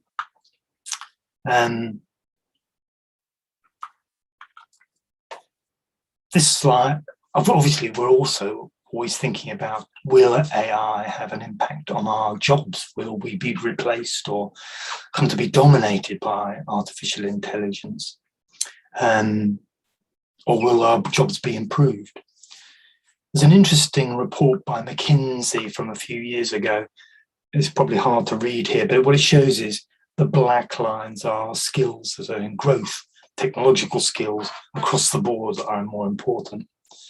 Higher cognitive skills on the whole are growing, but things like advanced literacy and writing aren't. And I think librarianship as a profession basically based historically on advanced literacy, it might be an area where there's a lack of growth, whereas technological skills seem to be growing across the board.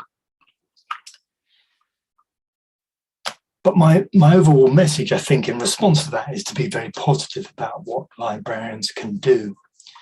And here I'm mapping the kind of things we can do in the data context of big data, the kind of skills knowledge we've already got, and in blue, how we might have to change those a little bit to adjust, not just as we do with research data management, to adjust what skills we have. So I mean, things like collection management, including understanding metadata, seem to me really important in the context of data. We're collecting data, but it's a collection. So maybe we have to think of differently about our skill set, but it's still highly relevant. Procuring systems, that's something we're often involved in doing as librarians. Maybe a different type of system, but we're still involved in that. Searching for data, helping people find data. It's a new landscape of search. It's something we're not used to helping people find data. It's more usually an article or a book. But I think we're good at searching. We know about how information is, the landscape is very complex. Teaching data and AI literacy, it's a new dimension of literacy, but I think our skills and interests in teaching people things remain important. So I think in terms of skills and knowledge, we've got a lot of relevant knowledge to a data-driven world. And doesn't mean we have to become data scientists. We don't have to be computer experts on statistics. We can bring our own special view of it. In terms of attitudes, I will focus on, I already mentioned in relation to research data management, collaboration was something that became really important in that context.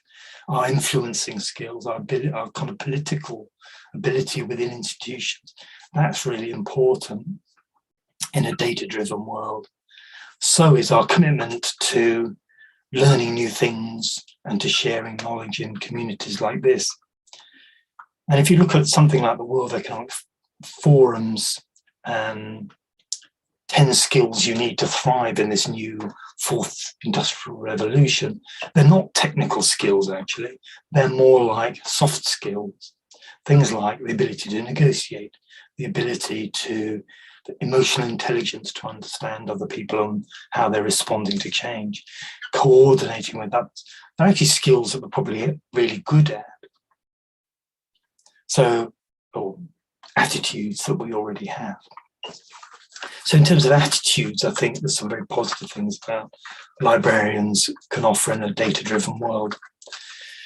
In terms of values, many of the things that we talk about, I've reproduced here Kilic, the UK Library Association's key kind of statement of its ethical values, things like focus on human rights, who focus on access to knowledge, to intellectual freedom. These things are highly relevant in a data-rich world. There's really important issues around the impact of AI on intellectual freedom, for example, through the way that forums are moderated, or the way that deep fakes are created, or the way that surveillance of data has an effect on our sense of our ability to speak freely. So our values remain really important, I think. There are some areas where we have to do some more thinking. For example, I'm not sure that we fully understand the nature of the way that data reproduces inequality. But there's some questions for us, and we may need more specific codes of ethics to deal with things like AI. So this is an ethical framework for AI in education, which gives you a kind of sense of the specific value statements we need in that context. But we also have potentially visions of what a data-rich world should look like. And particularly, we put forward a paper from a few years ago, this idea of the intelligent library. It's a bit like the smart library idea that Professor Islam talked about.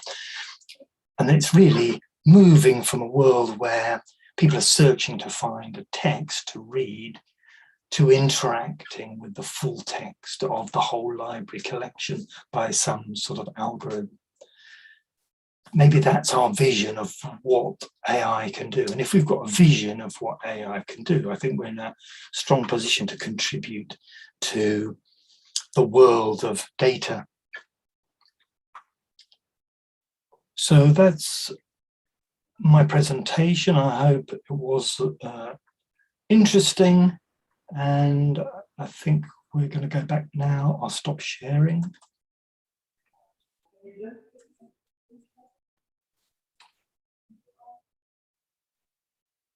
Okay. Thank you very much, Mr. Cox, for your important, I think, presentation concerning the dimension of society facing the digital society, and then we have to adapt this kind of dimension in our profession. I mean, and as I would like to quote the Ranganatan's library laws.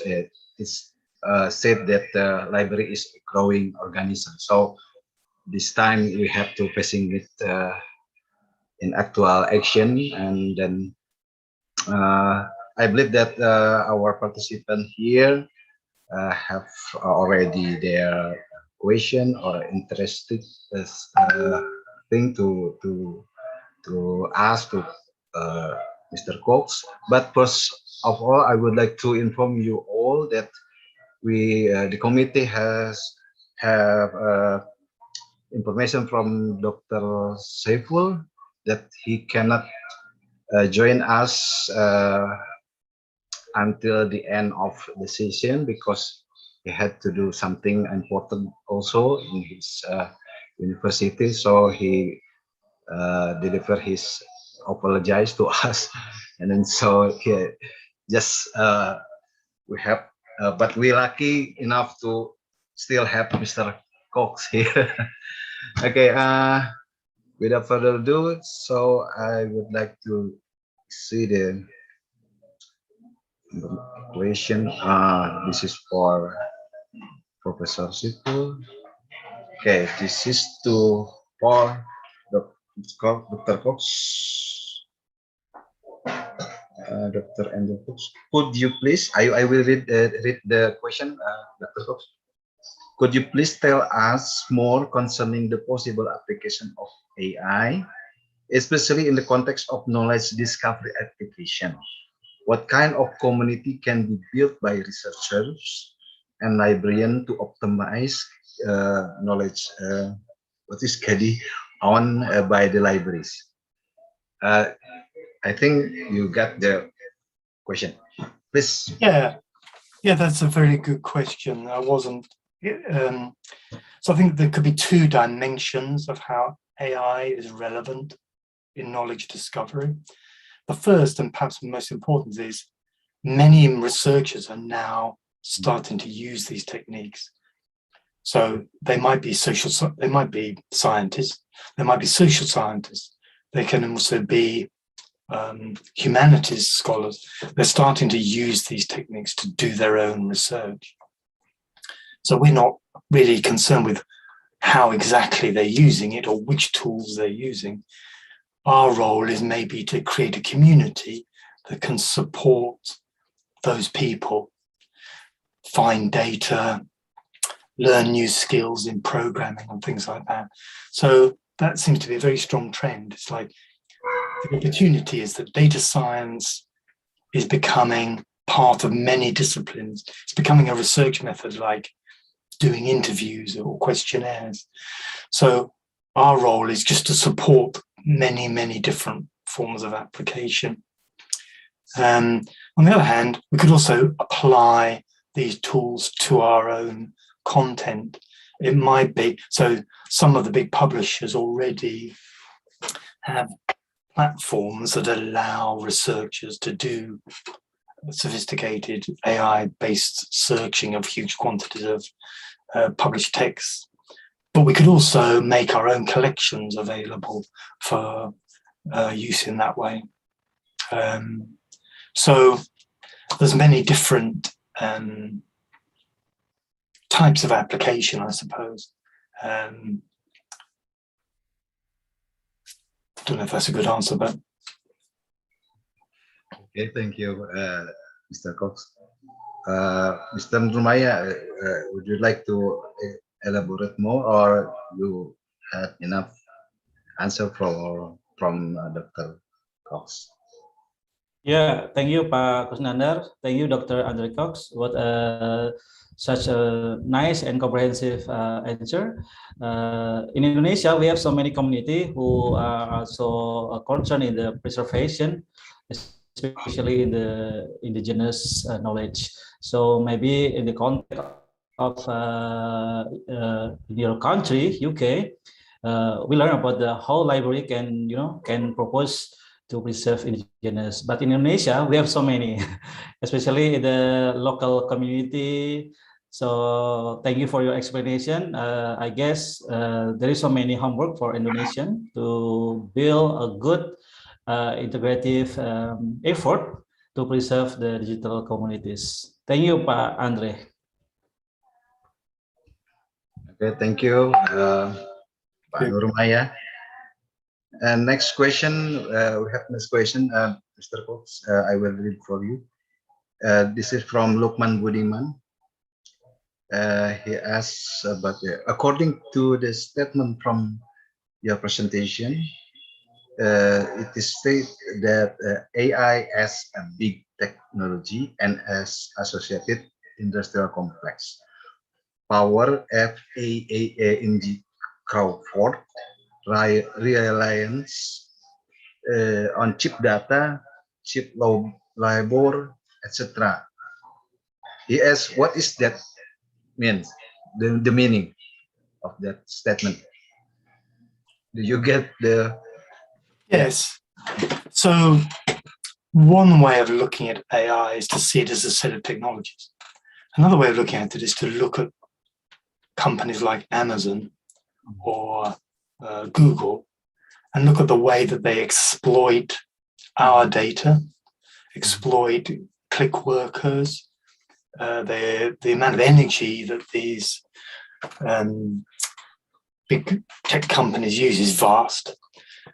And so you can see that actually AI isn't a sort of like magical technology that kind of solves all our problems. It actually has its own, for example, environmental impact.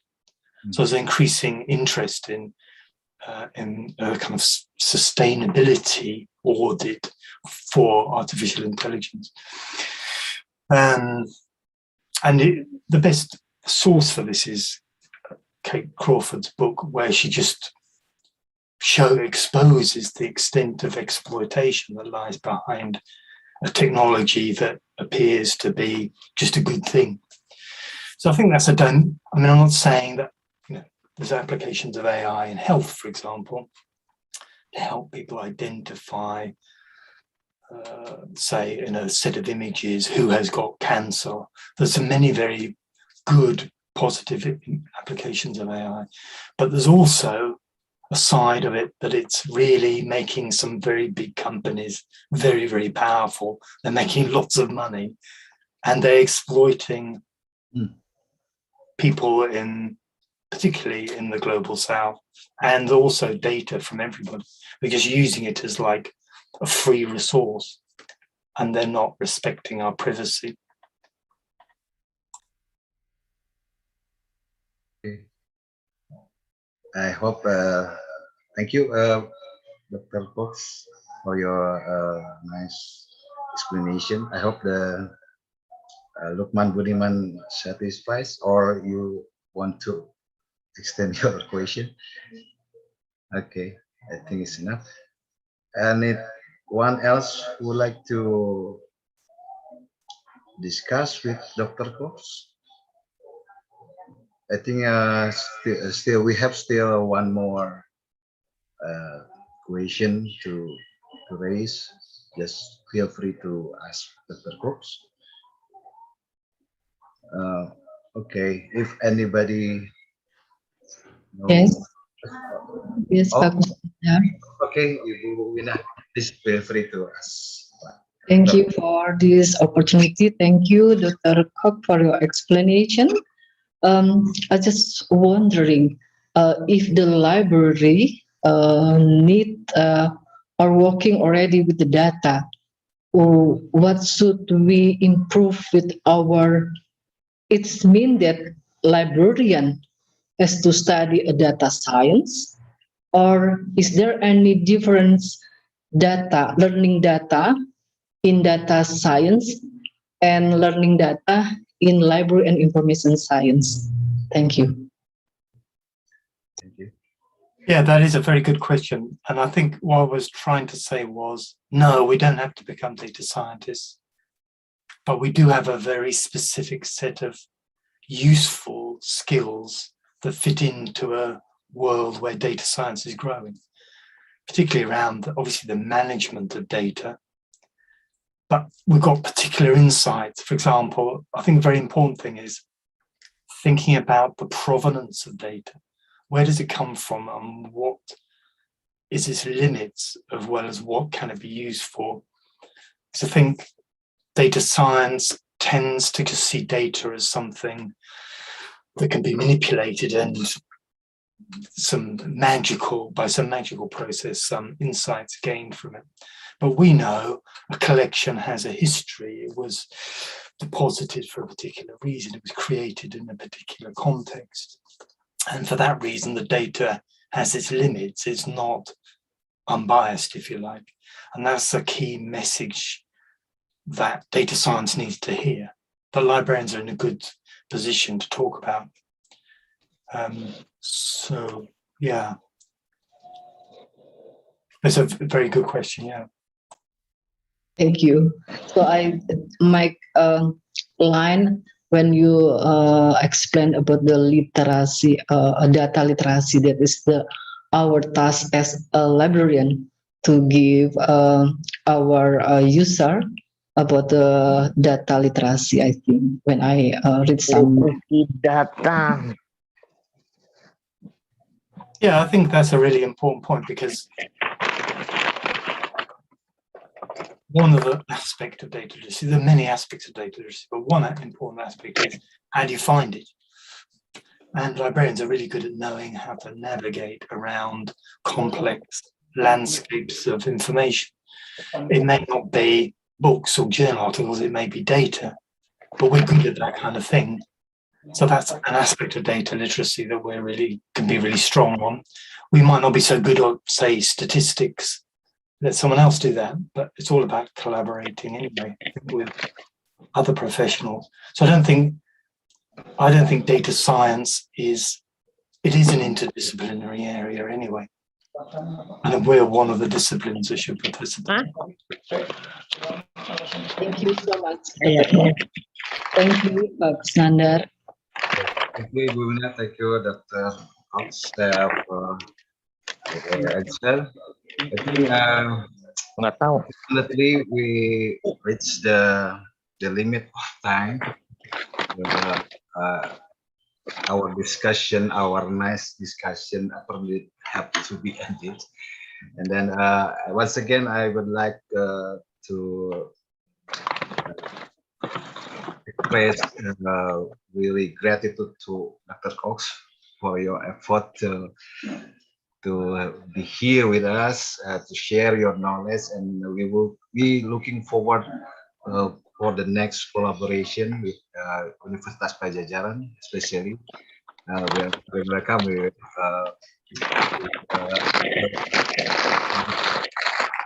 sorry for the news. Okay, that's our second plenary session, and please give virtual applause to the presenter, Andrew Cox. Thank you. And then I will give the floor to the master ceremony, Rafa. Please. Thank you. All right, thank you very much for the insightful discussions that we had just now. And that marks the end of both our plenary sessions for today. Coming up next is the last session, which are the panel discussions. But before that, we will now take a 30-minute break.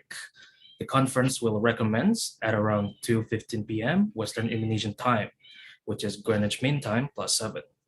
Until then, feel free to readjust your positions and grab some refreshments. But please stay tuned, as we will also utilize this break time to explain the technicalities of the upcoming panel discussions. There will be 4 breakout rooms, which will be led by our moderators.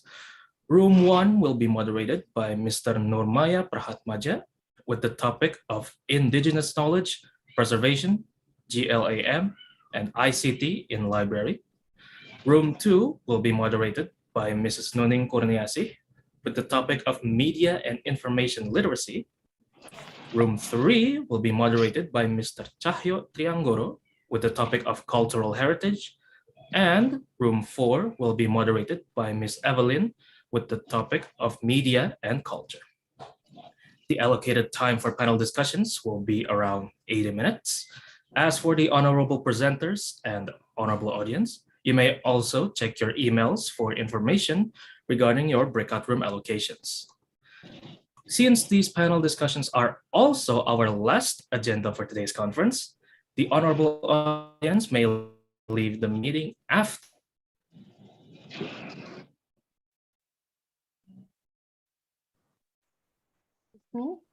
Rafa?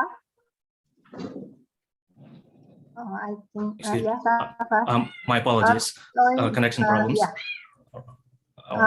We Yes. have no 30-minute break, so we will continue to the discussion in break room. Thank you. Indeed. And allow me to continue where I left off. Since these panel discussions are also our last agenda for today's conference, the honorable audience may leave the meeting after the panel discussions end. Returning to this main room will not be necessary. Therefore, to conclude this event beforehand, as Master of Ceremony, and on behalf of the organizers of this event, I would like to extend my deepest gratitude to everyone who has partaken in our event today. Furthermore, I would also like to offer my sincere apologies for any mishaps or technical faults that may have happened during this conference.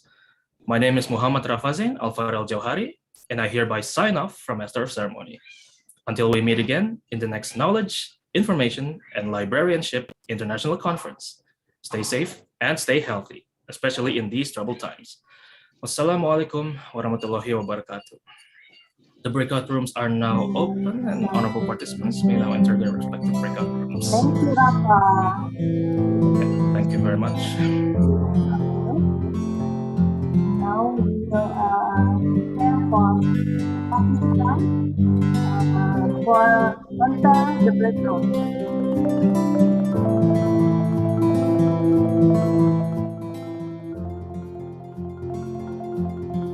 Participants can check the chat room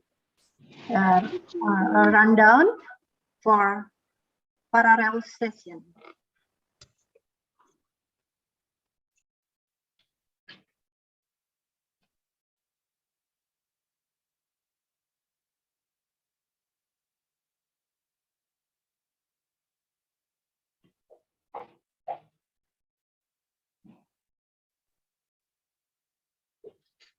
The moderator, Pak Nurmaya.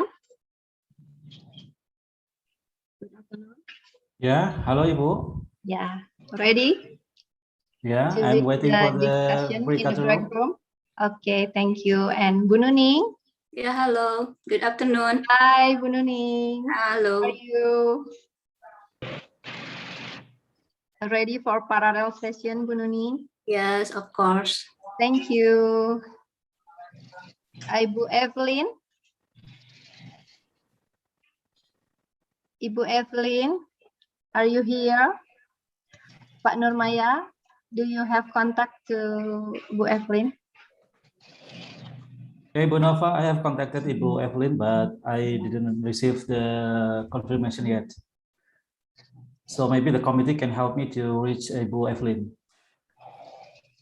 Okay, thank you for the information, Pak Nurmaya.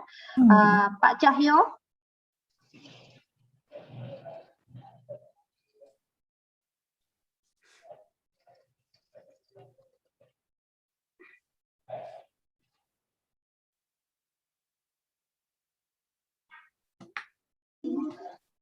Pak Cahyo?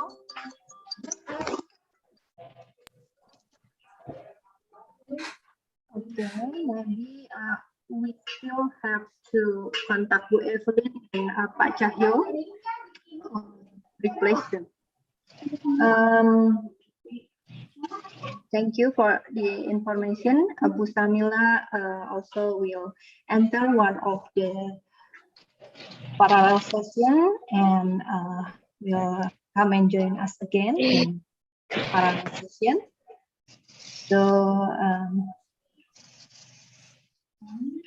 we will wait for the committee arrange which room will Bu Samila will join the parallel session.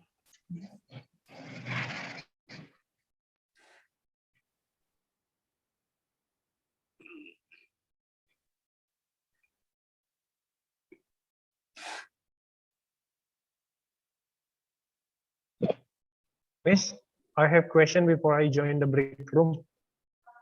Yeah, please. I submitted 2 articles that it means I should have a presentation in 2 rooms, and according to the table, I will first have a presentation in the 4th room. That it means I cannot enter the 2nd room first for the time being. Soon after I finish my presentation, then I will move to 2nd room, and it means that I will leave the 4th room. Is that okay? Yeah, I think the committee will very understand that and support you to facilitate it, both of parallel session that you have to attend. Yeah. I'm just afraid with my absence in the 2nd room, because I'm still in 4th room, it will be a problem for the committee. But you already informed that to the committee, so we will wait for you to attend the room 4. Thank you, Pak Irwan. Okay, first I will enter the room 4. Thank you. Please. Okay, thanks. I'm sorry. I from the Palembang. I have to ask is the 2nd room, but Bu Nuning, did you still here or you already in the break room? Bu Nuning? Nuning already in the room 2, media and information already literacy. entered the room 2, and Bu Samila will join Bu Nuning in room 2. Thank you, Bu Samila. Udah.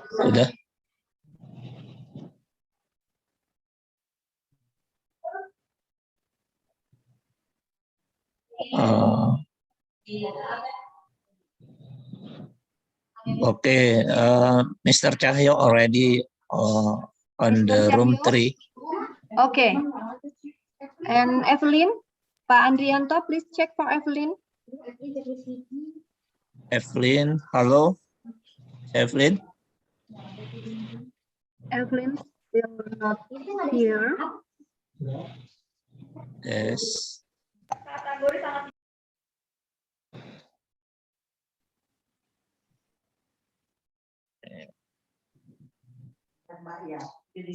Ada.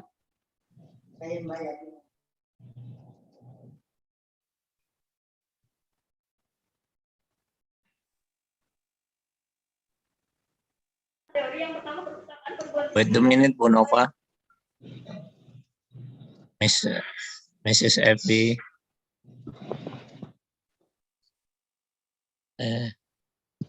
Udah, Pi? Tadi ada Evelyn. Bu Ute.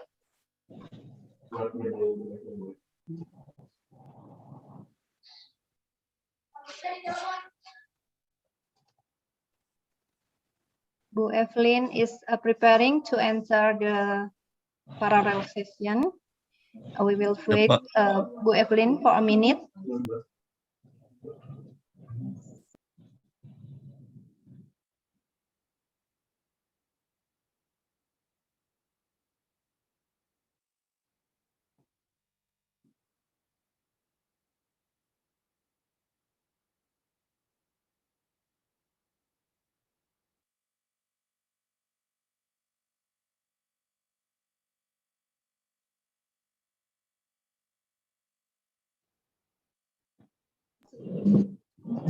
To the participant, the committee organized the room, and for all the participants, please enter the room according to the rundown and parallel session that already sent, and in the chat room you have to go to your break room according to the rundown and parallel session that that committee arranged in the chat room.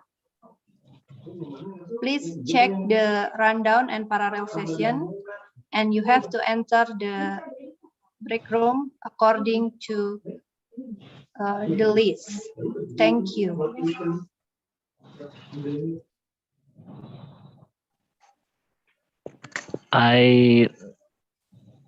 The second room. Hello. The second room have the link from the join is the second room. I'm sorry. Wait a minute, Alvin, please help the presenters to get into the breakout room. Alvin?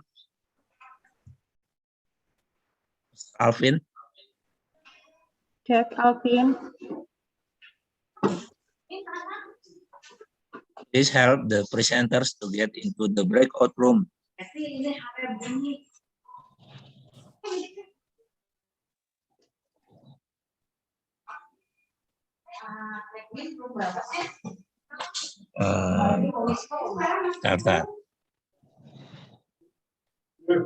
Rizky will help the room 1 to enter the parallel session.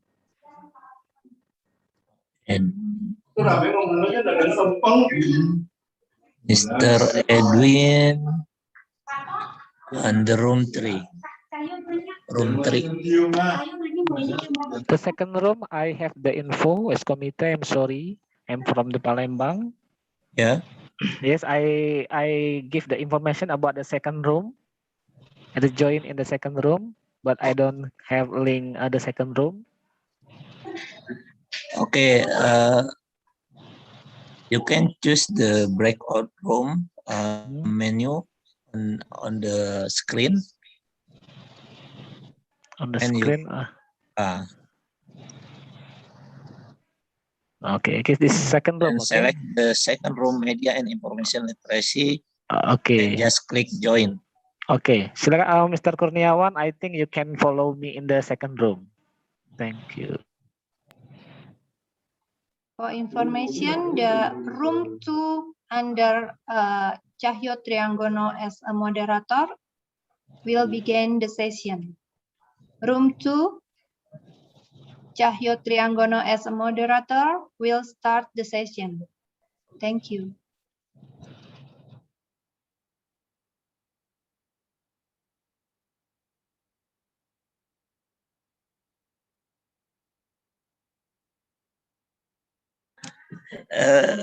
Rizky and Alvin, please help the presenter to get into the breakout room.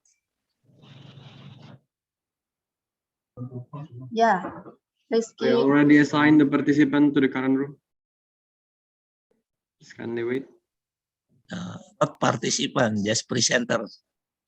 Okay. Help them to get into the breakout room. Okay, according to the rundown and the list on the parallel session.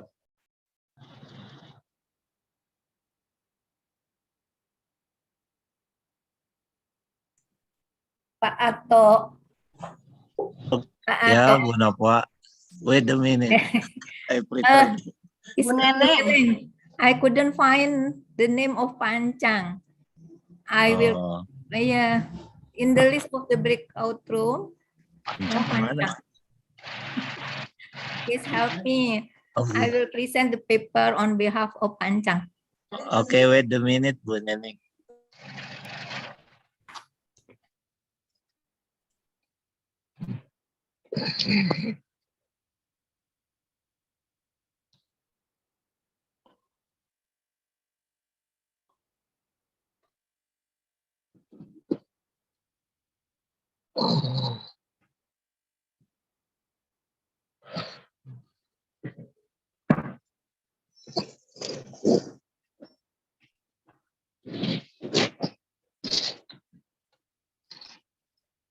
Hello, Alvin or Kiki. Please help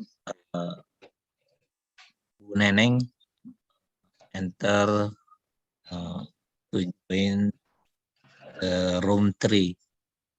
Bu Neneng in room 3. Okay. On behalf Pak Encang. Thank you. Yeah.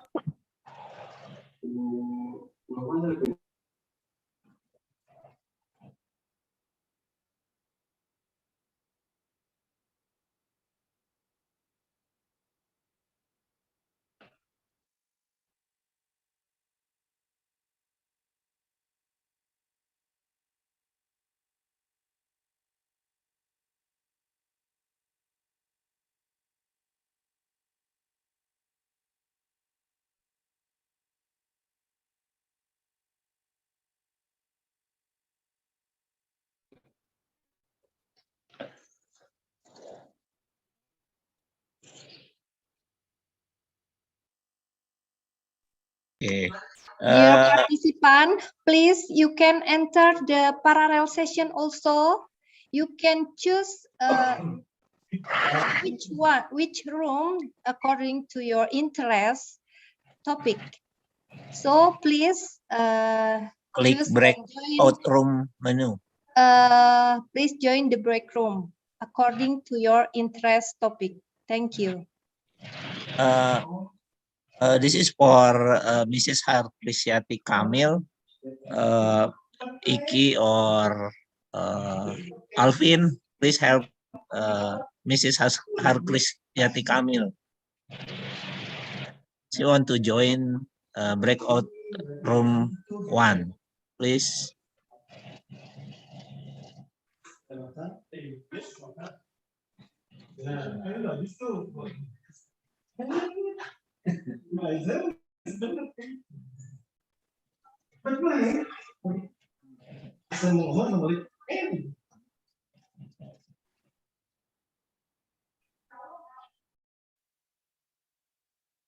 Ini banyak yang belum masuk.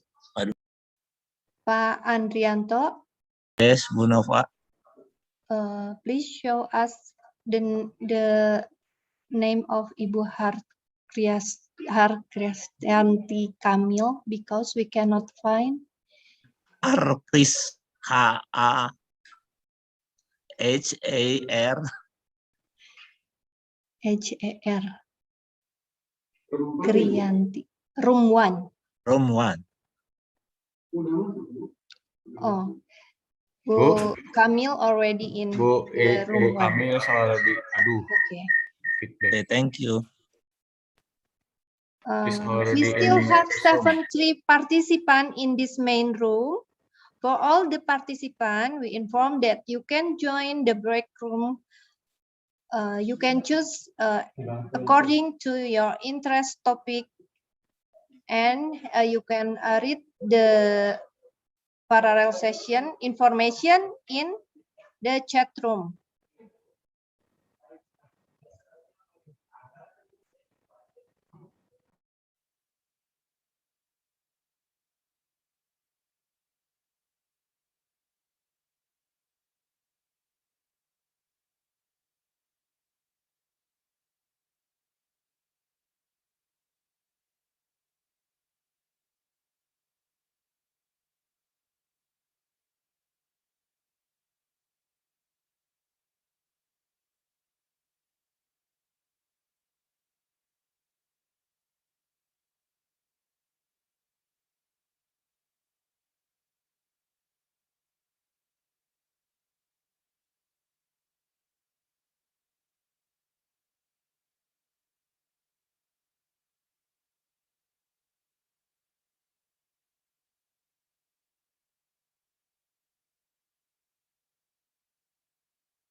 Miss Roni.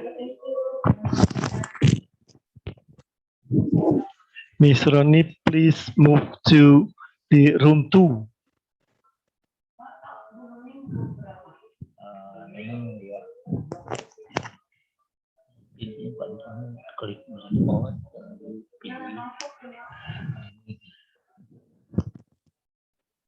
Uang 2 ya dia?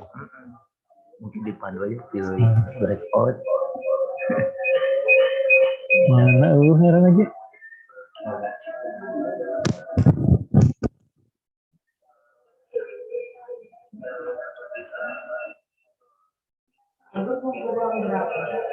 Betul nih ada yang nyasar kan dia? Oh, udah pindah. Apa lagi?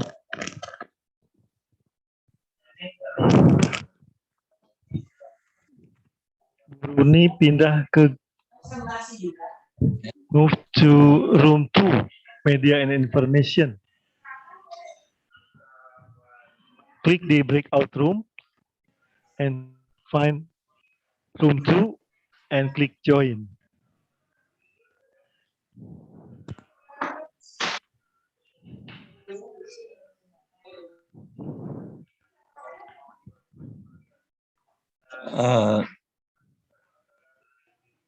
Neneng belum masuk ya? Belum. Iki or Alvin, please help Ibu Neneng to join the room. Apa ya? Neneng. Wait a minute. Pancang, sorry.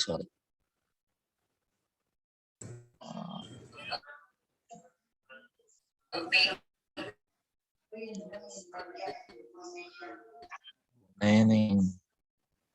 Room 3. Iki or Alvin. please help Bu Neneng enter the break. Oh, udah. Nah, di WA-nya enggak ini. Yang membuat media. Dan di situ